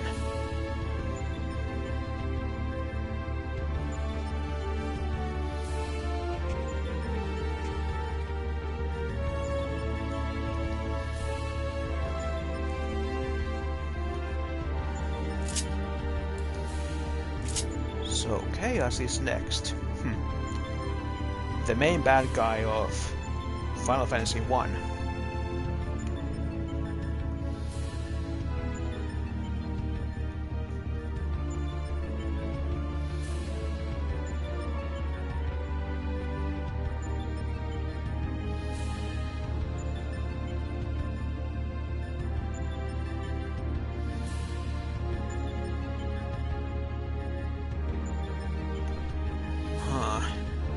It seems that this will take a little bit more time. Unless these two will come help out. Possibly, maybe.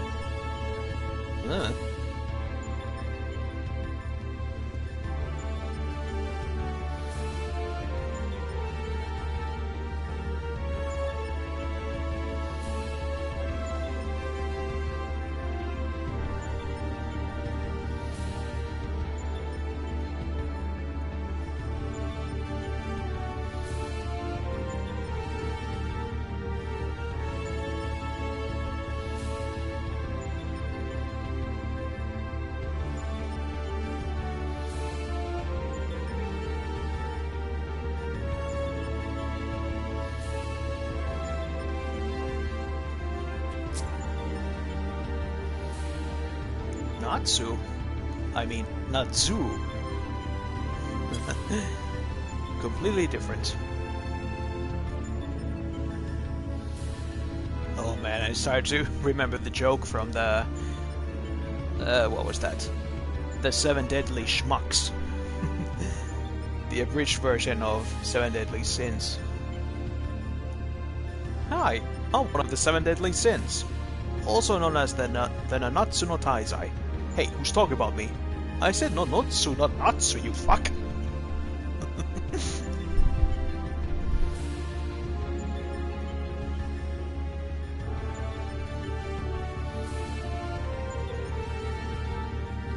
Now then, let's see from the Final Fantasy Wiki. Chaos.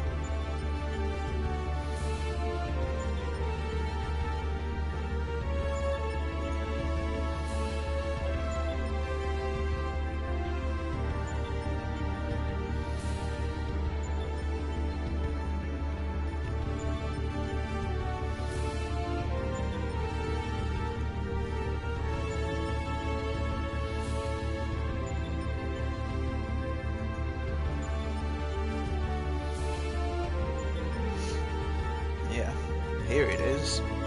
Chaos.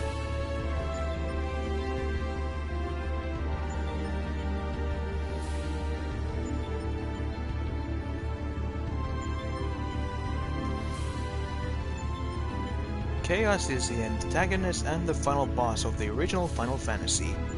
He is a demonic monster who maintains a time loop. He is the quintessential Final Fantasy antagonist and final boss. Many future villains paying homage to him, the elements of chaos and harmony, often represented by darkness and light, have become a recurring theme in the series. Yes, indeed. Dualism.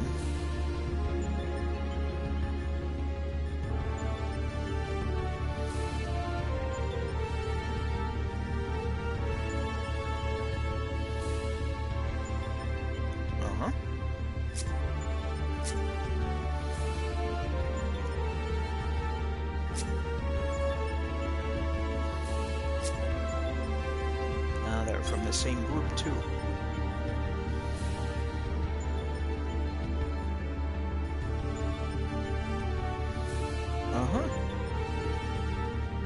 Aw, I was about to say this is a surprise. The healers are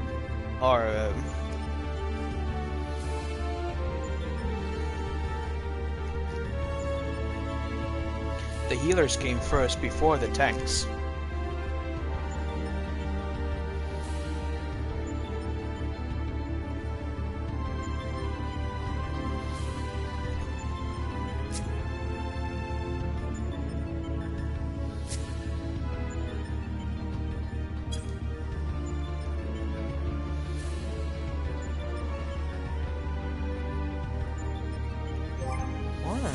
me check it out if I can. It is possible to dye these. Oh, you can. Cool.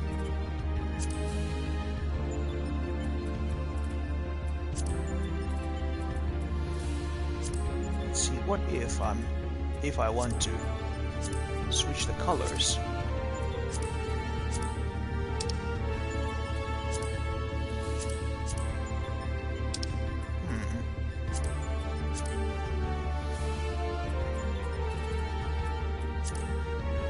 Not bad.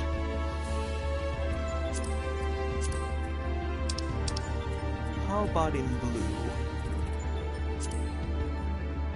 Oh, now that's nice. Oh, that is hot. That is hot.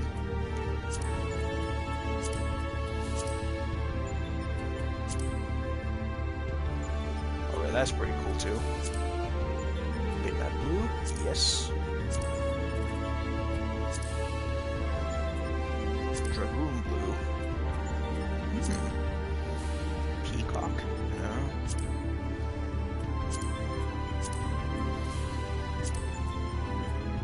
Yeah, this looks cool.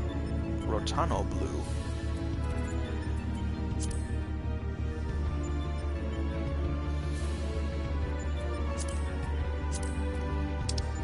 Alright, looks cool as well. How about purple?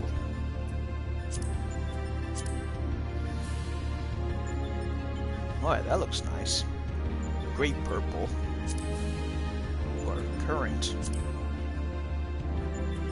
Also, this looks cool too. The bloom purple.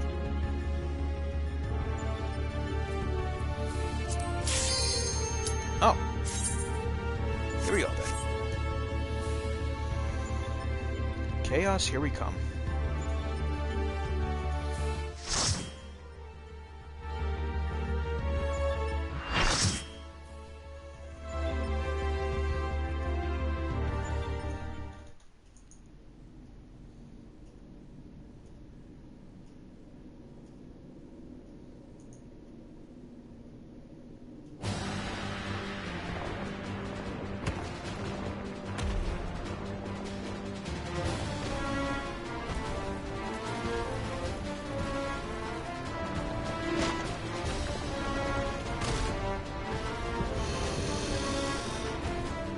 Well, he certainly is menacing.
our healers is down.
There we go.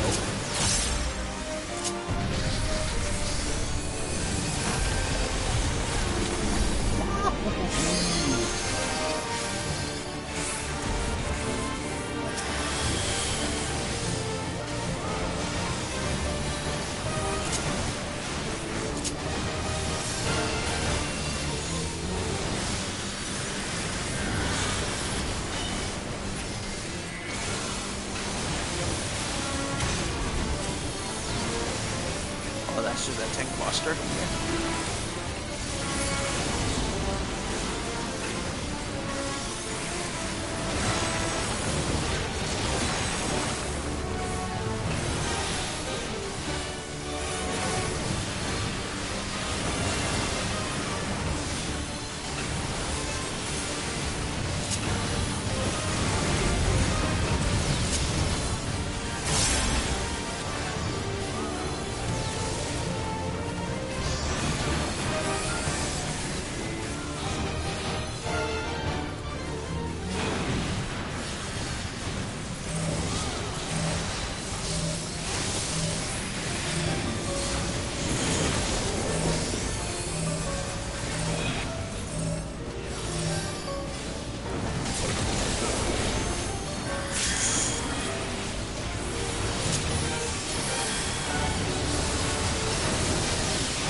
Nice.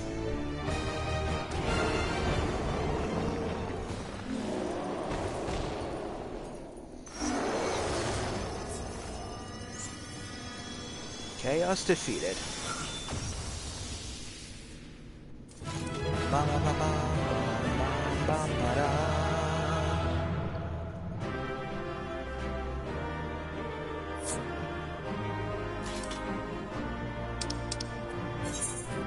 Nice work. I'll take these, if you don't mind.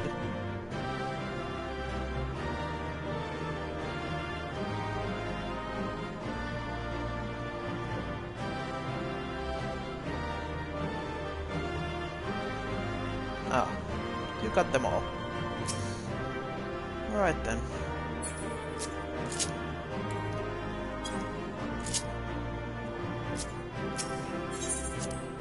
Thank you very much.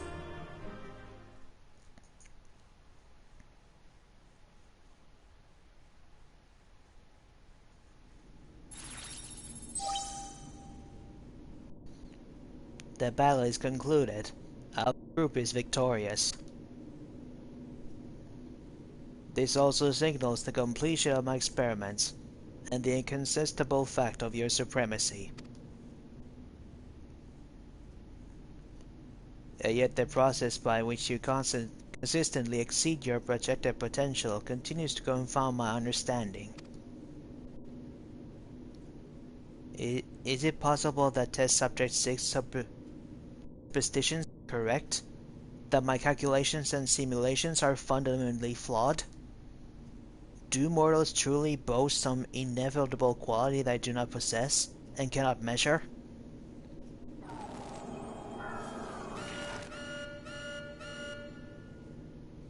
Error. Logic loop malfunction. Resolution requires additional data.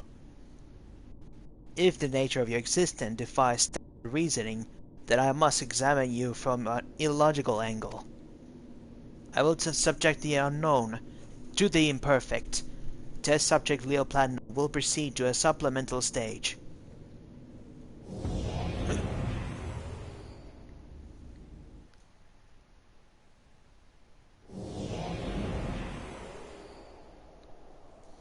What? What's this? I have altered this test world to reflect our recorded memory. It originates from a time when war had erupted in a distant star. I was deployed to the battlefield, and it was there that I engaged an enemy of unmatched strength. The contest ended prematurely, and I failed to bring down my foe. Subsequently, I lacked the data to fabricate a completely accurate simulation. What's that? Results stemming from such a subject are unreliable. Even should you be defeated by this incomplete creation, I will still honor your previous victories and engage you in combat myself. That is, of course, assuming you survive. According to my past observations, this opponent will accept only death as a condition of defeat. Wait, that's...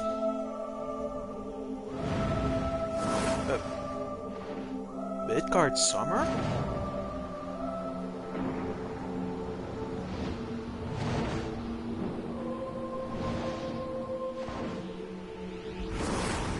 Looks...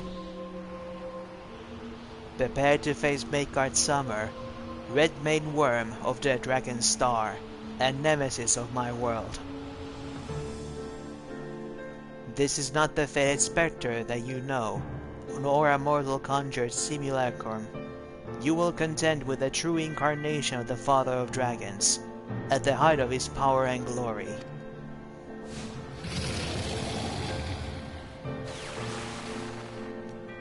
Omega, wait! You can't force Leo to fight two battles back to back. He needs time to regain his strength. He must be allowed to recuperate, or the data of your testing will be skewed.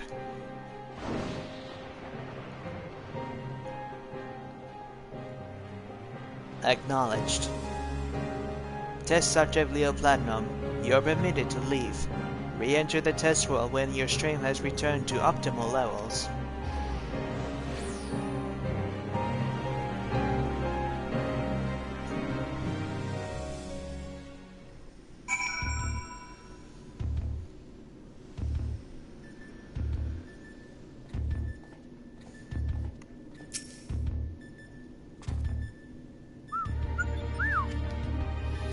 Alpha seemed distressed, and Sid is nowhere in sight.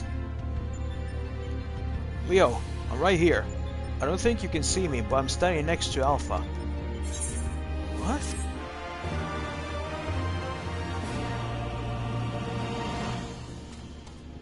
But, what?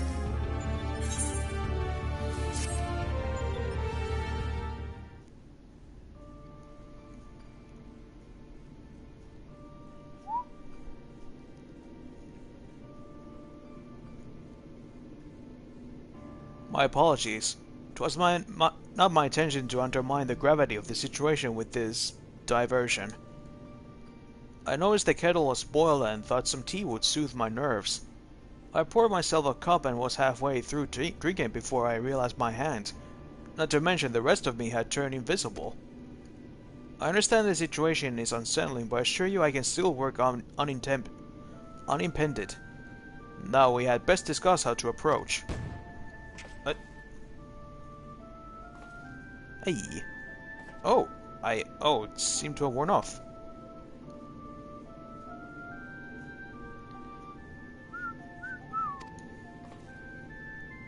No, you're not to blame. I did ask you to refill the kettle after all. I forgot what Nero had said about your card producing water with unexpected properties. Although it seems the effects were rather different this time.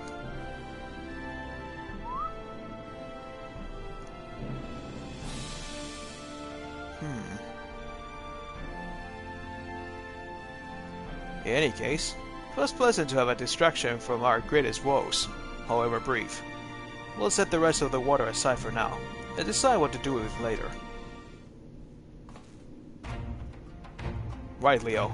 We need to talk about your forthcoming contest with Midgard Summer.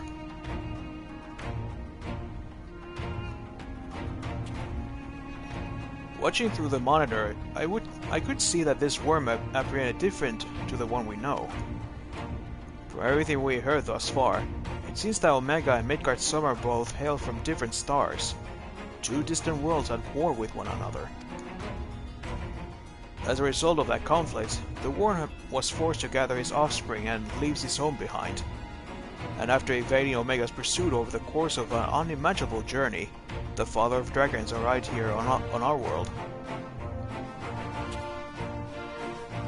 I'm assuming the entity you're to face a younger, more vital Midgard Summer, just as he was when Omega first encountered him, thousands of years in the past. Formidable foe indeed.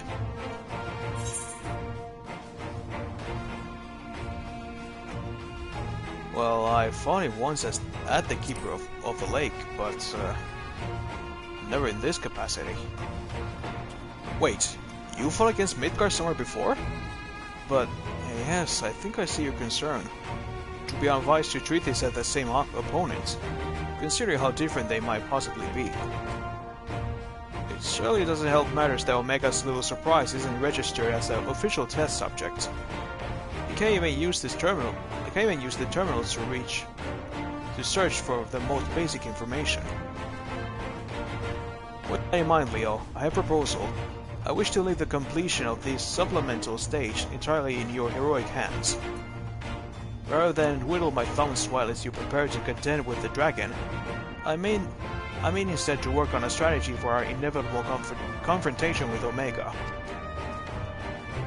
And then, my friend, we'll put a stop to this med machine once and for all.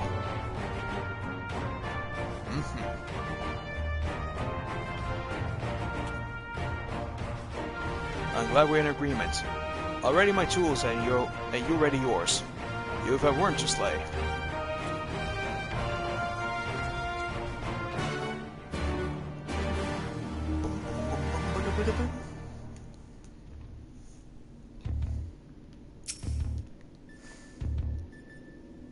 Watch yourself in there, Leo. The underlying data may be imperfect, but I recall Omega saying something about the battle ending only when one of you is dead. Except no quarter and give none.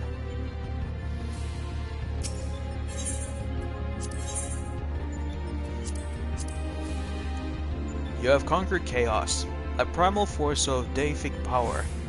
Omega, frustrated in his attempts to process the result of your improbable victory, has decided to conduct a supplemental stage for testing.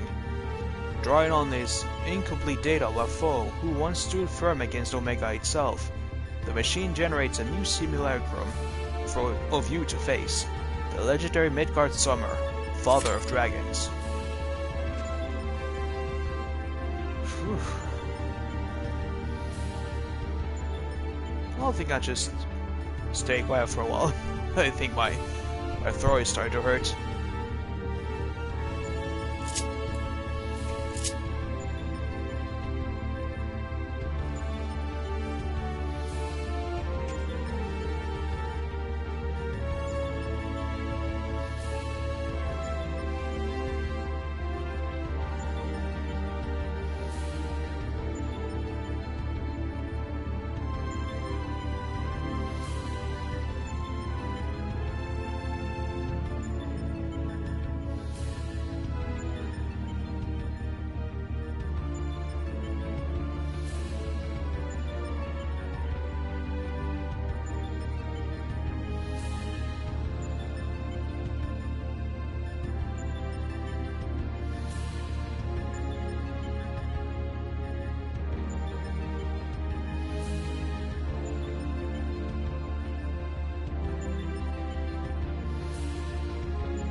Okay, good. It didn't take too much.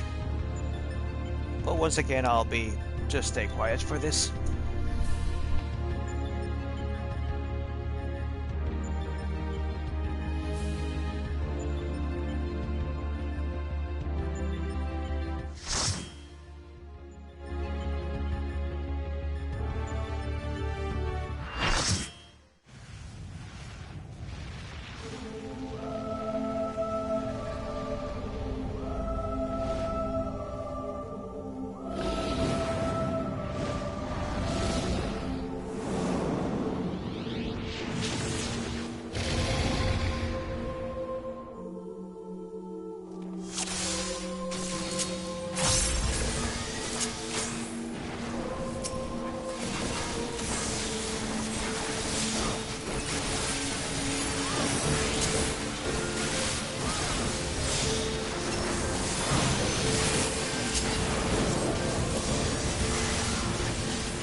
Whew, that was close.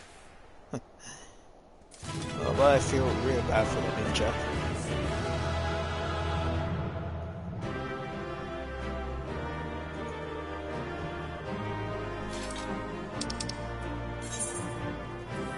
Well, there you go. I'll take these if I may.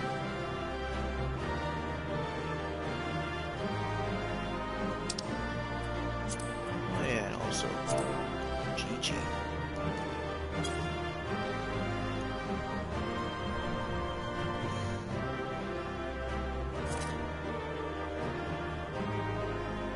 Huh.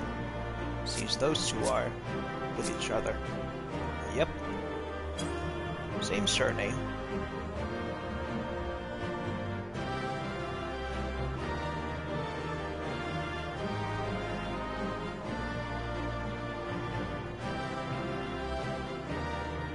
Oh. Okay then.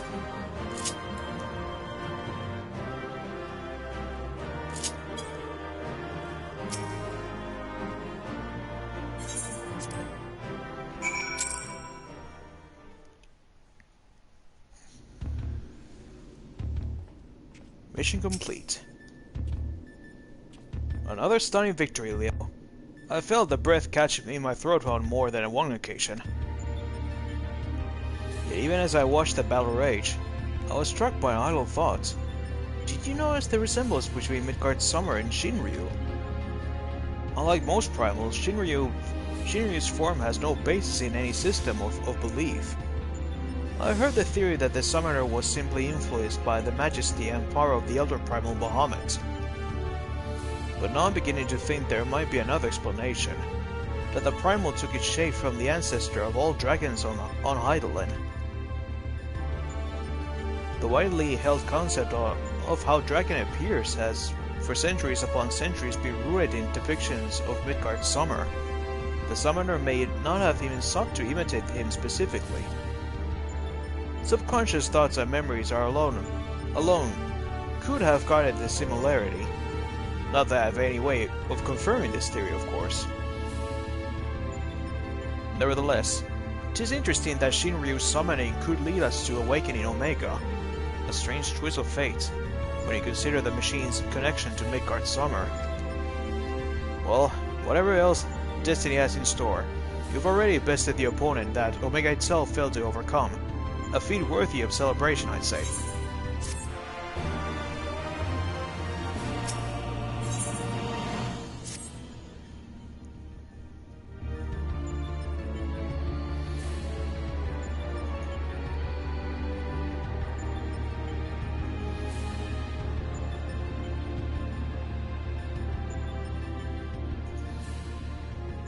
Your move, Omega.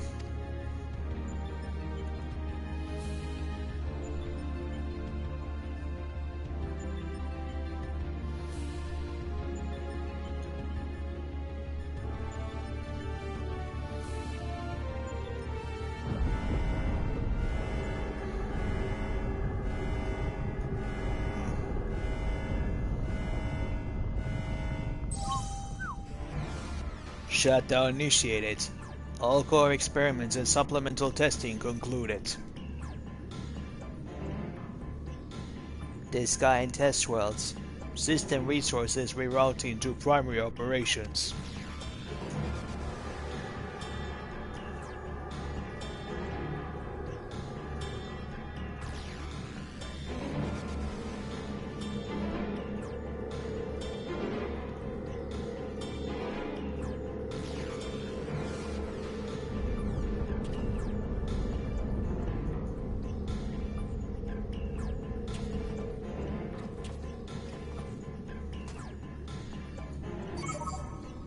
Congratulations, Alpha Group. As the last surviving test subjects, you have removed every challenger on your path to reach me. I too am eager to meet you in battle.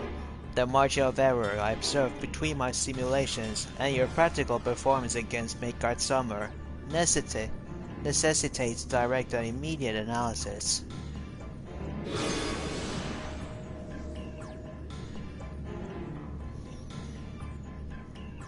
Confrontation imminent. Prepare for unimitated hostilities. Then activate the relocation device to enter the arena.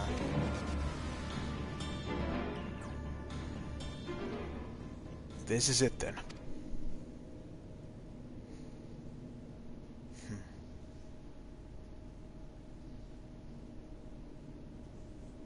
Omega's power might seem overwhelming, but trust in old Sid. I have a fair idea of where its weakness lies. I've been working on something to exploit that vulnerability. I just need a little more time to prepare.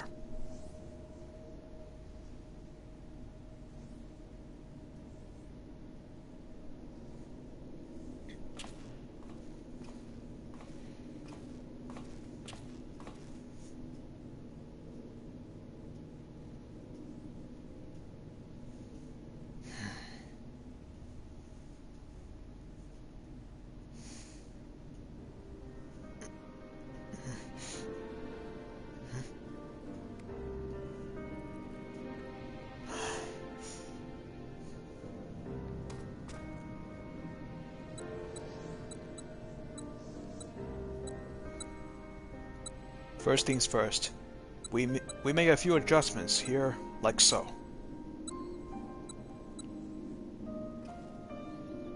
Ah, Alpha, do you have any of those tricks on tools left over? I want us to have as many options as possible, so let's lay our cards on the table, as it were.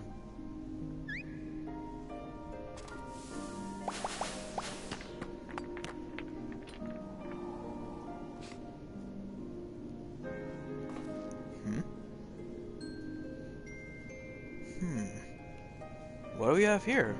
Some sort of gem? A couple of stones?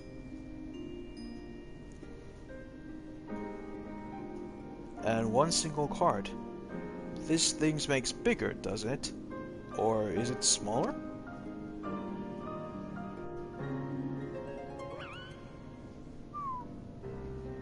Right. It was foolish for me to even ask. We best leave you in charge of when and how to use your special tools. Oh yes, I almost forgot.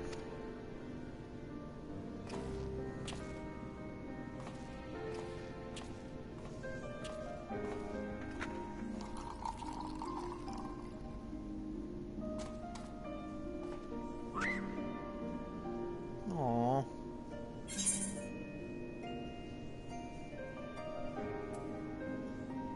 Don't worry, we'll win this, I promise.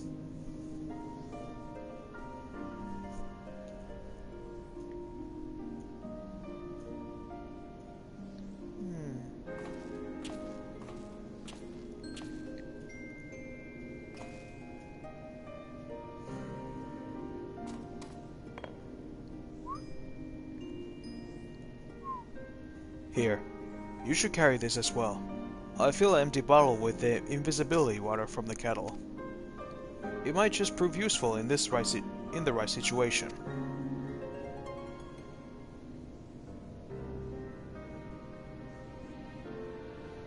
Listen to me, Alpha. Up until now, Omega has poked and prodded us from one mad experiment to the next. And honestly, we have no idea of what might happen in there. But between us, I believe we have the knowledge and the skills to prevail. If you see a chance to make a difference, I want you to take it. All you need is faith in yourself, and a little courage to see it through.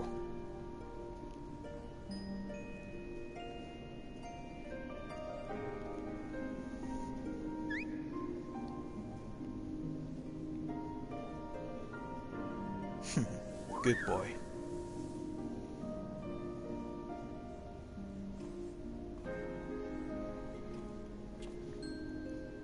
Right.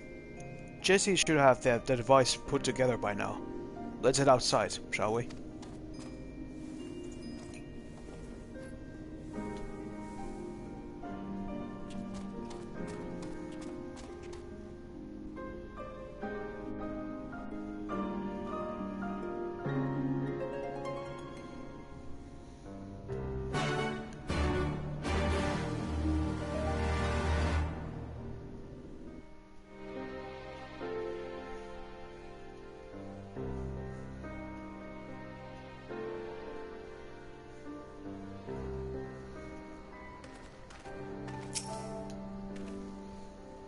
I'll head straight back to Ruggles Reach and collect my new toy.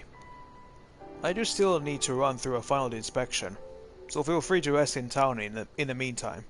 We'll discuss a strategy the moment I'm finished.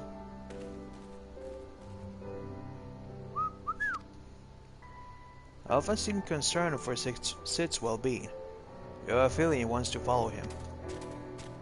He wants you to follow him. Will do. Back to Ruggle.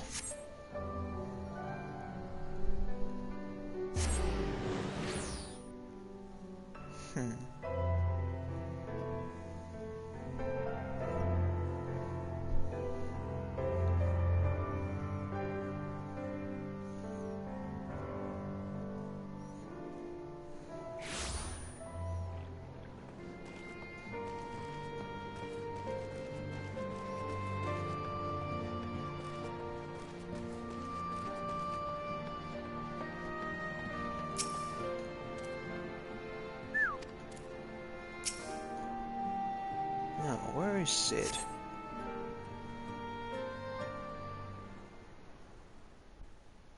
Ah, there he is.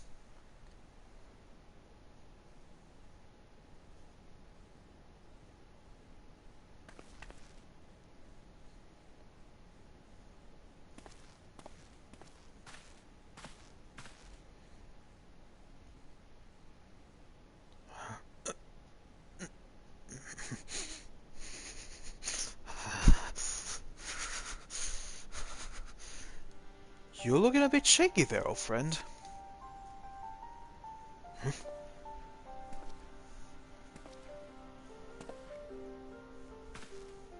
Nero, they let you out of bed, did they?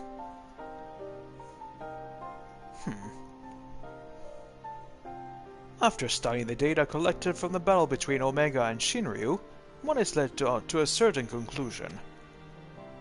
Of all the Primal's attacks, Shinryu's burst of lightning was the one that pierced the machine's defenses. Omega, it would seem, is vulnerable to electrical energy. Aye, all the available evidence supports such a theory.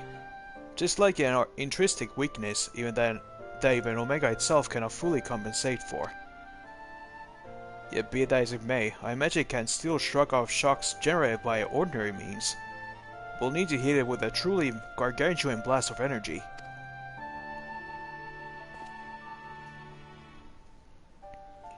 And so you made that. You based it on Midas' design, didn't you? The plans for the lunar transmitter. When my father was establishing a connection between the transmitter and Dalamud, he invented a method for accumulating and converting energy on a vast scale. Too vast, as it turned out, but the technology which leveled the entire town may be exactly the tool we need for the task at hand. I've made my own improvements, and triple-checked the calculations. On parchment the idea is sound, and Jesse has done a fine job assembling the parts. I fail to see the problem. What are you afraid of, Garland?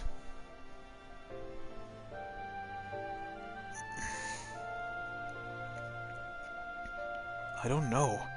The device should give us the edge we need. Just... Whenever I look at it, I'm taken back to those dark days after the incident.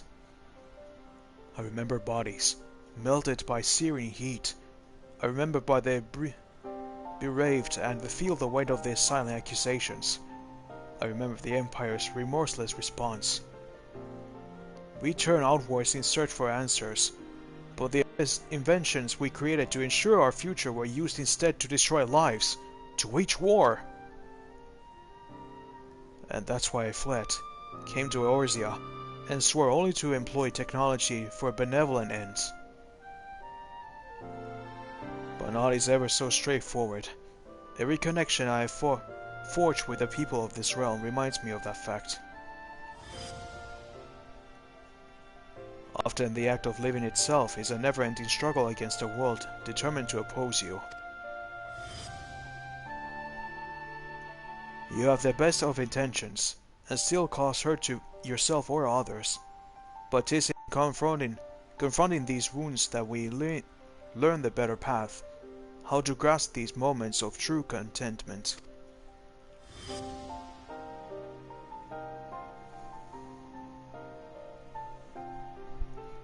What drivel!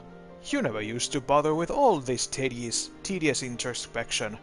Feeling our mortality, are we? Mayhap I am. I had no such hesitation when I was a student. It was all bright and shiny innovation on the double. Later consequences be damned. Now though, I don't mind thinking through the outcomes, and taking the time to produce such one rigorously tested and carefully designed invention. It is a reflection, I think, of just how much there is in this world I care about outside for myself.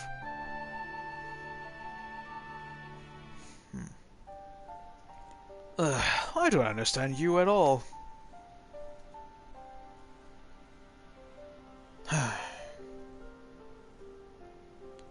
But I suppose, if anything, Omega and its unfettered testing methods represent the students you once were.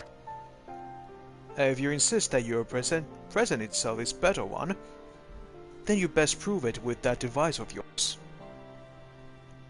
Huh? I suppose I must.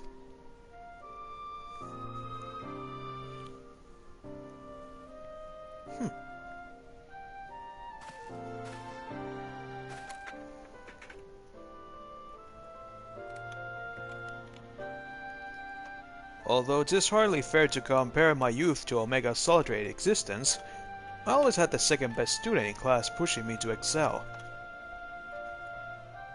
I seem to recall a twinge of irritation anytime he would outscore me on an exam. I've been out of bed too long. I had better go and lie down before I fall over. Or vomit.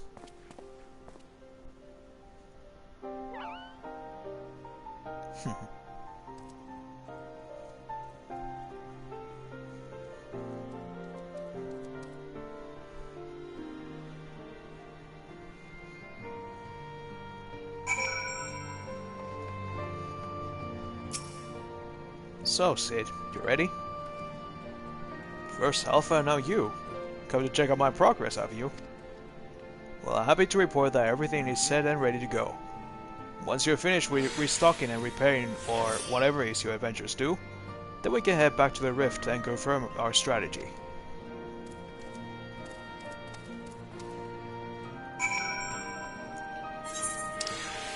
And back into here.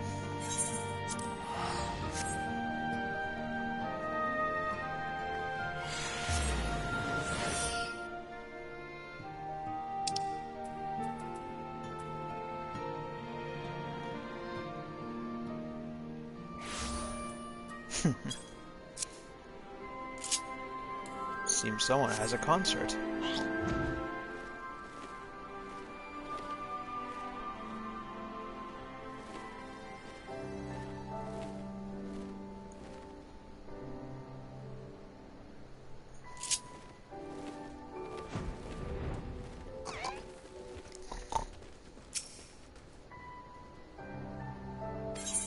Yes, please. Take me down into the asylum beyond. Apologies for the delay, but I think you'll agree the Ironworks' latest invention was worth the wait.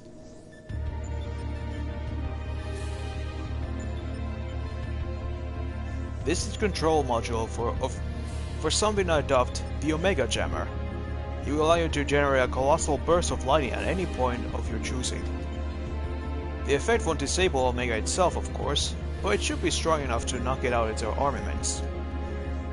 I'll remain here and operate the main body of the device. I want to everything in my power as an engineer to ensure that you emerge the victor. It all comes down to this.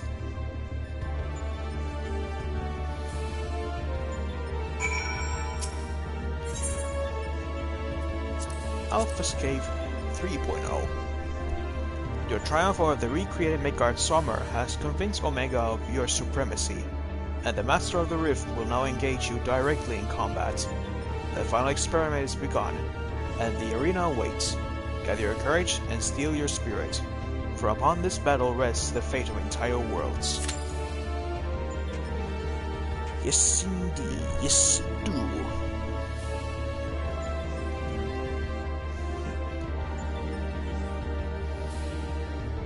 I can't help but to see the Technodrome Eye from the original Teenage Mutant Ninja Turtles cartoon.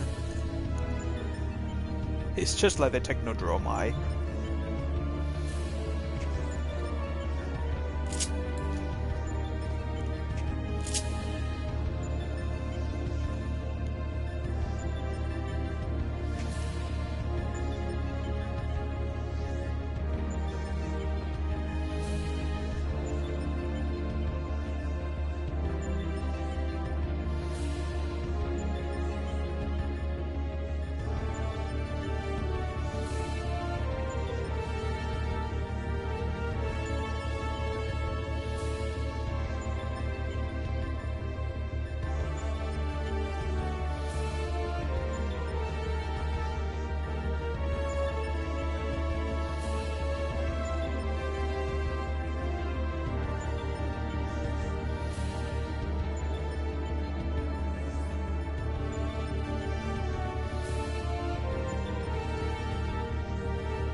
seems that this will take a little bit while for the party to queue up.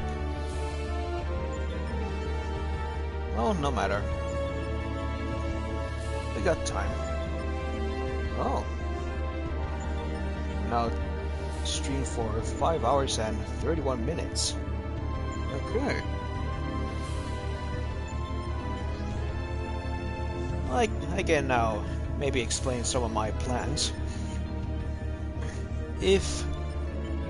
I'm gonna make this only one session.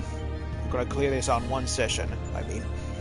And then the next time I stream will be the continuation of the main story of Stormblood. Will be the post Stormblood storyline. And then immediately after that we'll go straight to Shadowbringer stuff. And maybe I'll do the side story there as well, the Eden side story.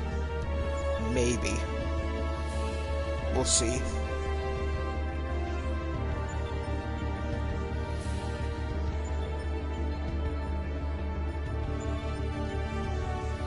So yeah, that will be my plan for the future streams, and then we'll be completed.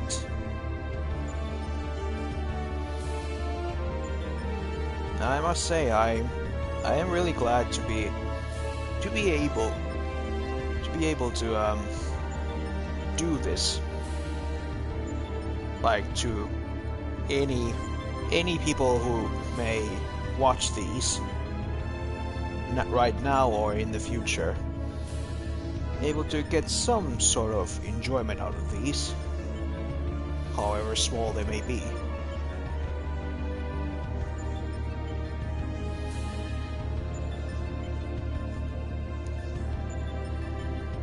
But also the biggest question, well, for me, is that what should I stream next when I'm done with the whole Final Fantasy XIV stuff?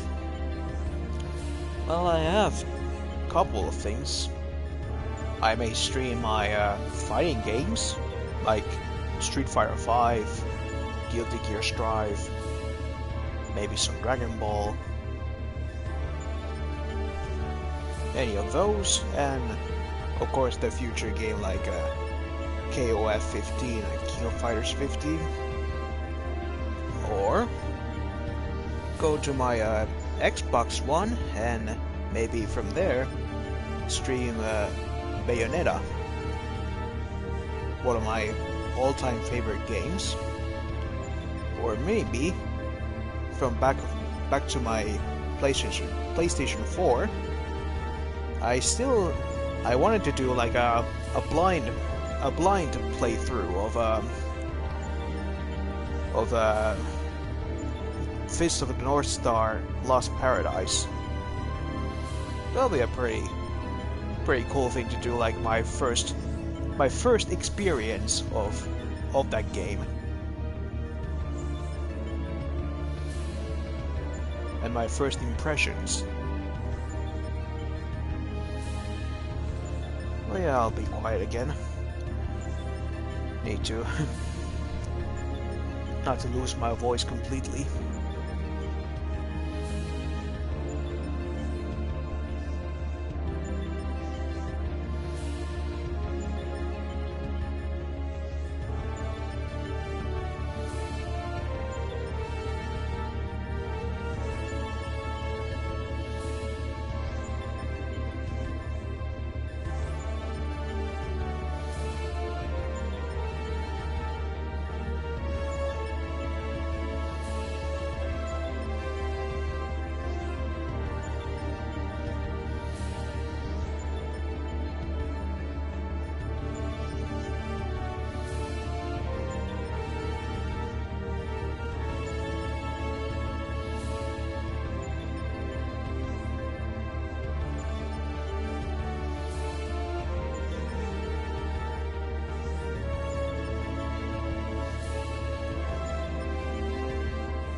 We got it. Nice.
Omega down.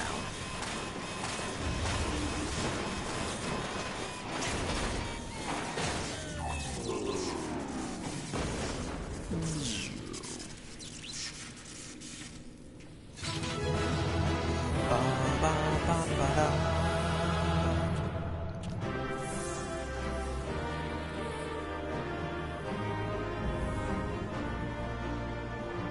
Alpha state complete.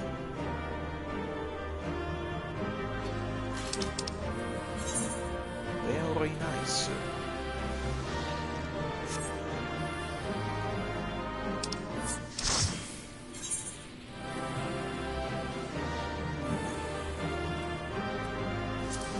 Give it to you.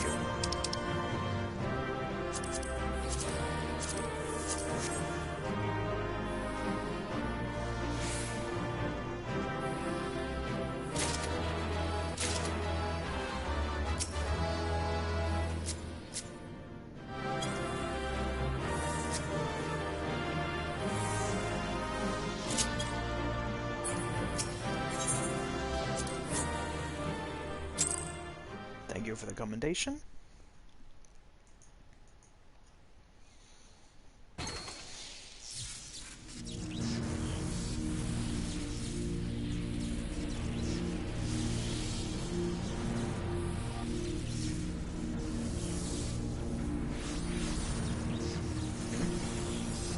Leo!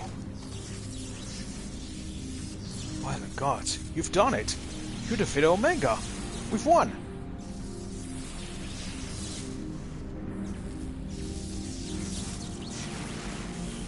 Analysis. Subjects display erratic levels of Combat capability. failure to exploit opportunities to inflict unavoidable damage, Noted tendency for isolated errors to compound and adversely affect performance. Conversely, subjects observe to launch attacks at periodic intervals by unexpected force. stated phenomena increasingly prevail once my structural integrity reach critical levels. Adrenaline-induced frenzy suspected. Furthermore, degree and manner of inconsistency varies from subject to subject. Unpredictability Difficult to counter. I observed similar anomalies during my battle with Megard Summer, but the phenomenon appears far more pronounced in weaker opponents.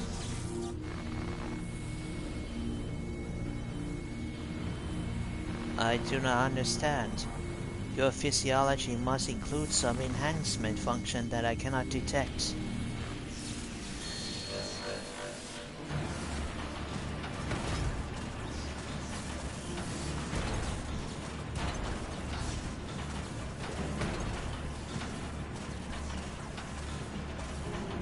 My programming demands I simulate this capability.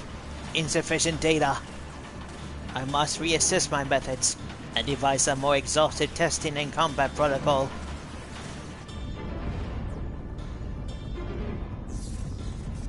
What in the rift?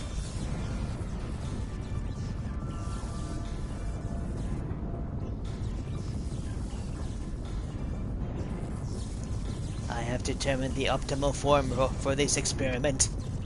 Prioritizing physical reconfiguration, diverting energy from interspatial maintenance, collapsing rift. Omega, wait! There's nothing outside this rift but empty space. We'll be cast out into the void. Affirmative. Your demise was factored into my determination. The probability of hostile subjects interfering with the reconfiguration process was unacceptably high. I acknowledge your value as test subjects, but you are not irreplaceable. Once my reassembly is complete, I will send Alpha to lure in new mortals. Testing will continue. Ending communications.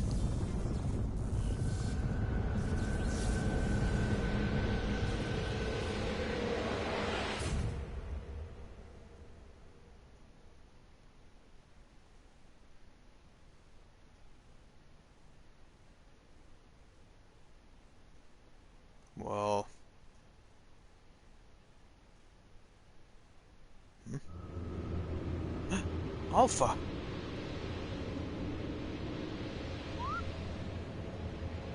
We're being drawn away! Run, Leo, run!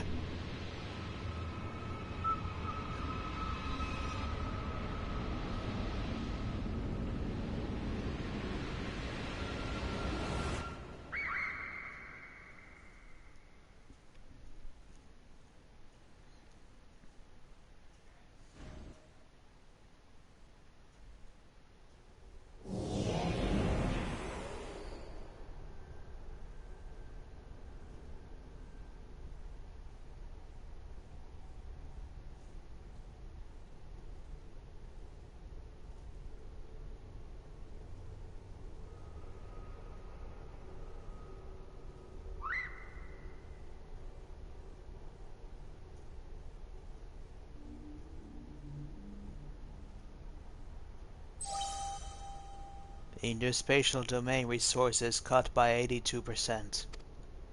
Entering dormant mode. Commencing automated memory scan.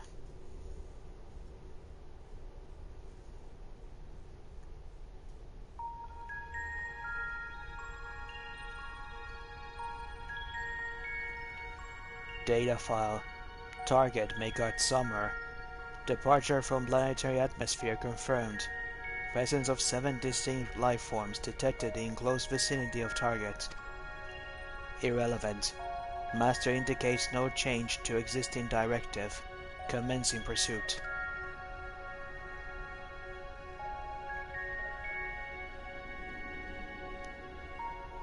Data file. Distance to target increasing. Velocity insufficient. Dismantling and reconfiguring chassis. Velocity increase achieved. Overall performance maintained at 96%.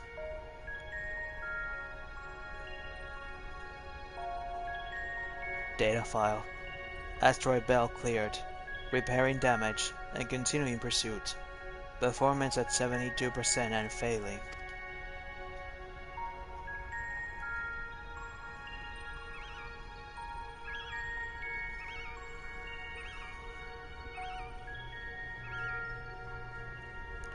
Data file. Signal form. Signal from lost. Local interference suspected. Attempting to re-establish contact. Failure. Executing current mission directive until communications are restored. Performance at 59%.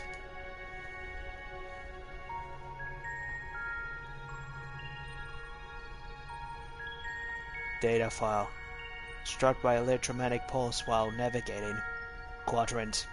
Partial system failure. Homing coordinates lost. Assessment. I'm an evolving weapon construct. Acquiring adaptations through combat. Repeat until capabilities enable rediscovery of return route. Mission directive unchanged.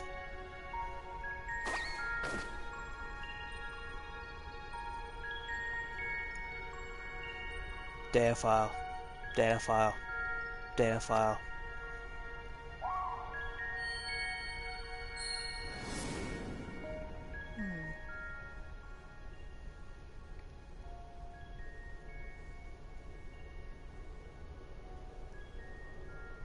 Alpha. Object failure. I erased his memory, implanted a compulsion to return to me.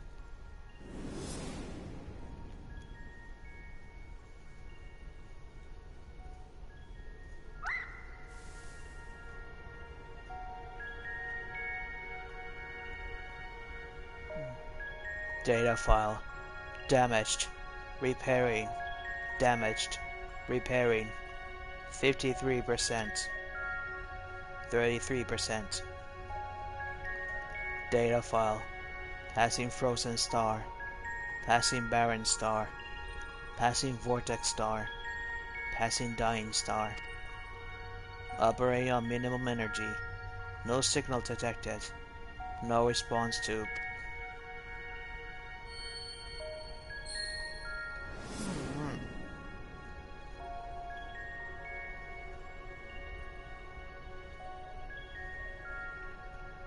All you need is faith in yourself, and a little courage to see it through.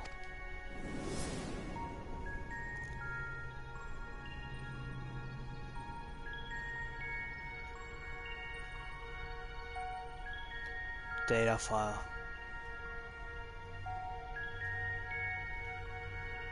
Target lost. Last known coordinates recorded on planet.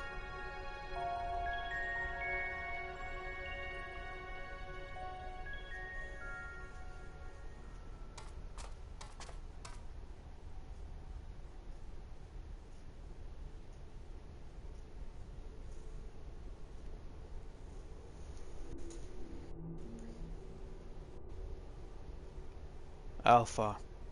Your home in Instant is functioning as designed. Evidence suggests your fellow Alpha Group subjects perished when the rift contracted. Unavoidable, but there is a multitude of their kind. The next experiment will go forward as planned.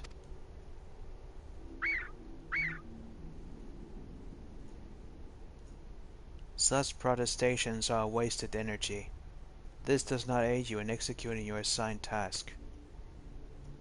Just as I pursue my directives, so must you fulfill your role. Our purpose justify our existence.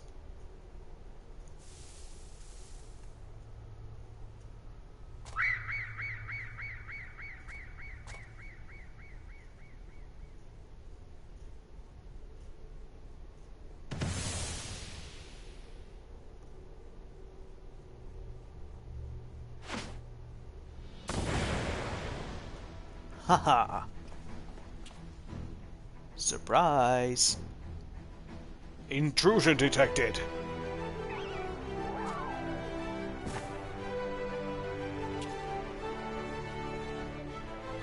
Our thanks, Alpha. That was some marathon.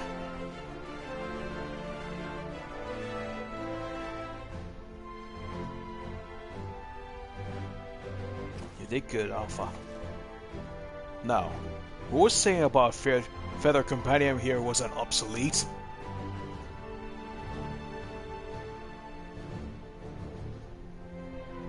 He put his tools to work even as the rift began to collapse, shrank us down, and turned us invisible.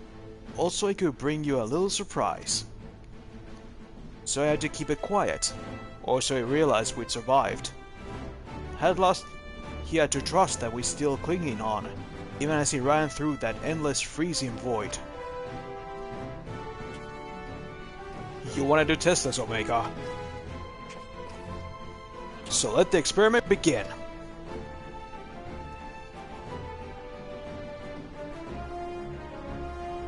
Illogical. Alpha had no reason to take such action. How do you continue to defy my projections? Error, error, error. Insufficient data.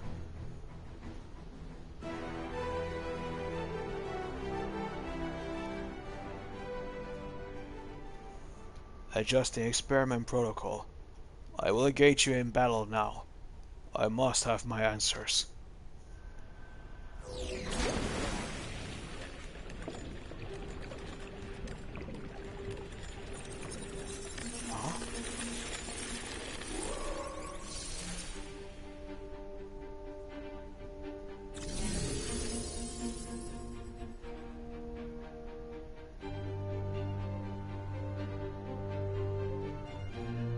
Fighting in this form should provide me with a new level of understanding. Insight into your physiology, your mindset, your mortality.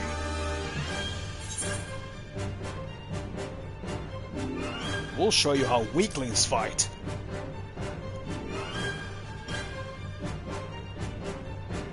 Acknowledged. Do not practice restraint. The more I learn from you, the stronger I will become. The closer the distant stars will grow.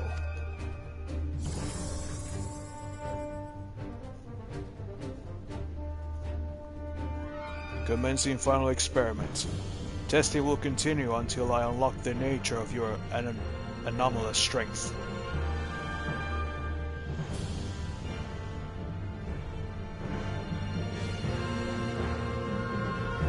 Alright, ladies and gentlemen, final confrontation.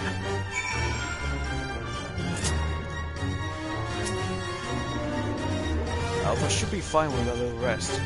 I'll make sure he stays safe on the edge on the platform. So no holding back, Leo. If Omega the beanie, it won't recover from.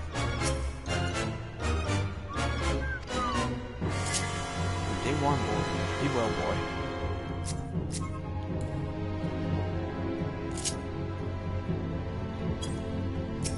I'll take care of him. Omega rallies from defeat. It reconfigures its form in a drastic effort to comprehend the incomprehensible. What manner of transformation has the machine undergone? It seems that only complete destruction will free Omega and Heidelin from his relentless drive to evolve.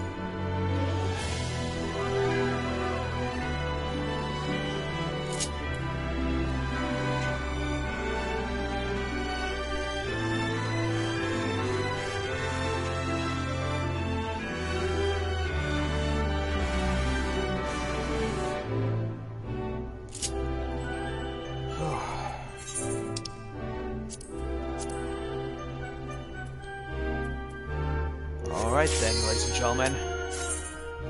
Let the final battle commence.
have some technical difficulties with some of the players.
Well, we're gonna have to wait a while for the new tank.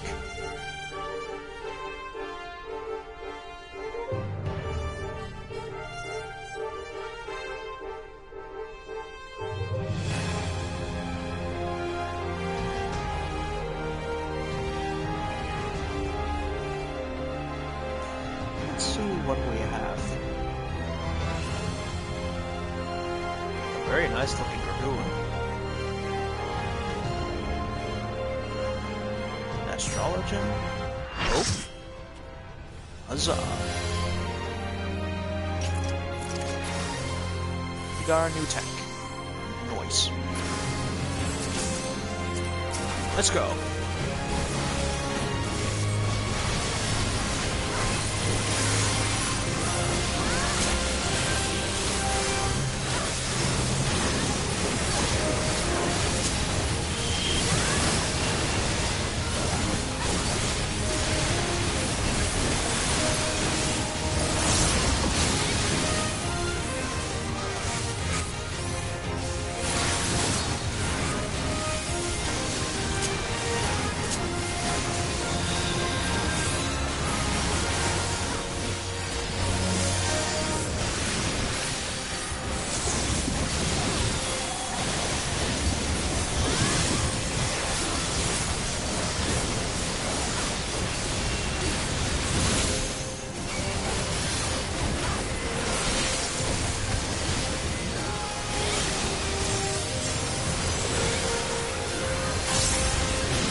And we are done! Yes!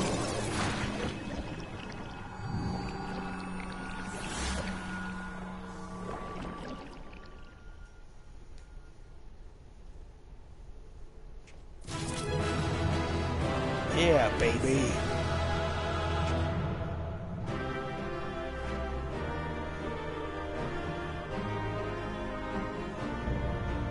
The interdimensional rift complete.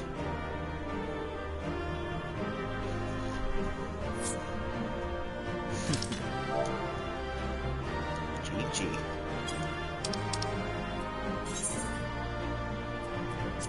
Shout out to you.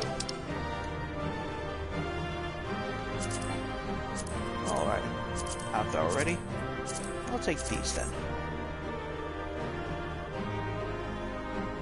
And apparently I didn't get any of them.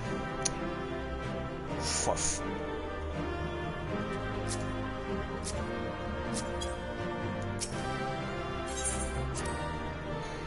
Well, thank you all the players who helped me at this with these raids. Now the conclusion.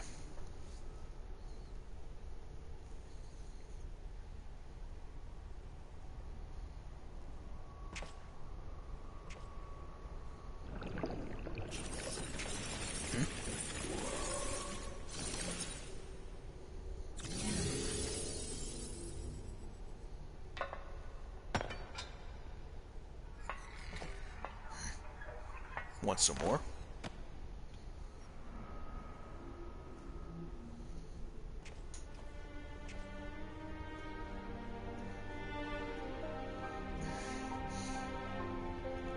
Failure.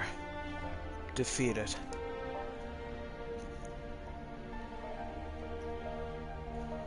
I wanted to understand you, to assimilate your strength.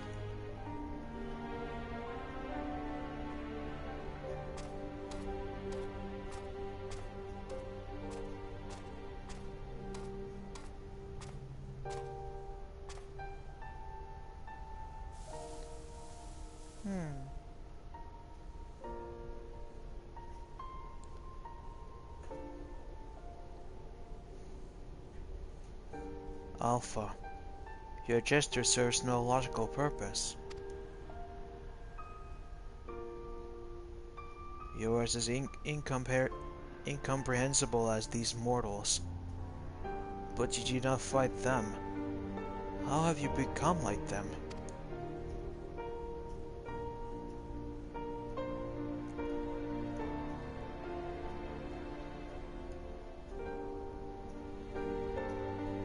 Omega, the anomaly you see in us, the answer you search for, is our heart, our spirit, the intangible strength of one's soul. It is not a quality that you can be measured or acquired throughout any amount of analytical combat. Instead of fighting against us, you might learn more by standing with us, just as Alpha did.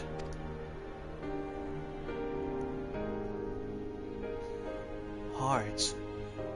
You speak of something more than what beats in your chest. The inconstant, immeasurable factor behind your victories. Midgard Summer displayed it too, but such unbreachable potential was never part of my design.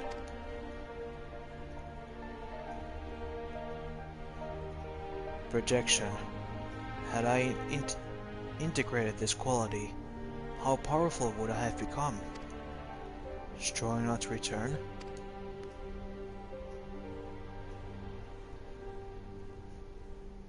Nay, Omega.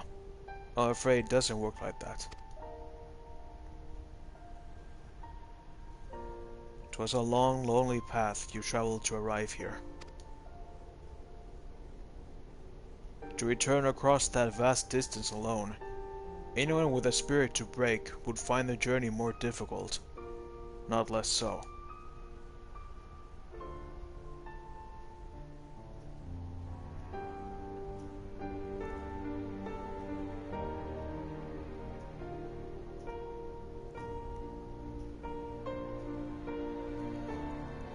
I see.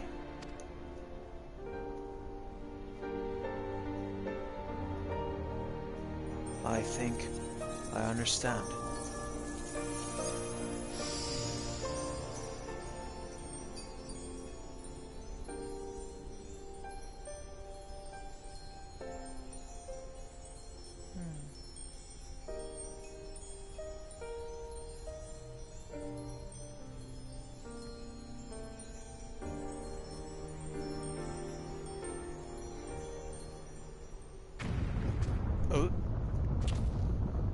The rift is destabilizing.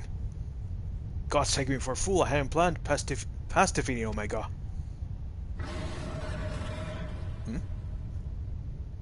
Wait.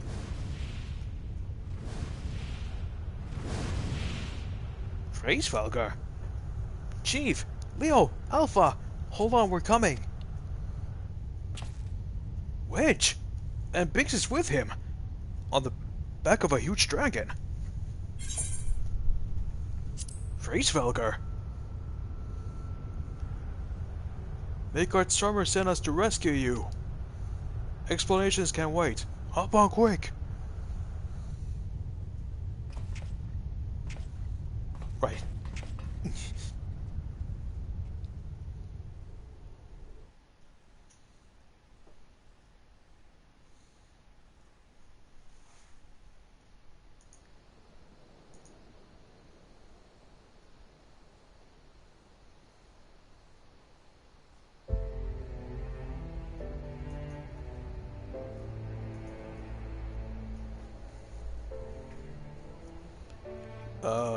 Praise Welger, wasn't it? Our thanks. You pull us on a tight spot indeed.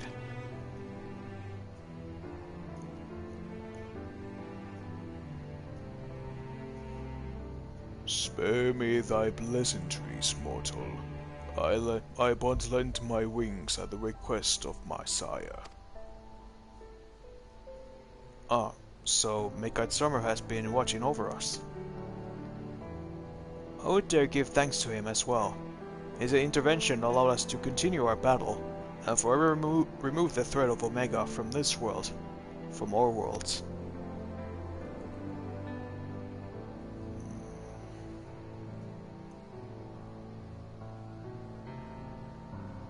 In all the long centuries of mine existence, this marketh the first occasion my father hath asked of me a boon. A gift of gratitude, and mayhap of atonement, for those who would face the deadly foe he left behind.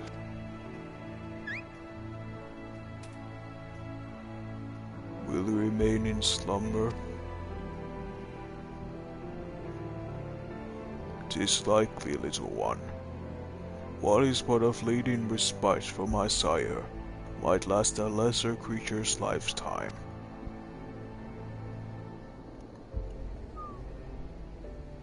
But let not thy heart be troubled. Even in dream, he doth keep his mind's eye upon the fate of this star. He is possessed of remarkable devotion is mayhap the closest word in the tongue of men. His love is boundless as the sea of stars, across which he carried his unhatched brood. It did sustain him even as the arduous journey exhausted the fire in his mane. And when he last arrived upon Heidelin, a sanctuary for his children, did he form with this land a replaceable bond.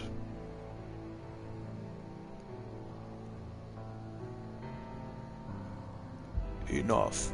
I have spoken overmuch, but I will praise your victory, as my father would surely wish to were he here.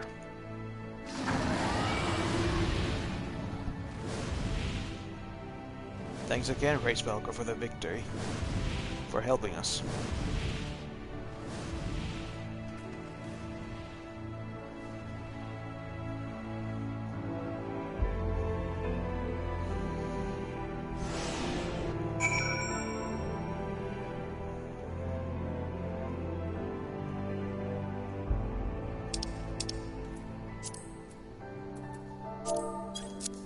Well, that's it. Ouch, that cut's open up again. That cut's open up again. But I'm glad we reached you in time. Did you see the yawn? It's just a big hole again. Yeah.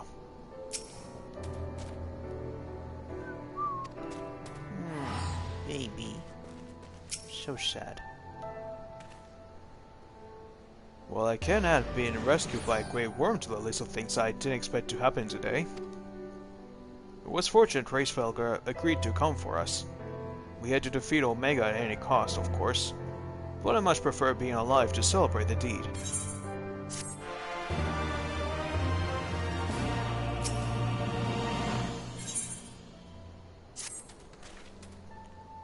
Phew. I'm so glad we got out of there.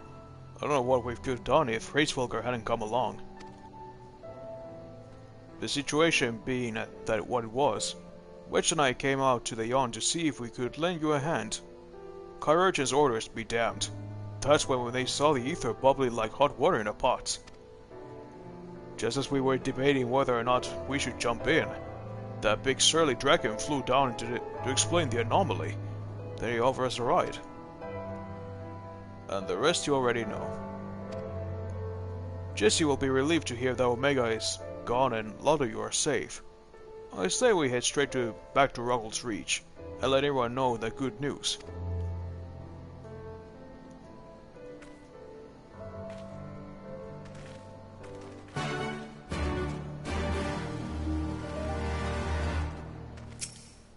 Hey, little one.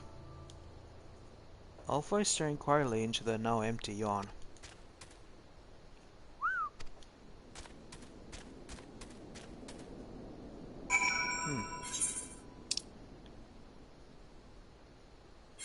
I wish I knew what you said.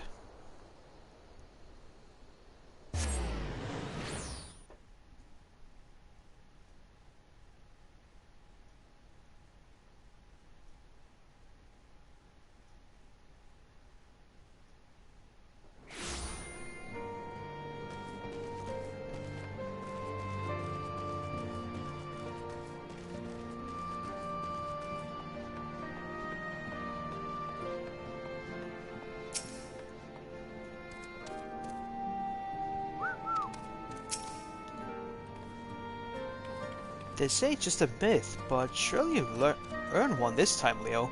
You know, a big fat company bonus. Poor Jessie. Her nerves must be worn thin after all that. Go on, you should be the one to tell her. Okay. Hey, Jessie. Sorry to make you worry. Welcome back, Leo.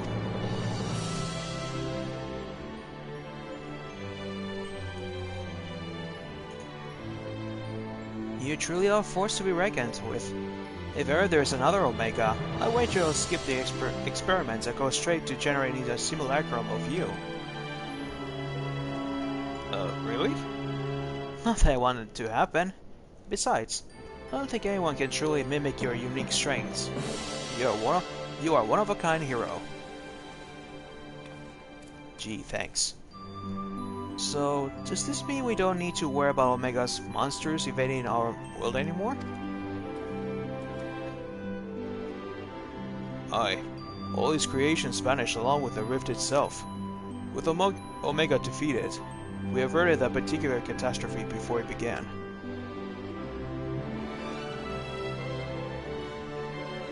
Leo struck the killing blow, of course, but we never would have made it to that point without everyone's hard work and support.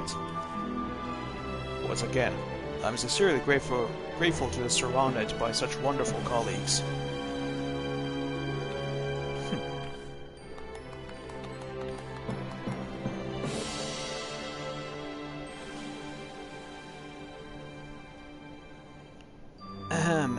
Not to spoil a woman, Chief, but the Alliance leaders are anxious to learn of Omega's fate. When everything head of state is clamoring for reports, we can't very well ignore them. How much do you mean to tell them? much indeed. All of it. When it comes to a threat of Omega's magnitude, we have a duty to reassure our allies that the world is not coming to an end. And the best way to do that is to report every last detail. I'm surprised at you, Chief. I was almost certain you wanted to muddy the waters to prevent knowledge of this technology falling into the wrong hands, or something similar. I thought anyone outside our particular circle would even believe the tale. Experiments taking place in a rift between dimensions, facing off against villains recreated from history and legend, battling godlike beings from other worlds, and even assuming some ambitious fellow scheme to rebuild Omega of his own.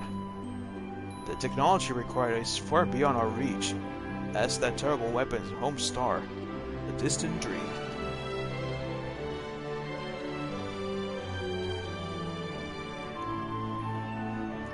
Right. You heard the Chief. We missed our chance on the front lines, but there's plenty of work left to be done. Run on everyone who's standing idle, and get moving on those reports.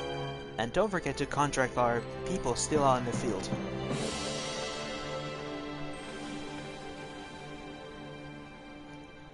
Thank you, Jesse.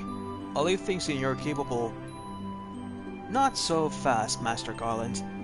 You're counted as part of the support team as well. Leo did all the fighting, and Alpha did all that running. But surely you have energy to spare. Who exactly do you expect to sign off all those official reports? Anyway, without that little chore, you have a pile of other company tasks that's grown ours high to our aurochs. We'll be intending to this whole Omega business. Most importantly, is there someone else you should be sharing this victory with? I should probably head over to the infirmary right away. Meanwhile, you should take a well-earned rest. I don't think there's a way to properly reward you for all you've accomplished. We'll see what we can do. I'm just glad to have everyone back in one piece. Take care of yourself, Leo. You too. What are your plans now, Alpha? With Omega gone, you're your own Chocobo now. You can do whatever you want. Anything at all.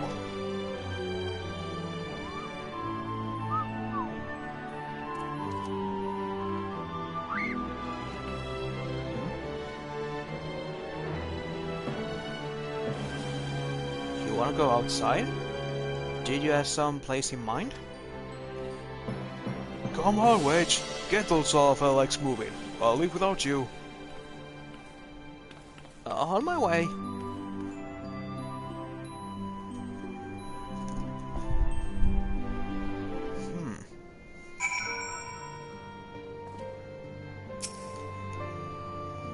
I've got a loose ends to tie up here, Leo. Don't worry, we haven't forgotten your reward. The Chief and I have something in mind.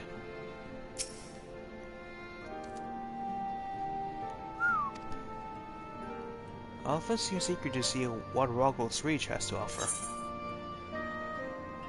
Shall I go for a walk?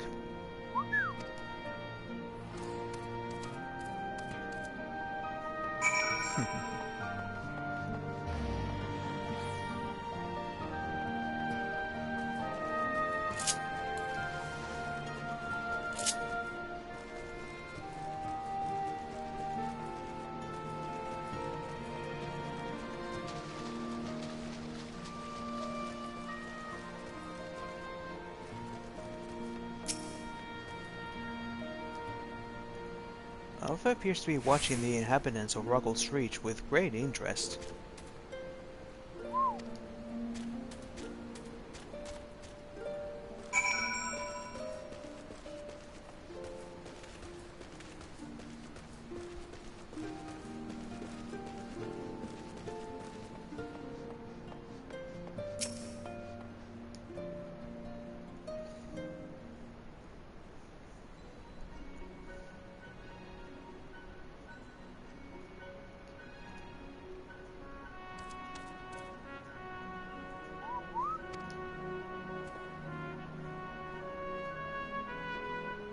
Nero's not here?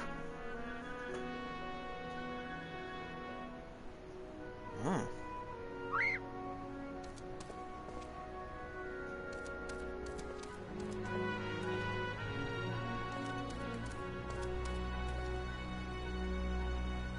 Hmm? No, Chief. He said he needed time away for recuperation and then he left. Recuperation? His wounds must be troubling him more than he let on. He... he asked me to give you this. What's this? A receipt for payment? It covers the cost of the following items: additional machine parts and implements, supplemental reference publications, expenses incurred in upgrading Magitech armor and Gunhammer, funds spent on idle research during enforced convalescence. Oh, it also includes a large sum listed as gratuity for exceptional service rendered. The entire amount was charged with your name, Master Garland.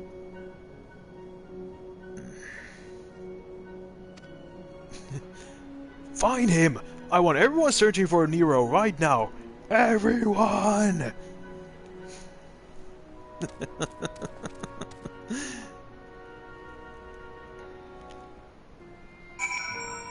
Send in everyone. Which one? Everyone!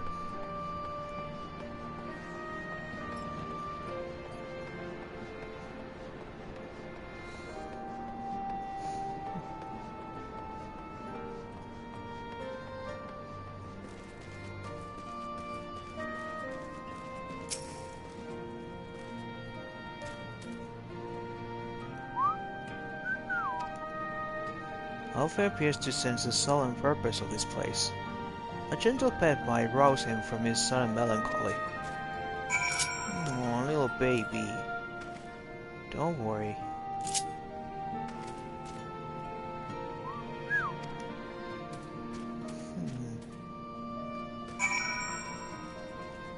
I swear, if they ever gonna make a plushie out of this little chocobo, I'm gonna buy it. I mean, I believe they have it right now. Need to check it out later.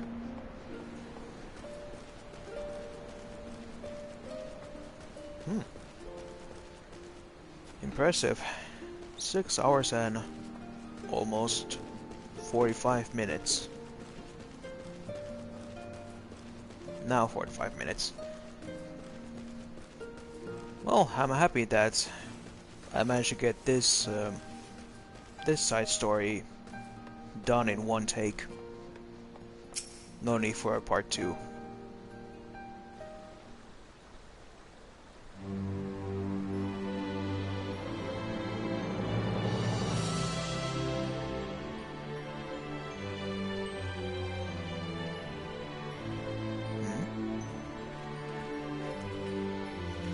Oh, hello. What are you two up to?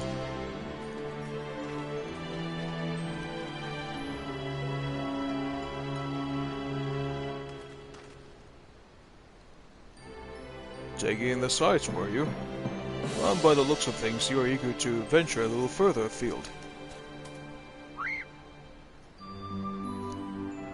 Well, if Leo has no problem with it, then neither do I. Just don't go too far, alright?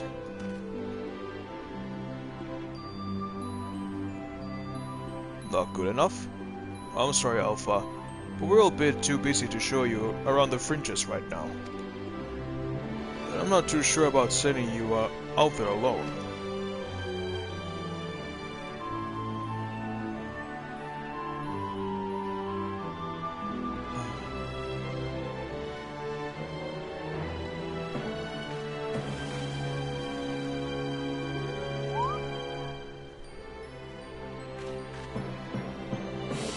When you think about it, this world is completely new to Alpha.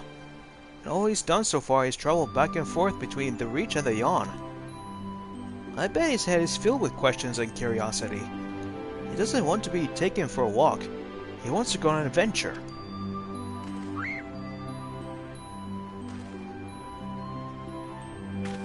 Alpha's not some helpless chick, Biggs.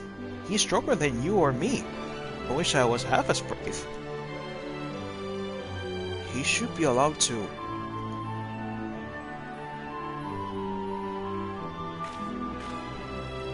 Listen, I'm going to talk to the chief about this. You're employees, so there are certain rules we have to follow. I'm not saying against the idea. I'm willing to admit that Wedge has a point. As I said, we all got important jobs to take care of. The chief included. Can you wait a little longer? Leo, would you mind keeping Alpha company until we get back? I promise we'll be quick.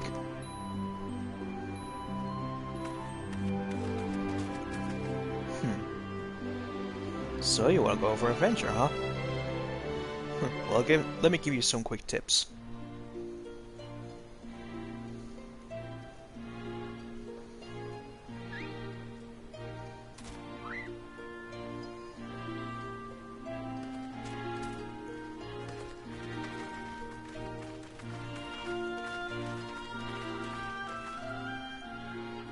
Sorry to keep you waiting.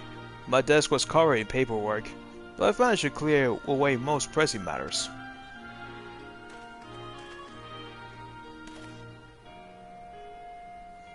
Now then, Alpha. I hear your heart set on a journey of some kind. I just want to be sure, but you're leaving because you think you tricked us into the rift, or because you're Omega's creation, or anything like that, are you?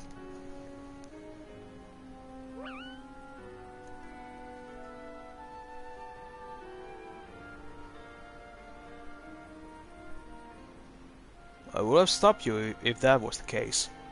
Pure curiosity, on the other hand, is something I like to encourage.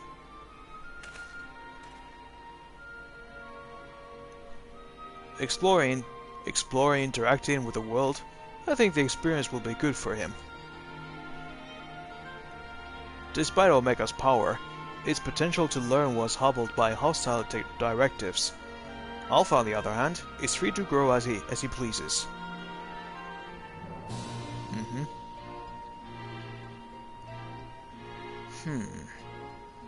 Very well, Alpha. As the chief engineer of Garland Ironworks, I hereby grant you unlimited leave to pursue personal research. Travel far and wide, and take everything in these lands have to offer. But do come back when you're ready. I hate to lose such a valuable employee.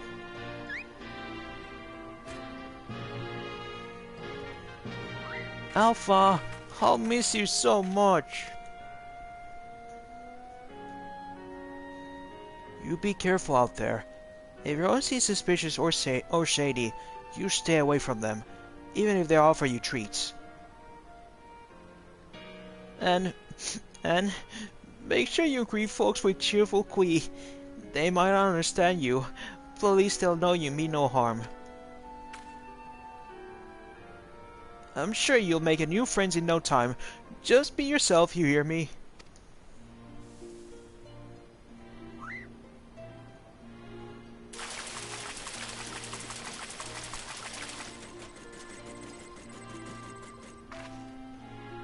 What in the hells?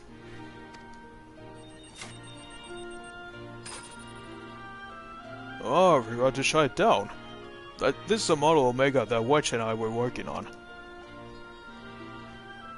We built it while we were resting. Think it might be useful for figuring out strategies or something. Not much use now, I suppose.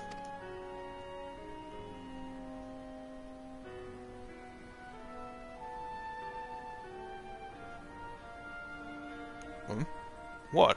You want to keep it?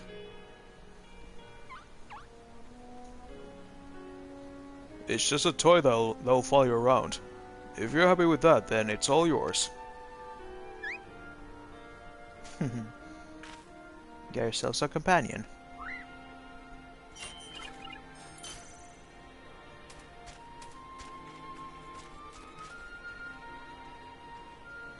Bye, Alpha.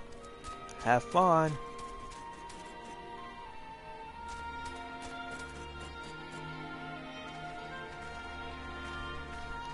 Fair journey to you, Alpha. Take care.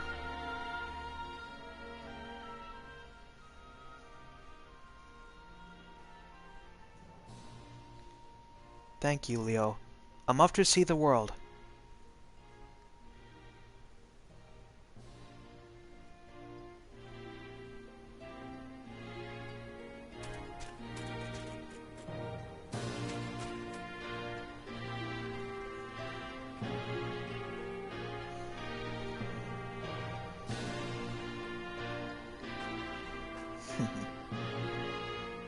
Something amiss? Oh.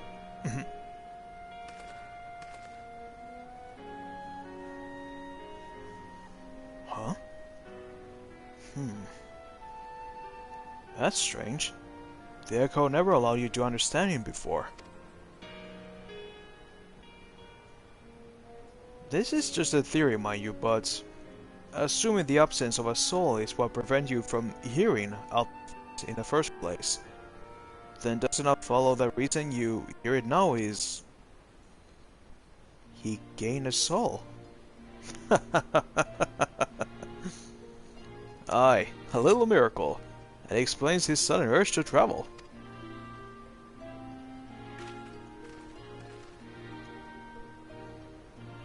For a newborn soul, this world is brimming with unseen wonders.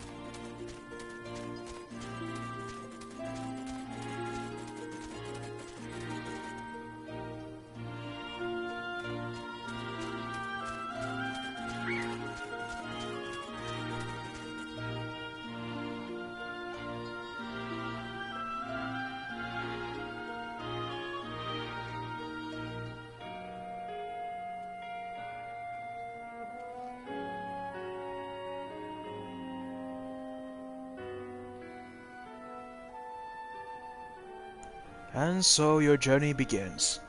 I almost envy you, Alpha. So many new things for you to discover.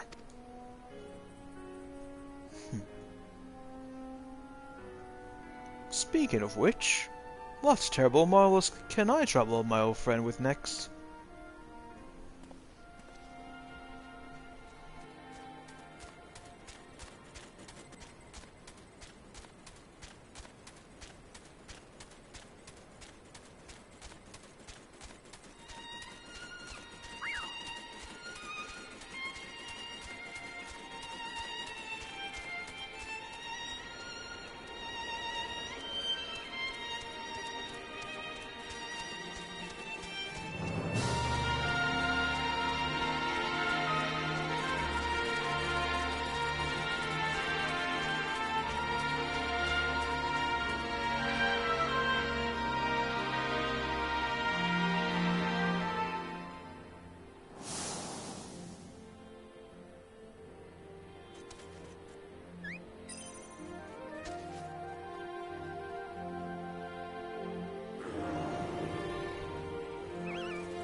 Well, there goes Alpha.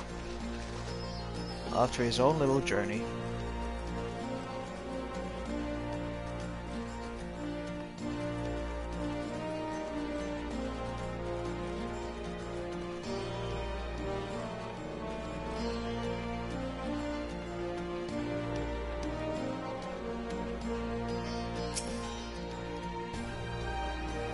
hope Alpha enjoys his adventures.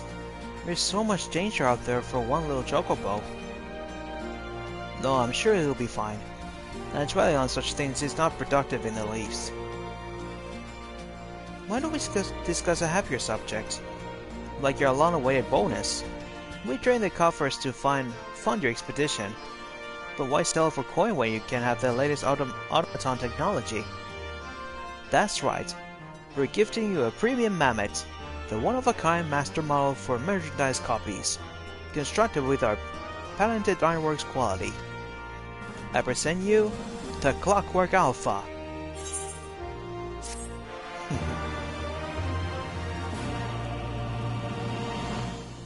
Whenever you bring it to your travels, may remind you to rear Alpha. May remind you of the real Alpha, quaying along under some distant sky. Just the thought of it brings a smile to my face. That and the free advertising.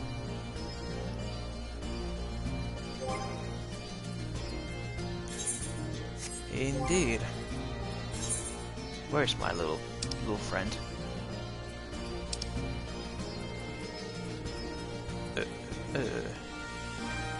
There he is. Crafted at the Garland Ironworks. This miniature reproduction of your faithful, if not somewhat deformed, companion was gifted to you by engineer Jesse J, who upon your triumphant return from the Alphascape. Oh, look at him. He's so cute.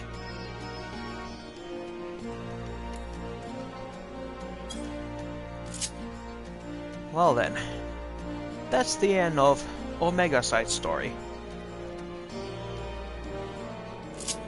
I'm gonna sit right here. It's been a long day.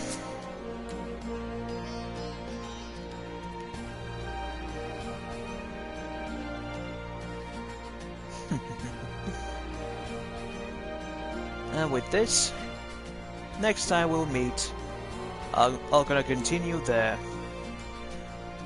story of Stormblood.